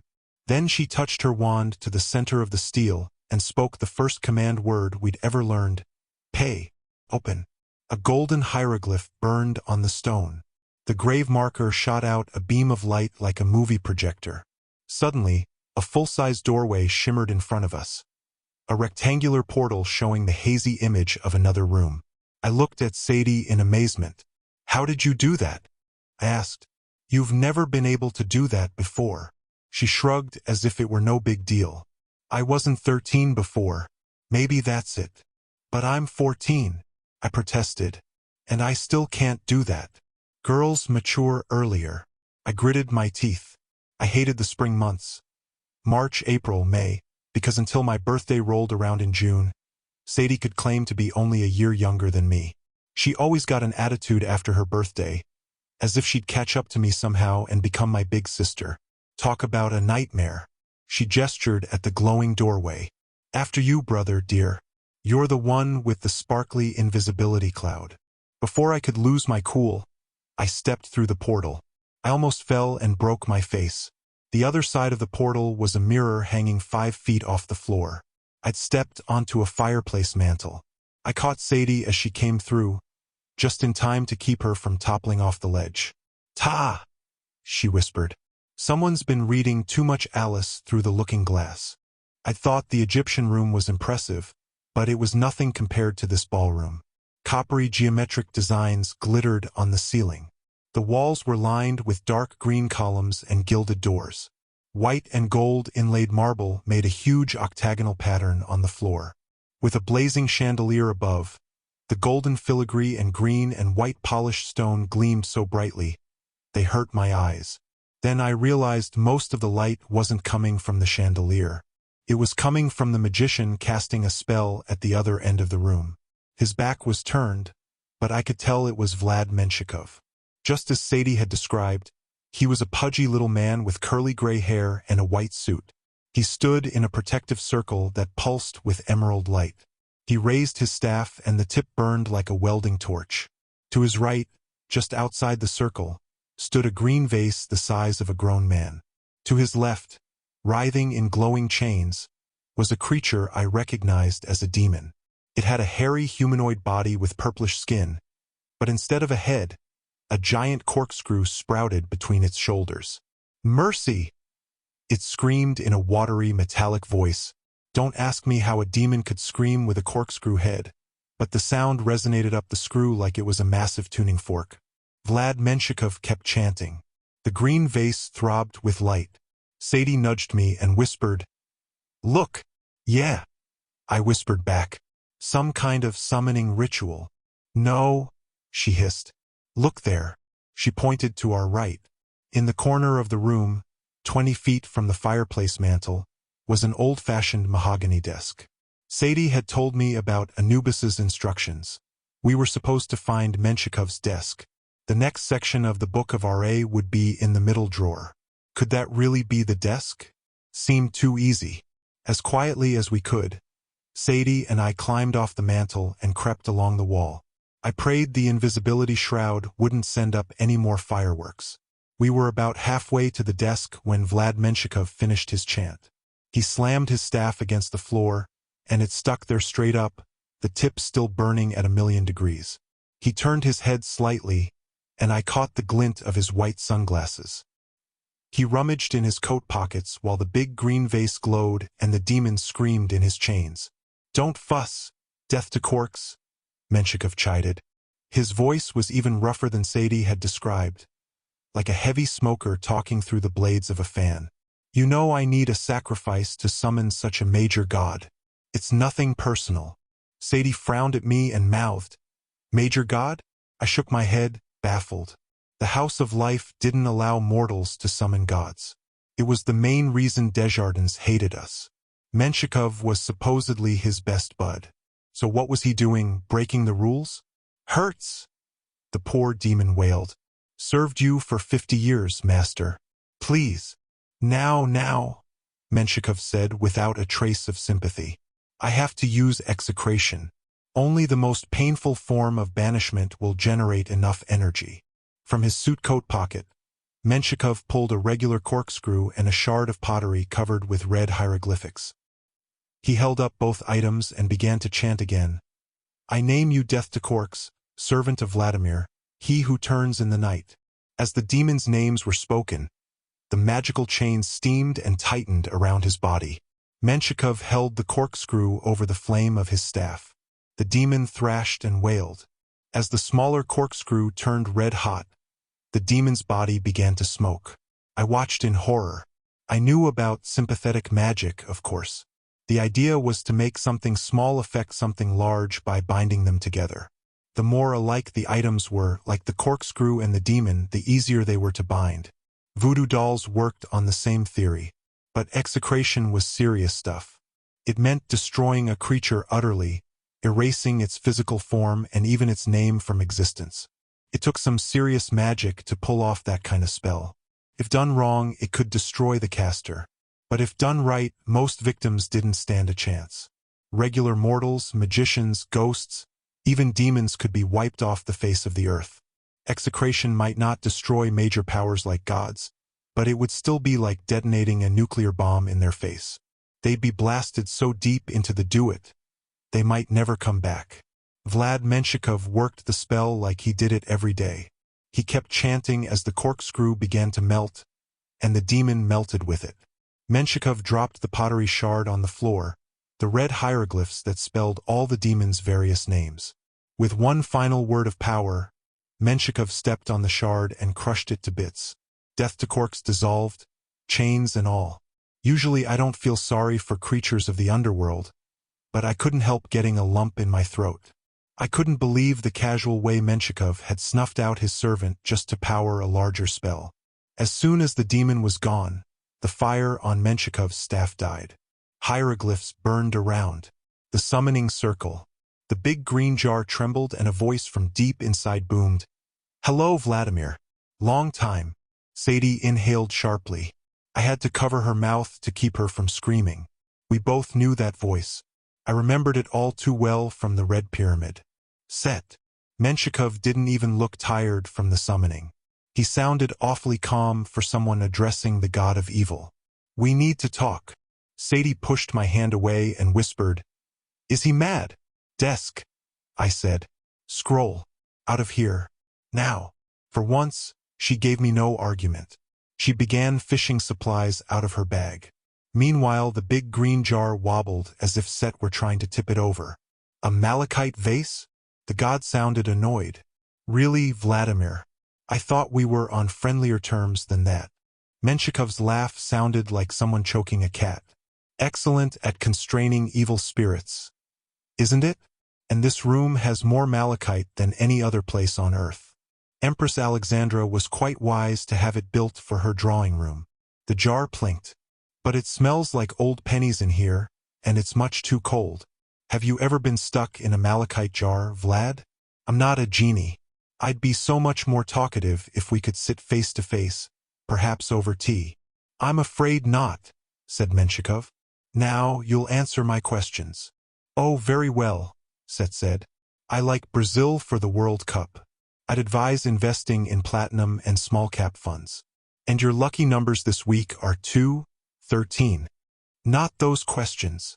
Menshikov snapped.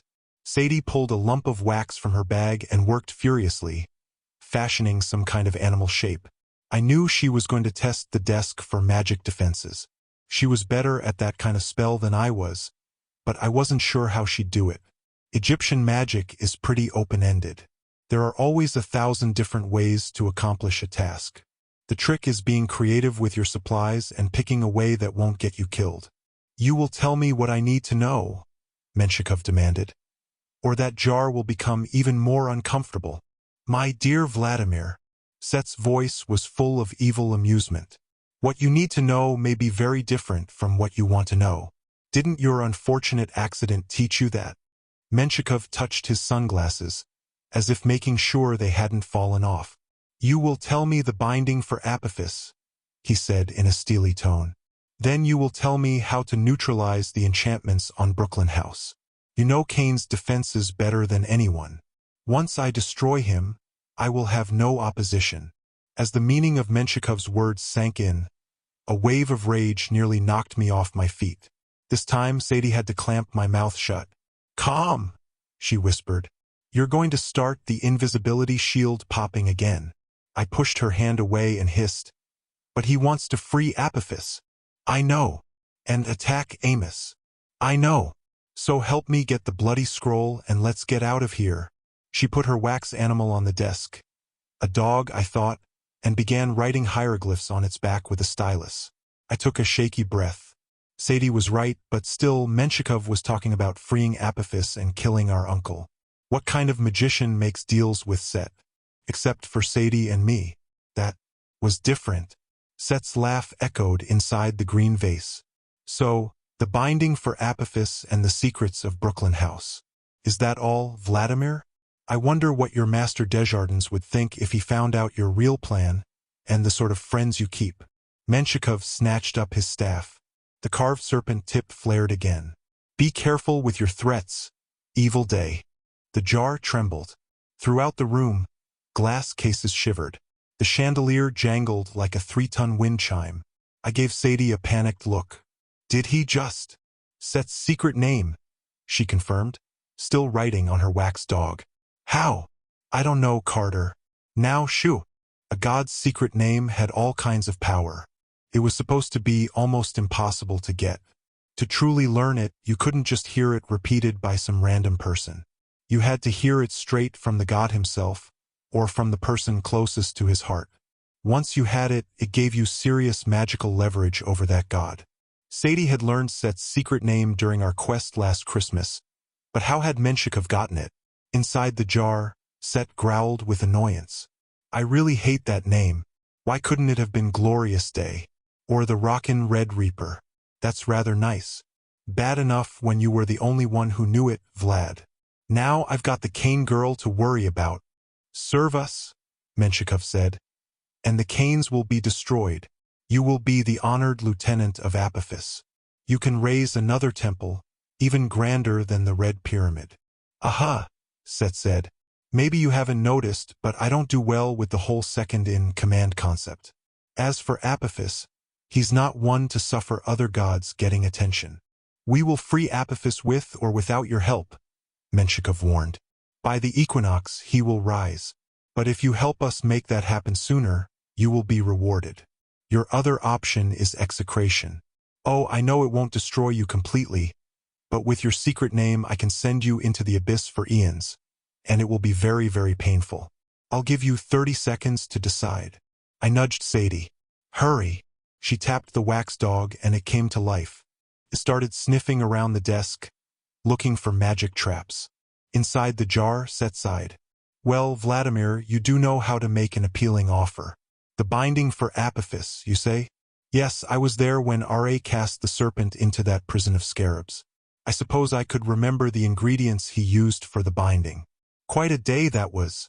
I was wearing red, I think. At the victory feast, they served the most delicious honey-baked locusts. You have 10 seconds, Menshikov said. Oh, I'll cooperate. I hope you have a pen and paper handy. It's a rather long list of ingredients. Let's see, what did R.A. use for a base? Bat dung? Then there were the dried toads, of course. And then, Set began rattling off ingredients, while Sadie's wax dog sniffed around the desk. Finally, it lay down on the blotter and went to sleep. Sadie frowned at me. No traps. That's too easy, I whispered back. She opened the top drawer. There was the papyrus scroll, just like the one we'd found in Brooklyn. She slipped it into her bag. We were halfway back to the fireplace when Set caught us by surprise. He was going on with his list of ridiculous ingredients. And snakeskins. Yes, 3 large ones with a sprinkling of hot sauce. Then he stopped abruptly, like he'd had a revelation. He spoke in a much louder voice, calling across the room. And a sacrificial victim would be good. Maybe a young idiot magician who can't do a proper invisibility spell. Like Carter Kane over there. I froze. Vladimir Menshikov turned, and my panic became too much for the invisibility shroud. 6 golden sparks shot up with a loud happy W. The cloud of darkness dissolved. Menshikov stared right at me. How kind of you to deliver yourselves. Well done, Set. Set asked innocently. Do we have visitors? Set. Sadie growled. I'll kick you in the BA for that, so help me. The voice in the jar gasped. Sadie Kane? How exciting. Too bad I'm stuck in this jar and no one will let me out. The hint wasn't too subtle. But surely he couldn't believe we'd free him after he'd blown our cover. Sadie faced Menshikov, her wand and staff ready. You're working with Apophis. You're on the wrong side. Menshikov removed his glasses. His eyes were ruined pits of scar tissue, burned skin, and glistening corneas. Believe me, that's the least gross way I can describe them. The wrong side? Menshikov asked. Girl, you have no idea the powers that are in play. 5,000 years ago, Egyptian priests prophesied how the world would end. R.A. would grow old and tired, and Apophis would swallow him and plunge the world into darkness. Chaos would rule forever. Now the time is here. You can't stop it. You can only choose whether you'll be destroyed, or whether you'll bow to the power of chaos and survive. Right? Set chimed in. It's too bad I'm stuck in this jar. Otherwise, I might have to take sides and help someone. Shut up, Set, Menshikov snapped. No one is crazy enough to trust you. And as for you, children, you are clearly not the threat I imagined. Great, I said. So we can go? Menshikov laughed. Would you run to Desjardins and tell him what you've heard? He wouldn't believe you. He'd put you on trial, then execute you. But I'll spare you that embarrassment. I'll kill you right now. How fun, Set said. Wish I could see it, but I'm stuck in this jar. I tried to think. Menshikov was still inside a protective circle, which meant he had a big defensive advantage.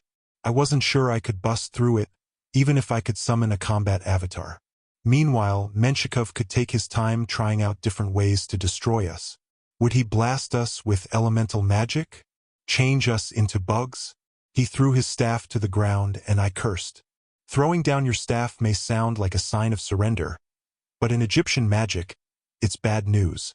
It usually means, hey, I'm going to summon a big nasty thing to kill you while I stand safely inside my circle and laugh.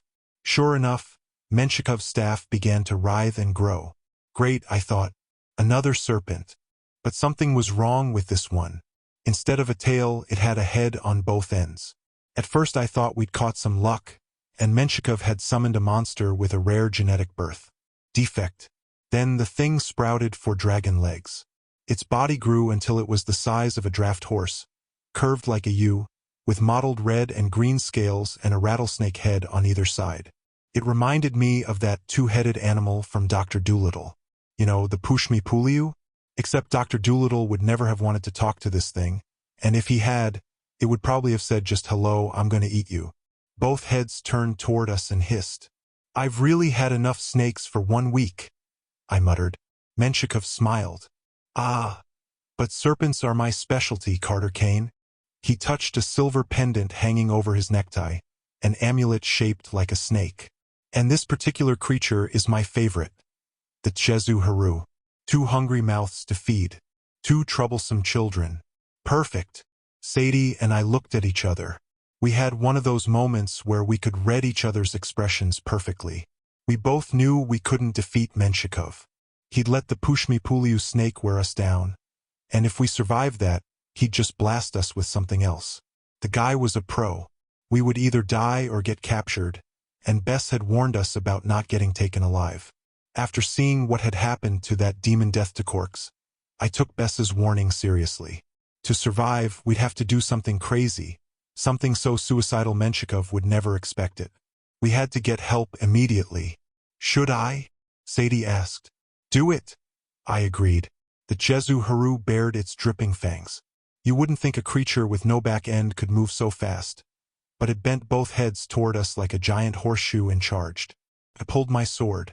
Sadie was faster. She pointed her staff at Set's malachite jar and yelled her favorite command word, Hadi! I was afraid it wouldn't work. She hadn't tried the destruction spell since she separated herself from Isis. But just before the monster reached me, the green jar shattered. Menshikov screamed, Nyet! A sandstorm exploded through the room. Hot winds pushed Sadie and me against the fireplace. A wall of red sand slammed into the Chezu Haru and sent it flying sideways into a malachite column.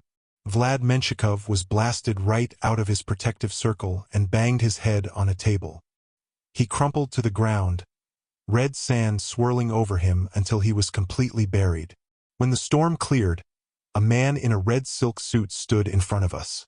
He had skin the color of cherry Kool-Aid, a shaved head, a dark goatee, and glittering black eyes lined with coal. He looked like an Egyptian devil ready for a night on the town. He grinned and spread his hands in a Tata gesture. That's better. Thank you, Sadie Kane. To our left, the Chezu Haru hissed and flailed, trying to get back on its feet. The pile of red sand covering Vlad Menshikov started to move. Do something, evil day, Sadie commanded. Get rid of them. Set winced. No need to get personal with the names. Maybe you'd prefer Rockin' Red Reaper? I asked. Set made a picture frame with his fingers, as if imagining that name on his driver's license. Yes.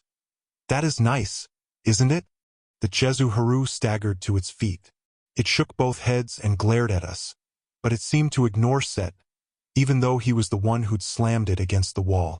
It has beautiful coloration, doesn't it? Set asked. A gorgeous specimen. Just kill it, I yelled. Set looked shocked. Oh, I couldn't do that. I'm much too fond of snakes. Besides, GTM would have my hide. Get M? I asked. Gods for the ethical treatment of monsters. You're making that up, I yelled. Set grinned. Still, I'm afraid you'll have to deal with the Chezu Haru on your own. The monster hissed at us, which probably meant, sweet. I raised my sword to keep it at bay. The pile of red sand shifted. Menshikov's dazed face rose from the top. Set snapped his fingers, and a large ceramic pot appeared in the air, shattering on the magician's head. Menshikov slipped back into the sand. I'll stay here and entertain Vladimir, Set said. Can't you execrate him or something? Sadie demanded. Oh, I wish. Unfortunately, I'm rather limited when someone holds my secret name, especially when they've given me specific orders not to kill them. He stared accusingly at Sadie. At any rate, I may be able to buy you a few minutes, but Vlad is going to be quite mad when he comes around, so I'd hurry if I were you. Good luck surviving. And good luck eating them. Chezu Haru. I wanted to strangle Set, but we had bigger problems. As if encouraged by Set's pep talk, the Chezu Haru lunged at us. Sadie and I sprinted for the nearest door. We ran through the Winter Palace with Set's laughter echoing behind us. Chapter 11. Carter does something incredibly stupid, and no one is surprised. I understand, Carter. I do. Have me narrate the most painful part. Of course, I can't blame you.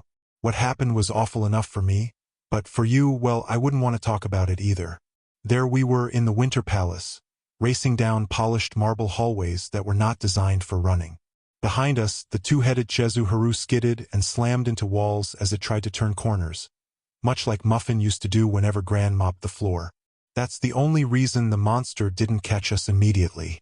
Since we teleported into the Malachite room, I had no idea where the nearest exit was.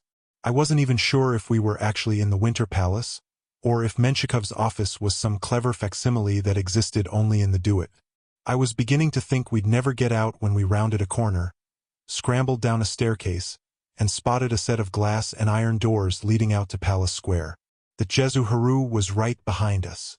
It slipped and rolled down the staircase, demolishing a plaster statue of some unfortunate czar. We were 10 meters from the exit when I saw the chains across the doors. "Carter," I gasped, waving helplessly at the padlock. I hate to admit just how weak I felt. I didn't have the strength for another spell.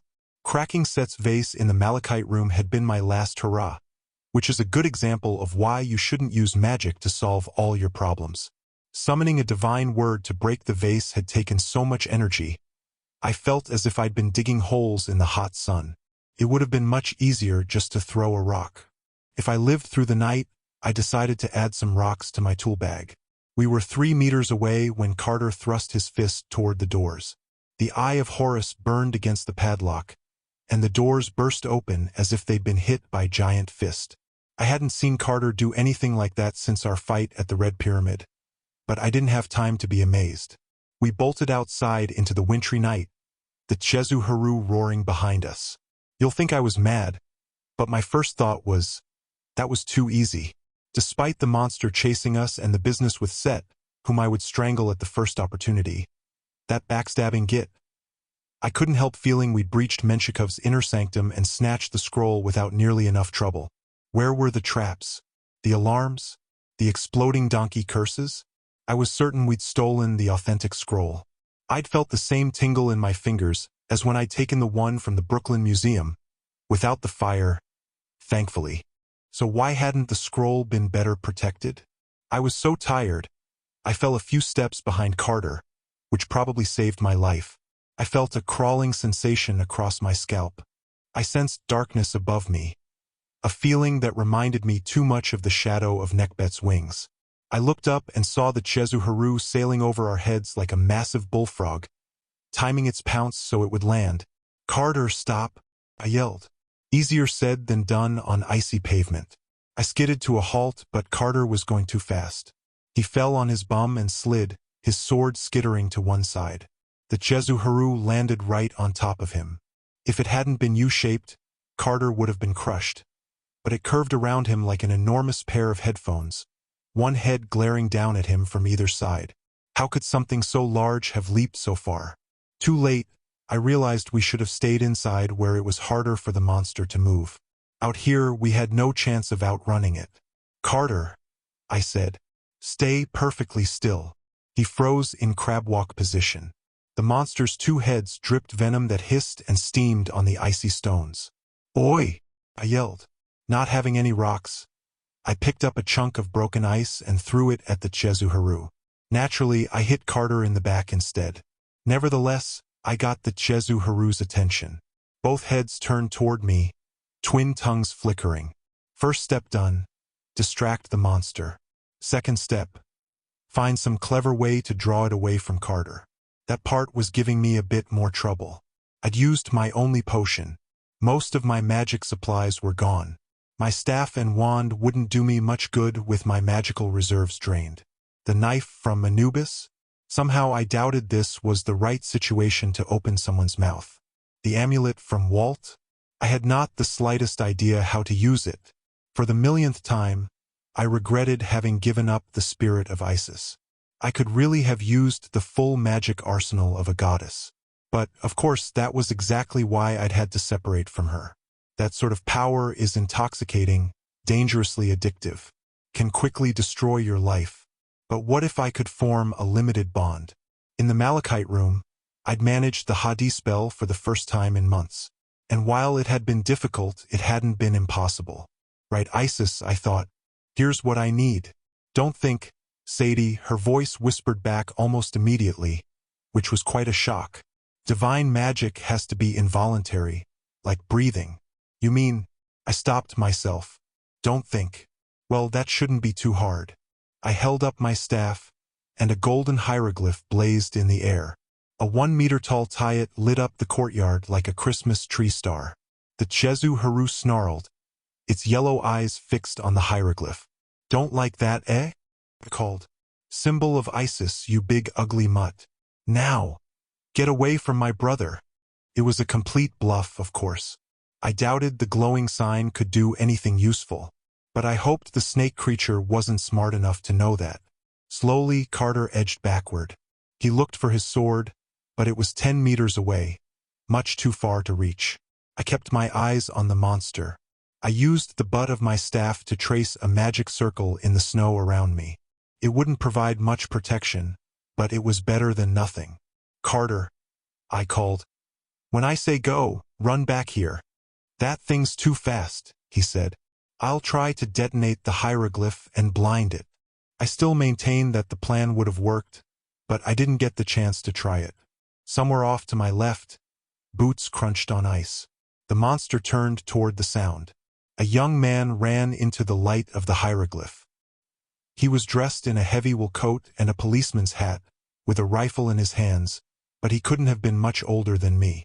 He was fairly drowning in his uniform. When he saw the monster, his eyes widened. He stumbled backward, almost dropping his weapon.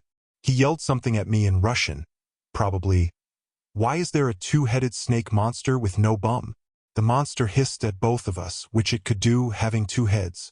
"That's a monster," I told the guard. I was fairly sure he couldn't understand, but I tried to keep my tone steady. "Stay calm and don't shoot. I'm trying to save my brother." The guard swallowed. His large ears were the only things holding up his hat. He glanced from the monster to Carter to the tayat glowing above my head. Then he did something I wasn't expecting. He said a word in ancient Egyptian, Heket, the command I always used to summon my staff. His rifle changed to a 2-meter oaken rod with the carved head of a falcon. Wonderful, I thought.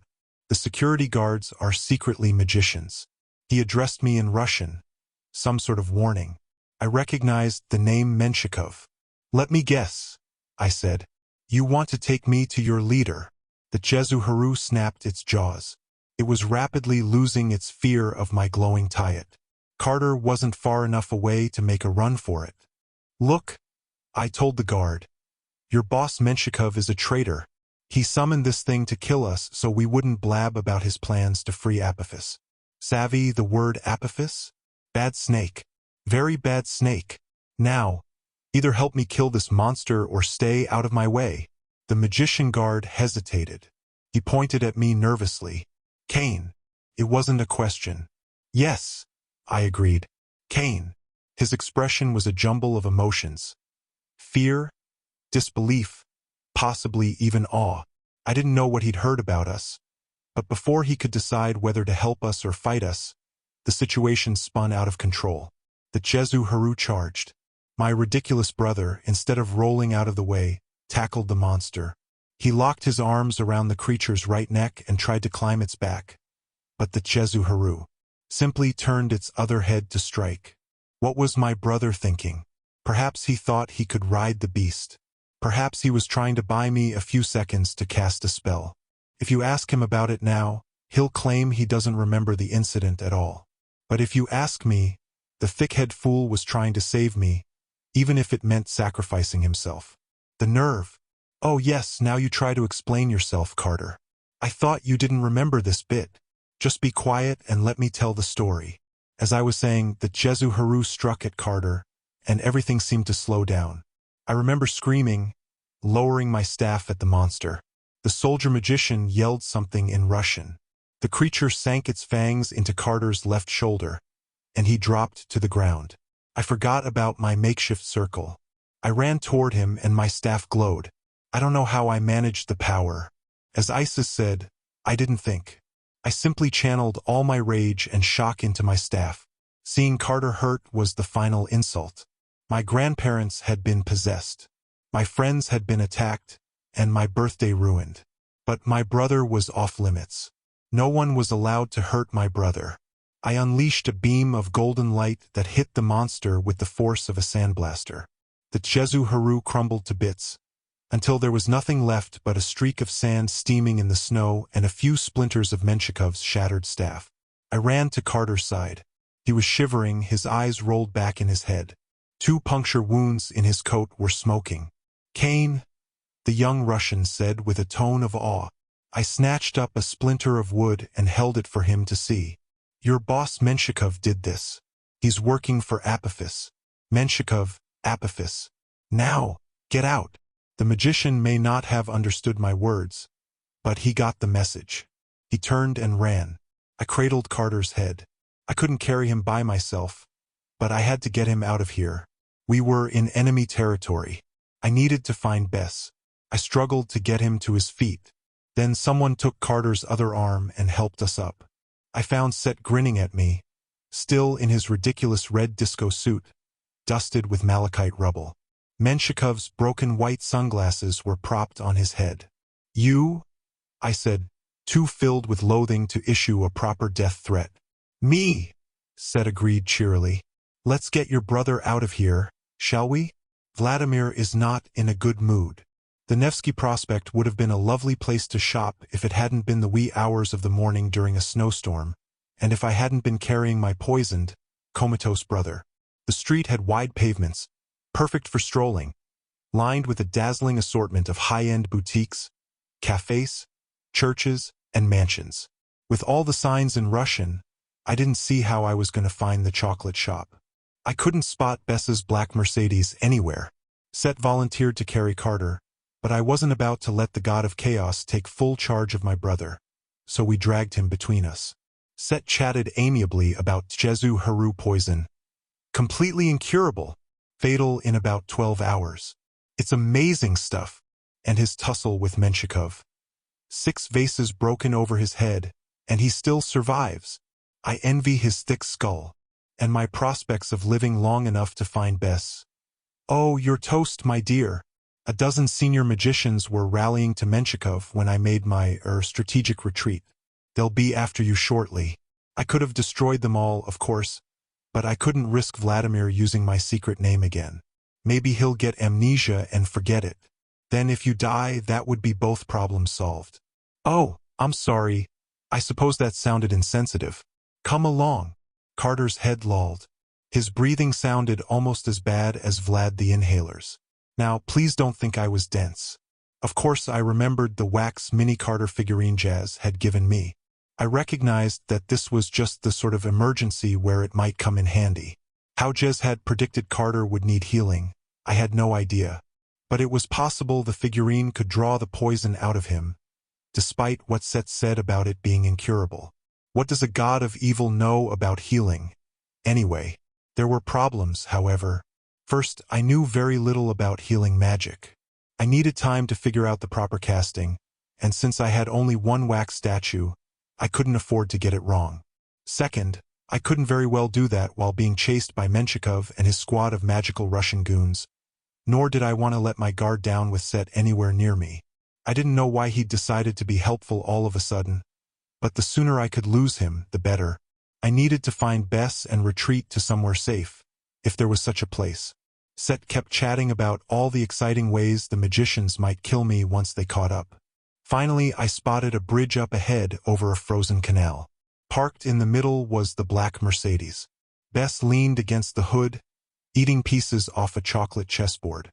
Next to him sat a large plastic bag, hopefully with more chocolate for me. I yelled to him, but he was so engrossed in eating chocolate, which I suppose I could understand, that he didn't notice us until we were a few meters away. Then he looked up and saw Set. I started to say, "Bess, don't." Too late. Like a skunk, the dwarf god activated his default defense. His eyes bulged out. His mouth opened impossibly wide. He yelled, "Bo!" so loudly, my hair parted, and icicles rained down from the bridge's street lamps. Set didn't look the least bit fazed. "Hello, Bess," he said. "Really? You're not so scary with chocolate smeared on your face." Bess glared at me. "What's he doing here?" "Not my idea," I promised. I gave him the abbreviated story of our encounter with Menshikov.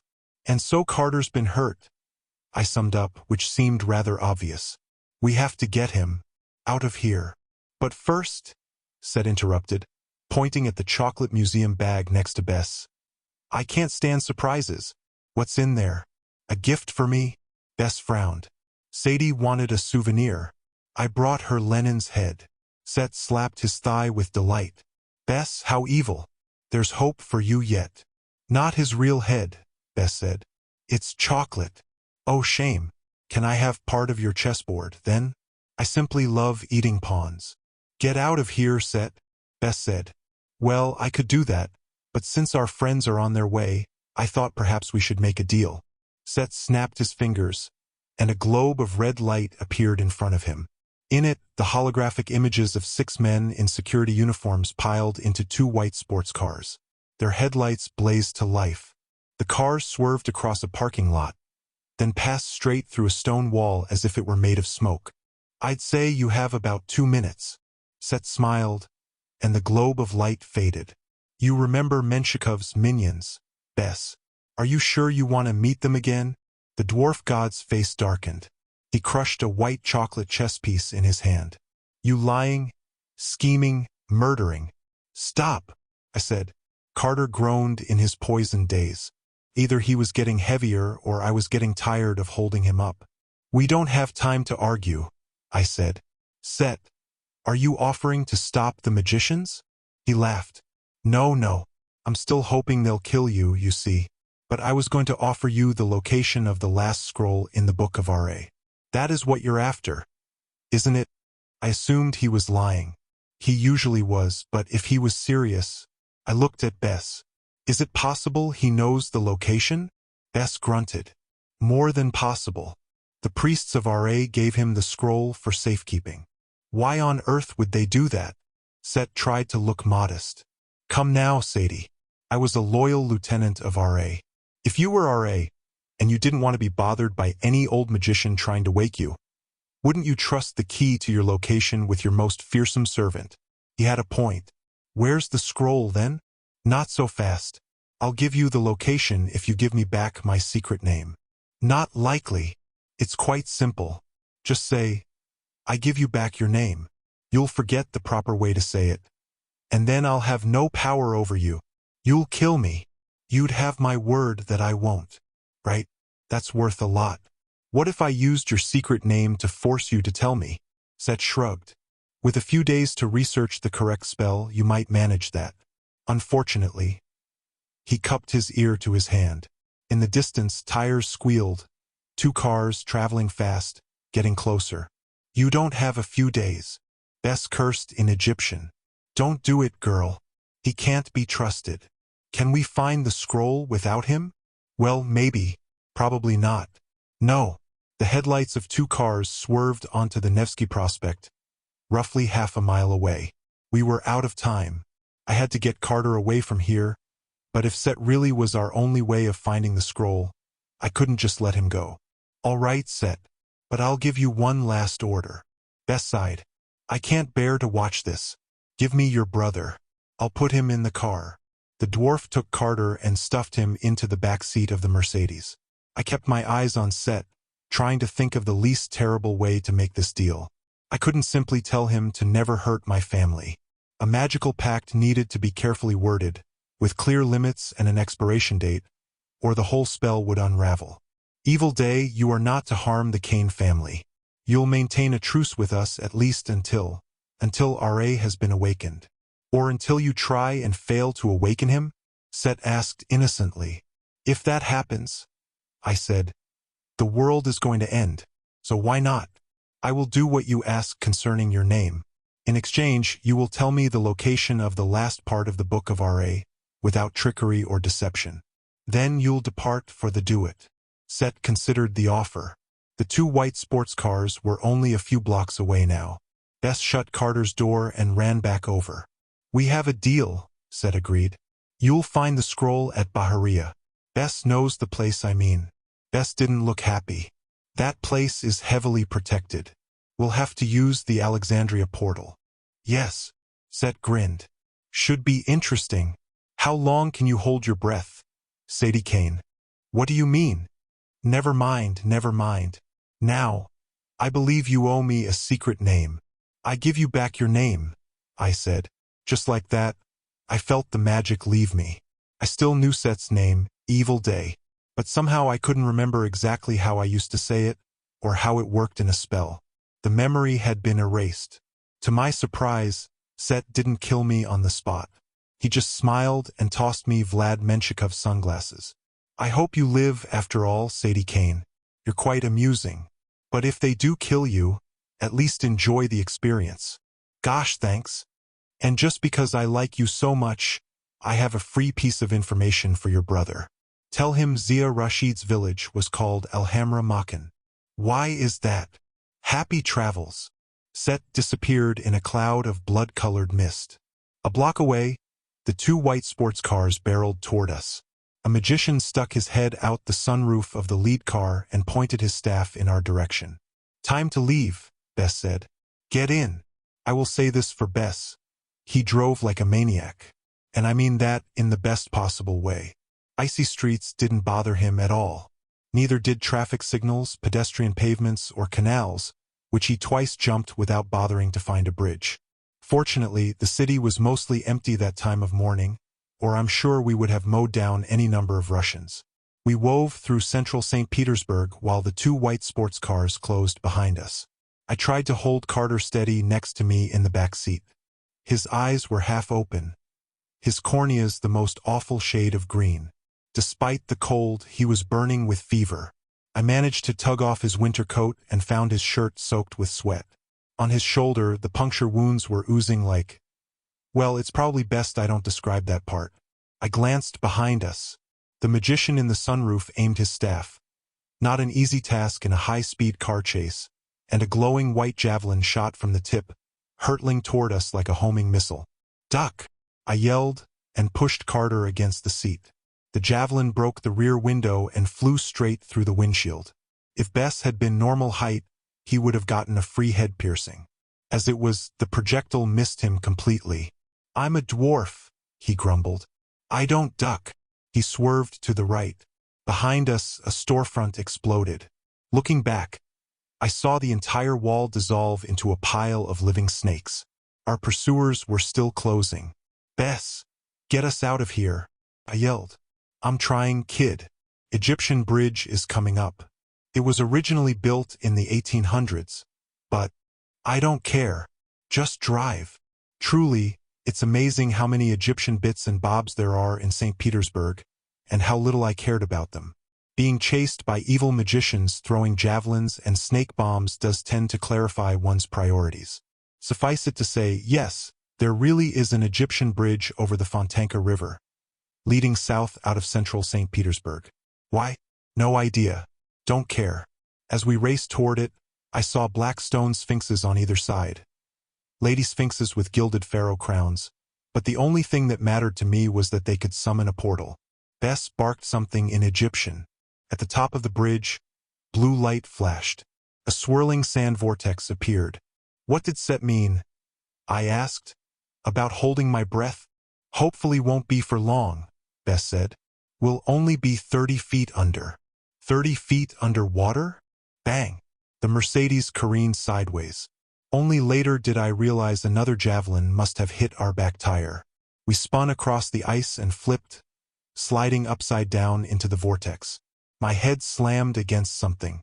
I opened my eyes, fighting for consciousness, but either I was blind or we were in complete darkness. I heard water trickling through the javelin-shattered glass, and the roof of the Mercedes crumpling like an aluminum can. I had time to think. A teenager for less than a day, and I'm going to drown. Then I blacked out. Chapter 12. I master the fine art of name-calling. It's disturbing to wake up as a chicken. My BA floated through dark water. My glowing wings flapped as I tried to figure out which way was up. I assumed my body was somewhere close by, possibly already drowned in the back of the Mercedes, but I couldn't figure out how to return to it. Why on earth had Bess driven us through an underwater portal? I hoped poor Carter had somehow survived. Perhaps Bess was able to pull him free. But dying from poison rather than drowning didn't seem much of an improvement. A current caught me and whisked me into the Duet. The water changed into cold fog. Wailing and growling filled the darkness. My acceleration slowed, and when the mist dissipated, I was back in Brooklyn House, floating just outside the infirmary door. On a bench against the wall, sitting together like old friends, were Anubis and Walt Stone. They looked like they were waiting for bad news. Walt's hands were folded in his lap. His shoulders slumped. He'd changed clothes. A new sleeveless tee, a new pair of running shorts. But he looked like he hadn't slept since returning from London. Anubis talked to him in soothing tones, as if trying to ease his grief. I'd never seen Anubis in traditional Egyptian clothes before.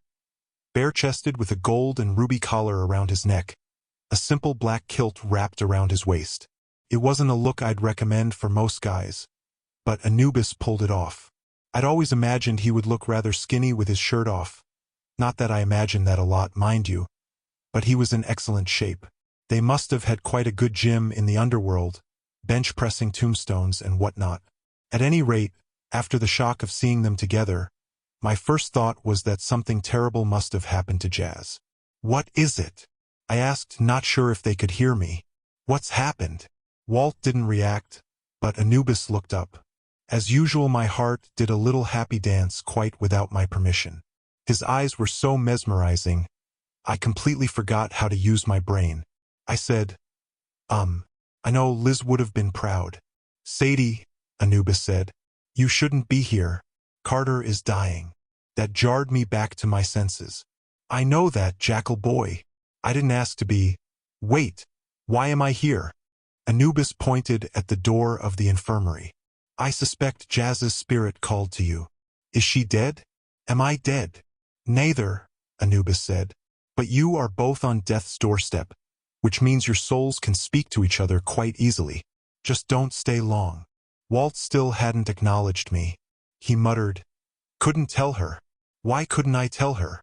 He opened his hands. Cradled in his palms was a golden shin amulet exactly like the one he'd given me. "Anubis, what's wrong with him?" I asked. "Can't he hear me?" Anubis put his hand on Walt's shoulder. "He can't see either of us, though I think he can sense my presence. He called to me for guidance. That's why I'm here." "Guidance from you? Why?" I suppose it sounded harsher than I intended, but of all the gods Walt might have called, Anubis seemed the least likely choice. Anubis looked up at me, his eyes even more melancholy than usual. "You should pass on now, Sadie," he said. "You have very little time. I promise I'll do my best to ease Walt's pain." "His pain?" I asked. "Hang on." But the infirmary door swung open, and the currents of the Duet pulled me inside. The infirmary was the nicest medical facility I'd ever been in, but that wasn't saying much. I hated hospitals. My father used to joke that I was born screaming and didn't stop until they got me out of the maternity ward. I was mortally afraid of needles, pills, and above all the smell of sick people. Dead people and cemeteries? Those didn't bother me. But sickness? Well, I'm sorry, but does it have to smell so bloody sick? My first visit to Jazz in the infirmary had taken all my courage. The second time, even in BA form, wasn't any easier. The room was about the size of my bedroom. The walls were rough-hewn limestone.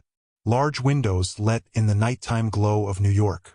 Cedar cabinets were carefully labeled with medicines, first aid supplies, magical charms, and potions. In one corner stood a fountain with a life-size statue of the lion goddess Sekhmet, patron of healers. I'd heard that the water pouring through Sekhmet's hands could cure a cold or flu instantly, and provide most of one's daily vitamins and iron, but I'd never had the courage to take a drink. The gurgle of the fountain was peaceful enough. Instead of antiseptic, the air smelled of charmed vanilla-scented candles that floated around the room. But still, the place made me jumpy. I knew the candles monitored the patient's conditions. Their flames changed color to indicate problems. At the moment, they all hovered around the only occupied bed, Jazz's. Their flames were dark orange. Jazz's hands were folded on her chest. Her blonde hair was combed across her pillow.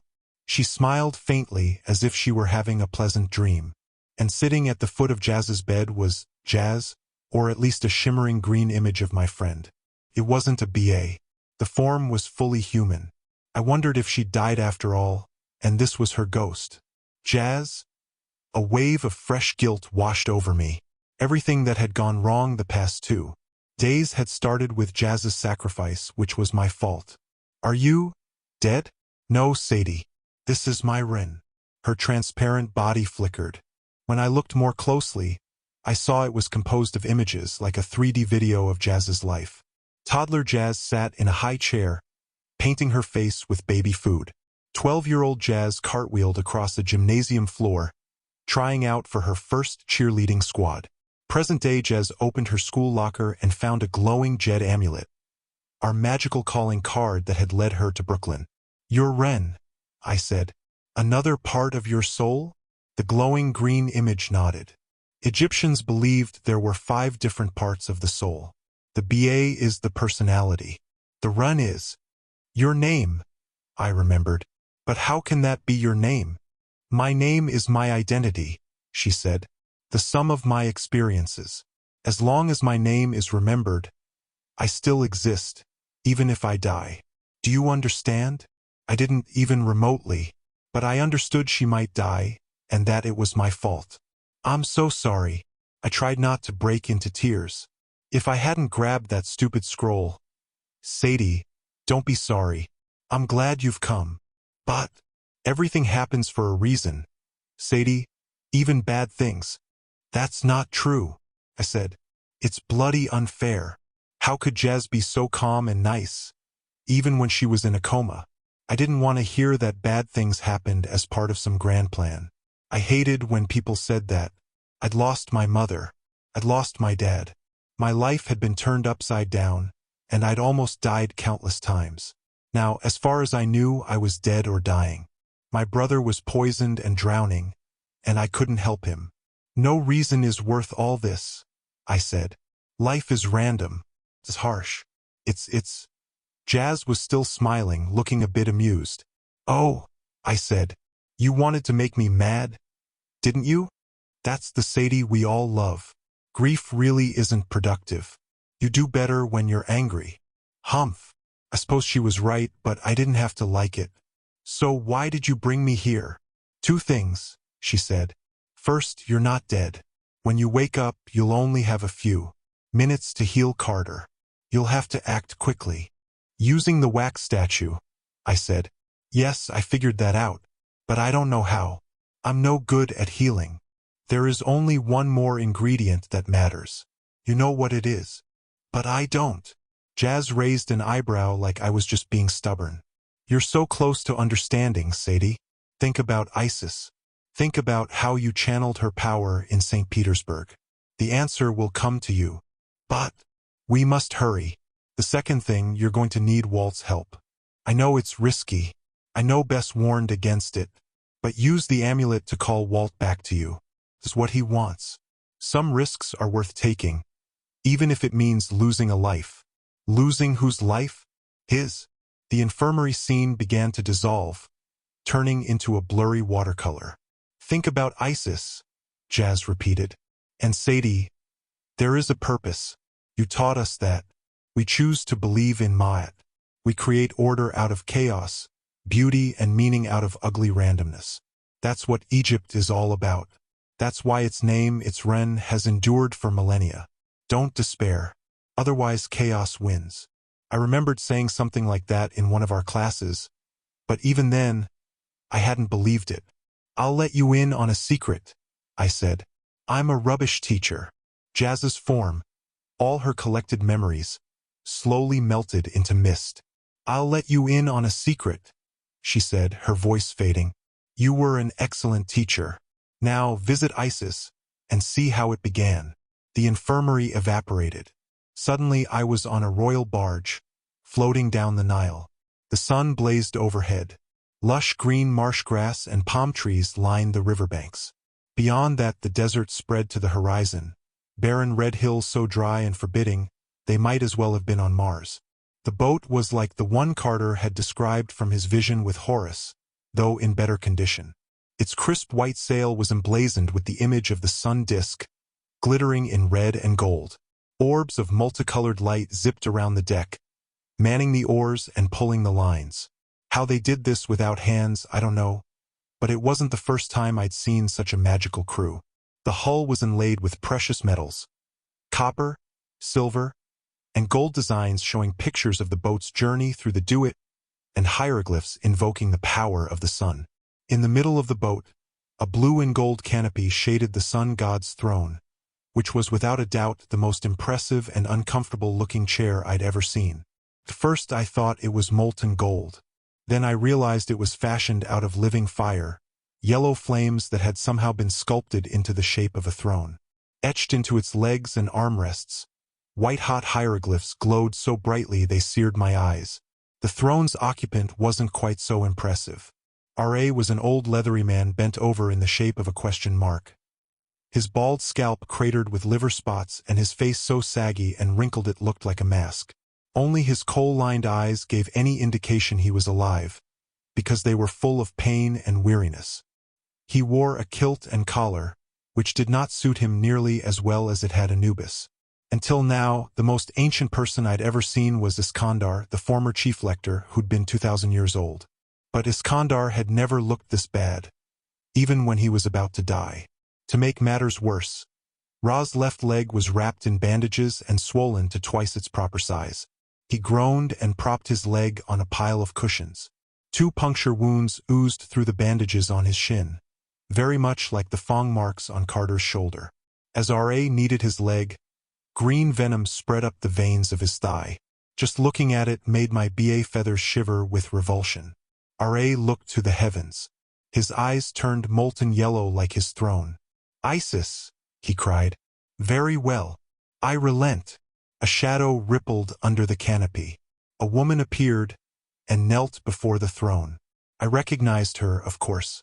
She had long, dark hair cut Cleopatra style and a white gossamer dress that complemented her graceful figure. Her luminous rainbow wings shimmered like the northern lights. With her head bowed and her palms raised in supplication, she looked like the picture of humility.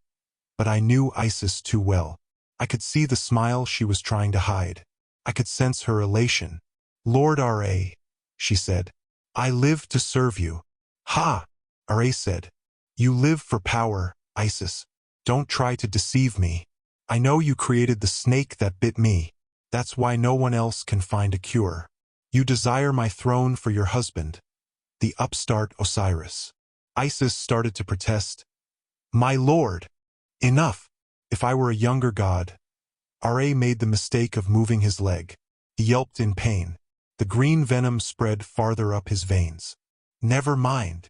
He sighed miserably. "I am weary of this world. Enough scheming and plotting. Just cure the poison." "Gladly, my king. But I will need my secret name," R.A. said. "Yes, I know. Promise to heal me, and you will get all you desire, and more." I heard the warning in Ra's voice, but either Isis didn't notice, or she didn't care. "I swear to heal you," she said. "Then approach, goddess." Isis leaned forward. I thought R.A. would whisper his name in her ear, but instead he grasped her hand and placed it against his withered brow. Her fingertips smoldered. She tried to pull away, but R.A. held her wrist. The sun god's entire form glowed with fiery images of his long life. The first dawn, his sun boat shining on the newly risen land of Egypt, the creation of the other gods and mortal men, Ra's endless battles with Apophis as he passed through the Duat each night, keeping chaos at bay. It was too much to take in, centuries passing with each heartbeat. His secret name was the sum of his experience, and even then, in those ancient times, R.A. was unthinkably old. The fiery aura spread to Isis's hand, traveling up her arm until her whole body was wreathed in flames. She screamed once. Then the fires died. Isis collapsed, smoke curling from her dress. "So," R.A. said, "you survived." I couldn't tell if he felt disappointment or grudging respect. Isis rose unsteadily to her feet.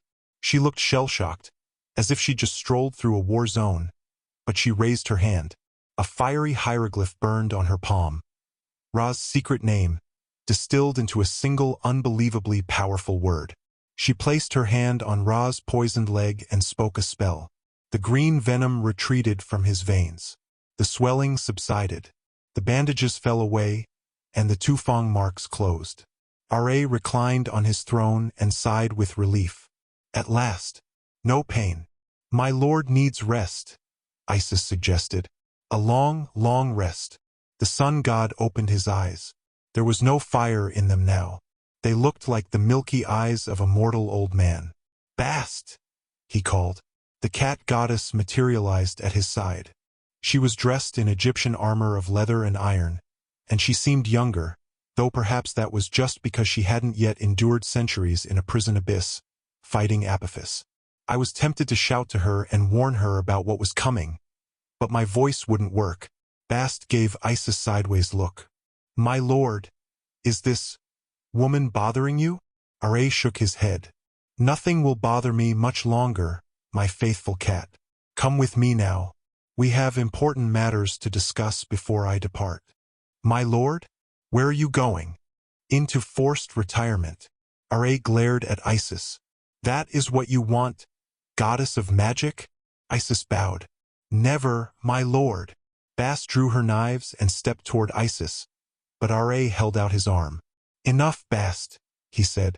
I have another fight in mind for you, one last, crucial fight. As for you, Isis, you may think you have won because you mastered my secret name. Do you realize what you've started? Osiris may become pharaoh, but his reign will be short and bitter. His royal seat will be a pale reflection of my throne of fire. This boat will no longer ride the Duet. The balance between Ma'at and chaos will slowly degrade.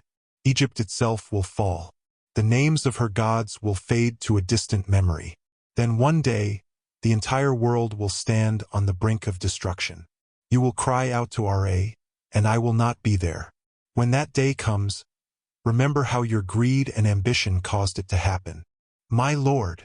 Isis bowed respectfully, but I knew she wasn't thinking about some distant future. She was drunk with her victory. She thought Osiris would rule Egypt forever, and that Ra was just an old fool. She did not know that in a short time, her victory would turn to tragedy. Osiris would be murdered by his brother, Set. And someday Ra's other predictions would come true as well. Let us go, Bast, Ra said. We are no longer wanted.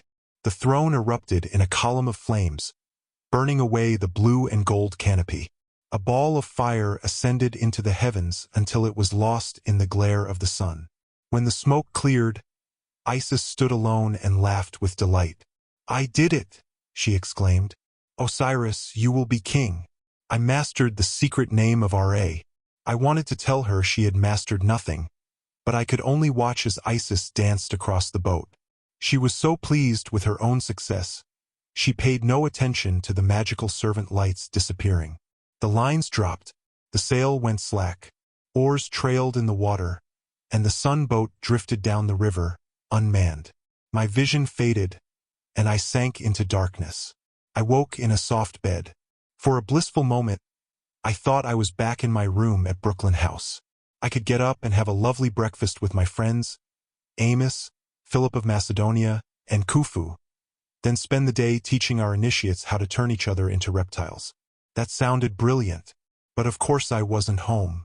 I sat up, and my head began spinning. I was in a king-size bed with soft cotton sheets and a pile of feather pillows. The bedroom was quite posh, decorated in dazzling white, which did not help my dizziness. I felt as if I were back in the home of the sky goddess Nut. At any moment, the room might dissolve into clouds. My legs felt stiff, but I managed to get out of bed.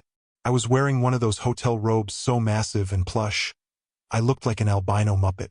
I staggered to the doorway and found a lovely living room, also bright white. Sliding glass doors led to a veranda that overlooked the sea from quite a height, possibly 15 or 20 stories. The sky and the water were gorgeous blue. My eyes took a moment to adjust to the light. On a nearby table, Carter's and my few possessions were carefully laid out, our old rumpled clothes, our magic bags, and the 2 scrolls from the Book of R.A., along with Bess's bag from the Chocolate Museum. Carter was wrapped in a white robe like mine. He lay on the couch with his eyes closed. His whole body shivered. Bess sat next to him, dabbing Carter's forehead with a cool cloth. How is he? I managed. Bess glanced over. He looked like a miniature tourist in a loud Hawaiian shirt, khaki shorts, and flip-flops. The ugly American, size extra small. About time, he said. I was beginning to think you'd never wake up. I took a step forward, but the room tilted back and forth. Careful. Bess rushed over and took my arm. You got a nasty bump on the head. Never mind that, I muttered. I have to help Carter. He's bad, Sadie. I don't know if I can help. My wand and the wax figurine. Yeah, okay. I'll get them. With Bess's assistance, I wobbled to Carter's side. Bess fetched my things while I checked Carter's forehead. His fever was worse than before. The veins in his neck had turned green from the poison, just like Roz had in my vision. I frowned at Bess. How long was I out? It's almost noon on Tuesday. He spread my magic supplies at Carter's feet. So, roughly 12 hours. 12 hours? Bess, that's the maximum time Set thought Carter could stay alive before the poison killed him. Why didn't you wake me sooner? His face turned as red as his Hawaiian shirt. I tried. I pulled you both out of the Mediterranean and got you to the hotel. Didn't I? I used all the wake-up spells I know. You just kept muttering in your sleep about Walt, Anubis, secret names. Fine, I said. Just help me. The doorbell rang. Bess gestured for me to stay calm. He called out in another language, possibly Arabic, and a hotel waiter opened the door. He bowed low to Bess, as if the dwarf were a sultan, then brought in a room service cart loaded with tropical fruit, fresh-baked breads, and bottled sodas. Excellent, Bess told me. Be right back. You're wasting time, I snapped. Naturally, Bess ignored me. He retrieved his bag from the dining table and brought out the chocolate head of Vladimir Lenin. The waiter's eyes widened. Bess put the head in the middle of the cart and nodded as if it made the perfect centerpiece. Bess gave the waiter a few more orders in Arabic, then handed him some gold coins. The waiter groveled and generally looked terrified. He exited backward, still bowing. Where are we exactly? I asked. And why are you a king here? Alexandria, Egypt, Bess said. Sorry about the rough arrival. It's a tricky place to teleport to. Cleopatra's old capital, where the Egyptian empire fell apart, so magic tends to get twisted around. The only working portals are in the old city, which is off the coast under 30 feet of water. And this place? Obviously a luxury hotel. But how did you? Penthouse suite, 4 Seasons, Alexandria. He sounded slightly embarrassed. People in Egypt still remember the old gods, even if they won't admit it. I was popular back in the day, so I can usually call in favors when I need them. Sorry I didn't have more time. I could have gotten us a private villa. How dare you, I said, making us settle for a 5-star hotel. Now, why don't you make sure we're not interrupted while I heal Carter? I grabbed the wax figurine Jazz had given me and knelt next to my brother. The statue was deformed from getting knocked around in my bag. Then again, Carter looked worse for wear, too. Hopefully the magic connection would still work. Carter, I said, I'm going to heal you, but I need your help. I put my hand on his feverish forehead. Now I knew why Jazz had appeared to me as a wren, the part of the soul that represented her name. I knew why she'd shown me the vision of Isis and R.A. You're so close to understanding, Sadie, she'd said. I'd never thought about it before, but the run was the same as one's secret name. It was more than just special word. The secret name is your darkest thoughts, your most embarrassing moments, your biggest dreams, your worst fears, all wrapped together. It's the sum of your experiences, even those you'd never want to share. Your secret name makes you who you are. That's why a secret name has power. It's also why you couldn't simply hear someone repeat a secret name and know how to use it. You had to know that person and understand their life. The more you understood the person, the more power their name could yield. You could only learn a secret name from the person himself, or from the person closest to his heart. And heaven help me, for me Carter was that person. Carter, I thought, what is your secret name? Even in sickness, his mind resisted me. You don't just hand over your secret name. Every human had one, just as each god did. But most humans spent their whole lives not knowing that, not ever putting in words their most private identity. Understandable, really. Try summing up your entire existence in 5 words or less. Not exactly easy, is it? You can do this, I murmured. You're my brother. I love you. All the embarrassing bits, all the annoying bits, which I imagine is most of you. 1,000 Zeus might run away from you if they knew the truth. But I won't. I'll still be here. Now, tell me your name, you big idiot, so I can save your life. My hand tingled against his forehead. His life passed through my fingers. Ghostly memories of when we were children, living with our parents in Los Angeles. I saw my birthday party when I turned 6 and the cake exploded. I saw our mother reading bedtime stories to us from a college science textbook. Our dad playing jazz and dancing me around the room while Carter covered his ears and yelled, "Dad!" I saw moments I hadn't shared with my brother as well. Carter and Dad caught in a riot in Paris. Carter and Zia talking by candlelight in the first gnome. Carter by himself in the library at Brooklyn House, staring at his Eye of Horus amulet and struggling against the temptation to reclaim the power of a god. He'd never told me about that, but it made me feel relieved. I thought I was the only one who'd been so tempted. Slowly, Carter relaxed. His worst fears passed through me, his most embarrassing secrets. His strength was failing as the poison gripped his heart. With his last bit of willpower, he told me his name. Of course, I won't tell you what it is. You couldn't use it anyway, hearing it from a recording, but I won't take chances. I raised the wax figurine and spoke Carter's secret name. Immediately, the poison receded from his veins. The wax figure turned green and melted in my hands. Carter's fever broke. He shuddered, took a deep breath and opened his eyes. "Right?" I said sternly. "Don't ever ride another bloody snake monster again." "Sorry," he croaked. "Did you just—" "Yeah. With my secret name. Yeah. And all my secrets. Yeah." He groaned and covered his face as if he wanted to fall back into a coma. But honestly, I had no intention of teasing him. There's a difference between keeping your brother in his place and being cruel. I wasn't cruel. Besides, after seeing into the darkest recesses of Carter's mind, I was a bit ashamed, possibly even in awe.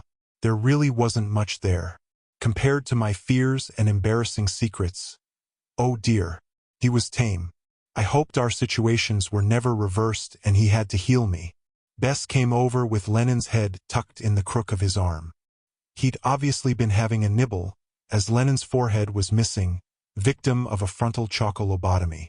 "Good work, Sadie." He broke off Lennon's nose and offered it to Carter. "Here, boy. You've earned this." Carter frowned. "Does chocolate have magic healing properties?" Bess snorted. "If it did, I'd be the healthiest dwarf in the world. Nah, it just tastes good. And you'll need your strength," I added. "We have a lot to talk about." Despite our looming deadline, as of tomorrow, only 2 more days until the equinox and the end of the world, Bess insisted we rest until the following morning. He warned that if Carter exerted himself physically or magically any sooner after being poisoned, it might well kill him. Losing the time made me quite agitated, but after going to so much trouble to revive my brother, I rather wanted to keep him alive. And I'll admit I wasn't in much better shape. I was so drained. Magically myself, I don't think I could have moved farther than the veranda. Bess called the front desk and ordered a personal shopper to buy us some new clothes and supplies in town. I'm not sure what the Arabic word is for combat boots, but the shopping lady managed to find a new pair. When she delivered our things, she tried to give the boots to Carter, then looked horrified when Bess pointed at me. I also got a supply of hair dye, a comfortable pair of jeans, a cotton top in desert camouflage colors, and a headscarf that was probably all the rage with Egyptian women, but which I decided not to wear, as it would probably clash with the new purple highlights I wanted for my hair. Carter got jeans, boots, and a t-shirt that read Property of Alexandria University in English and Arabic. Clearly, even personal shoppers had him pegged as a complete geek. The shopper also managed to find some supplies for our magic bags, blocks of wax, twine, even some papyrus and ink, though I doubt Bess explained to her what they were for. After she left, Bess, Carter, and I ordered more food from room service. We sat on the deck and watched the afternoon go by. The breeze from the Mediterranean was cool and pleasant. Modern Alexandria stretched out to our left, an odd mix of gleaming high-rises, shabby, crumbling buildings, and ancient ruins. The shoreline highway was dotted with palm trees and crowded with every sort of vehicle from BMWs to donkeys. From our penthouse suite, it all seemed a bit unreal. The raw energy of the city, the bustle and congestion below. While we sat on our veranda in the sky eating fresh fruit and the last melting bits of Lenin's head. I wondered if this was how the gods felt, watching the mortal world from their throne room in the Duet.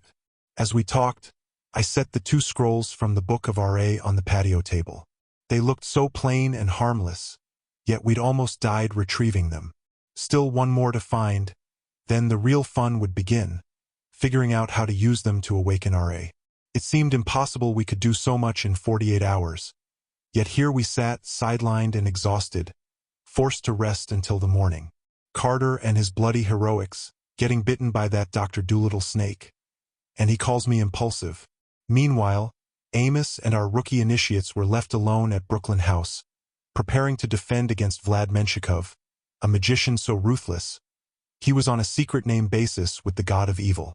I told Carter what had happened in St. Petersburg after he got poisoned, how I'd given up Set's name in exchange for the location of the last scroll, someplace called Baharia. I described my vision of Anubis and Walt, my chat with Jazz's spirit, and my trip back in time to Ra's sun barge. The only thing I held back, what Set had said about Zia's village being named Alhamra Makan. And yes, I know that was wrong, but I'd just been inside Carter's head. I now understood how important Zia was to him. I knew how badly any information about her would rattle him. Carter sat in his lounge chair and listened intently. His color had returned to normal. His eyes were clear and alert. It was hard to believe he'd been on death's door only hours before. I wanted to credit my healing powers, but I had a feeling his recovery had just as much to do with rest, several ginger alesh, and a room service cheeseburger with chips. Baharia. He looked at Bess. I know that name. Why do I know that name? Bess scratched his beard. He'd been glum and silent since I'd recounted our conversation with Set. The name Baharia seemed especially to bother him. It's an oasis, he said. Way out in the desert. The mummies buried there were a secret until 1996. Then some fool donkey put its leg through a hole in the ground and broke open the top of a tomb. Right. Carter beamed at me that history is cool. Light in his eyes, so I knew he must be feeling better. It's called the Valley of the Golden Mummies. I like gold, I said. Mummies, not so much. Oh, you just haven't met enough mummies, Bess said. I couldn't tell if he was joking, and I decided not to ask. So the last scroll is hidden there? Bess shrugged. It would make sense. The oasis is out of the way. Wasn't found until recently. There are also powerful curses in place to prevent portal travel. The mortal archaeologists have excavated some of the tombs, but there's still a huge network of tunnels and chambers no one's opened in thousands of years. Lots of mummies. I imagined horror film mummies with their arms out and their linen wraps coming undone, groaning as they chased screaming starlets and strangled archaeologists. When you say lots of mummies, I ventured, how many is lots? They've uncovered a few hundred, Bess said. Out of maybe 10,000. 10,000. I looked at Carter, who didn't seem bothered by this at all. Sadie, he said. It's not like they're going to come to life and kill you. No, Bess agreed. Probably not. Almost for sure not. Thanks, I muttered. I feel much better. Yes, I know what I said earlier about dead people and cemeteries not bothering me. But 10,000 mummies? That was pushing it. Anyway, Bess said, most of the mummies are from Roman times. They're not even properly Egyptian. Bunch of Latin wannabes trying to get into our afterlife because it's cooler. But some of the older tombs, well, we'll just have to see. With 2 parts of the Book of R.A., you should be able to track down the 3rd part once you get close enough. How exactly? I asked. Bess shrugged. When magic items get broken up, the pieces are like magnets. The closer they get, the more they attract each other. That didn't necessarily make me feel better. I imagined myself running through a tunnel with flaming scrolls stuck to both hands. Right? I said. So all we have to do is creep through a network of tombs past 10,000 golden mummies, who probably, almost for sure, won't come to life and kill us. Yeah, Bess said. Well, they're not really solid gold. Most of them are just painted with gold. But yeah, that makes a huge difference. Then it's decided. Carter sounded positively thrilled. We can leave in the morning. How far is it? A little over 200 miles, Bess said. But the roads are iffy. And portals, well, like I said, the oasis is cursed against them. And even if it wasn't, we're back in the first gnome. It would be wise to use as little magic as possible. If you're discovered in Desjardins' home territory, he didn't need to finish that sentence. I gazed at the skyline of Alexandria curving along the shore of the glittering Mediterranean. I tried to picture it as it might have been in ancient times, before Cleopatra, Egypt's final pharaoh, chose the wrong side in a Roman civil war and lost her life and her kingdom. This was the city where ancient Egypt had died. It didn't seem a very auspicious place to start a quest. Unfortunately, I had no choice. I'd have to travel 200 miles through the desert to some isolated oasis and find one needle of a scroll in a haystack of mummies. I didn't see how we could accomplish this in the time we had left. Worse, I hadn't yet told Carter my last bit of information about Zia's village. I could just keep my mouth shut. That would be the selfish thing. It might even be the right thing, as I needed his help, and I couldn't afford to have him distracted. But I couldn't keep it from him. I'd invaded his mind and learned his secret name. The least I could do was be honest with him. Carter, there's something else. Set wanted you to know. Zia's village was named Alhambra Makan. Carter turned a bit green again. You just forgot to mention this? Remember, Set is a liar, I said. He wasn't being helpful. He volunteered the information because he wanted to cause chaos between us. I could already tell I was losing him. His mind was caught in a strong current that had been pulling him along since January, the idea that he could save Zia. Now that I'd been in his mind, I knew he wouldn't rest. He couldn't rest until he'd found her. It went far beyond liking the girl. He'd convinced himself she was part of his destiny, one of his darker secrets. Deep down, Carter still resented our father for failing to save our mum, even though she had died for a noble cause, and even though it was her choice to sacrifice herself.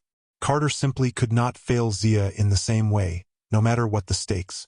He needed someone to believe in him, someone to save, and he was convinced Zia was that person. Sorry, a little sister just wouldn't do. It hurt me, especially since I didn't agree with him, but I knew better than to argue. It would only push him farther away. Alhambra Makan, he said. My Arabic isn't very good, but Makan is red. Yes, Bess agreed. Alhambra means the sands. Carter's eyes widened. The place of red sands. The voice at the Brooklyn Museum said Zia was asleep at the place of red sands. He looked at me pleadingly. Sadie, it's the ruins of her home village. That's where Iskandar hid her. We have to find her. Just like that, the fate of the world goes out the window. We have to find Zia. I could have pointed out several things. He was going on the word of an evil spirit that was probably speaking directly from Apophis. If Apophis knew where Zia was kept, why would he tell us? Except to delay and distract us? And if he wanted Zia dead, why hadn't he killed her already? Also, Set had given us the name Alhambra Makan. Set was never up to any good. He was clearly hoping to divide us. Finally, even if we had the name of the village, that didn't mean we could find it. The place had been wiped out almost a decade ago. But looking at Carter, I realized there was no reasoning with him. This wasn't a reasonable choice. He saw a chance to save Zia, and he was going to take it. I simply said, it's a bad idea. And yes, it felt quite strange being forced to play the responsible sibling. Carter turned to Bess. Could you find this village? The dwarf god tugged at his Hawaiian shirt. Maybe, but it would take time. You've got a little more than 2 days left. The equinox starts the day after tomorrow at sunset. Getting to the oasis of Bahariya is a full day of travel. Finding this ruined village easily another day, and if it's on the Nile, it's in the opposite direction. Once you've got the Book of Ra, you'll need to allow another day at least to figure out how to use it. I guarantee awakening Ra will mean a trip into the Do-It, where time is always unpredictable. You'll have to be back with Ra at dawn on the equinox. We don't have enough time, I summed up. It's either the Book of Ra or Zia. Why did I press Carter when I knew what he was going to say? I can't leave her. He looked at the sun, now dipping toward in the horizon. She's got a part to play, Sadie. I don't know what it is, but she's important. We can't lose her. I waited. It was obvious what had to happen, but Carter wasn't going to say it. I took a deep breath. We'll have to separate. You and Bess go after Zia. I'll track down the scroll. Bess coughed. Speaking of bad ideas, Carter couldn't look me in the eyes. I knew he cared about me. He didn't want to be rid of me, but I could sense his relief. He wanted to be released from his responsibilities so he could hunt down Zia. You saved my life, he said. I can't let you go alone into the desert. I unclasped my shin necklace. I won't go alone. Walt offered to help. He can't, Bess said. But you won't tell me why, I said. Bess faltered. Look, I promised Bast I'd watch you, keep you safe. And I expect you to watch Carter very well. He'll need you to find this village. As for me, Walt and I can manage. But whatever Walt's bloody secret is, whatever you're trying to protect him from, it's making him miserable. He wants to help, and I'm going to let him. The dwarf glared at me, possibly wondering if he could yell Bio and win the argument. I suppose he realized I was too stubborn. He sighed in resignation. 2 young people traveling alone through Egypt. A boy and a girl. It'll look strange. I'll just say Walt's my brother. Carter winced. I hadn't meant to be harsh, but I suppose the comment was a bit hurtful. Looking back, I'm sorry for that, but at the time I was terrified and angry. Carter was putting me in an impossible position. Go, I said firmly.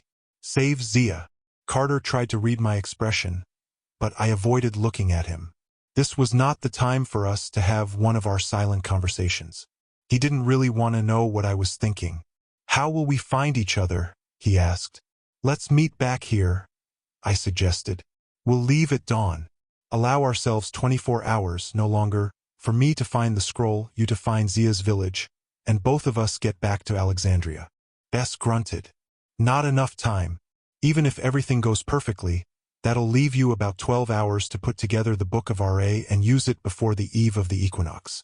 He was right. It was impossible. Yet Carter nodded. It's our only chance. We have to try. He looked at me hopefully, but I think I knew even then that we wouldn't meet in Alexandria. We were the Kanes, which meant everything would go wrong. Fine, I muttered. Now, if you'll excuse me, I should go pack. I walked inside before I could start crying. Dear listener, we close the pages on another tale, a journey through words, imagination, and emotion.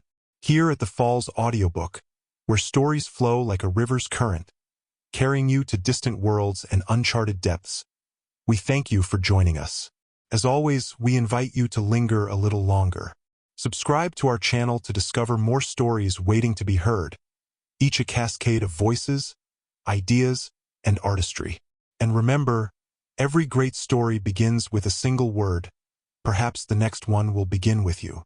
Until our voices meet again, may your days be filled with quiet moments, rich pages, and the soothing sound of a story well told.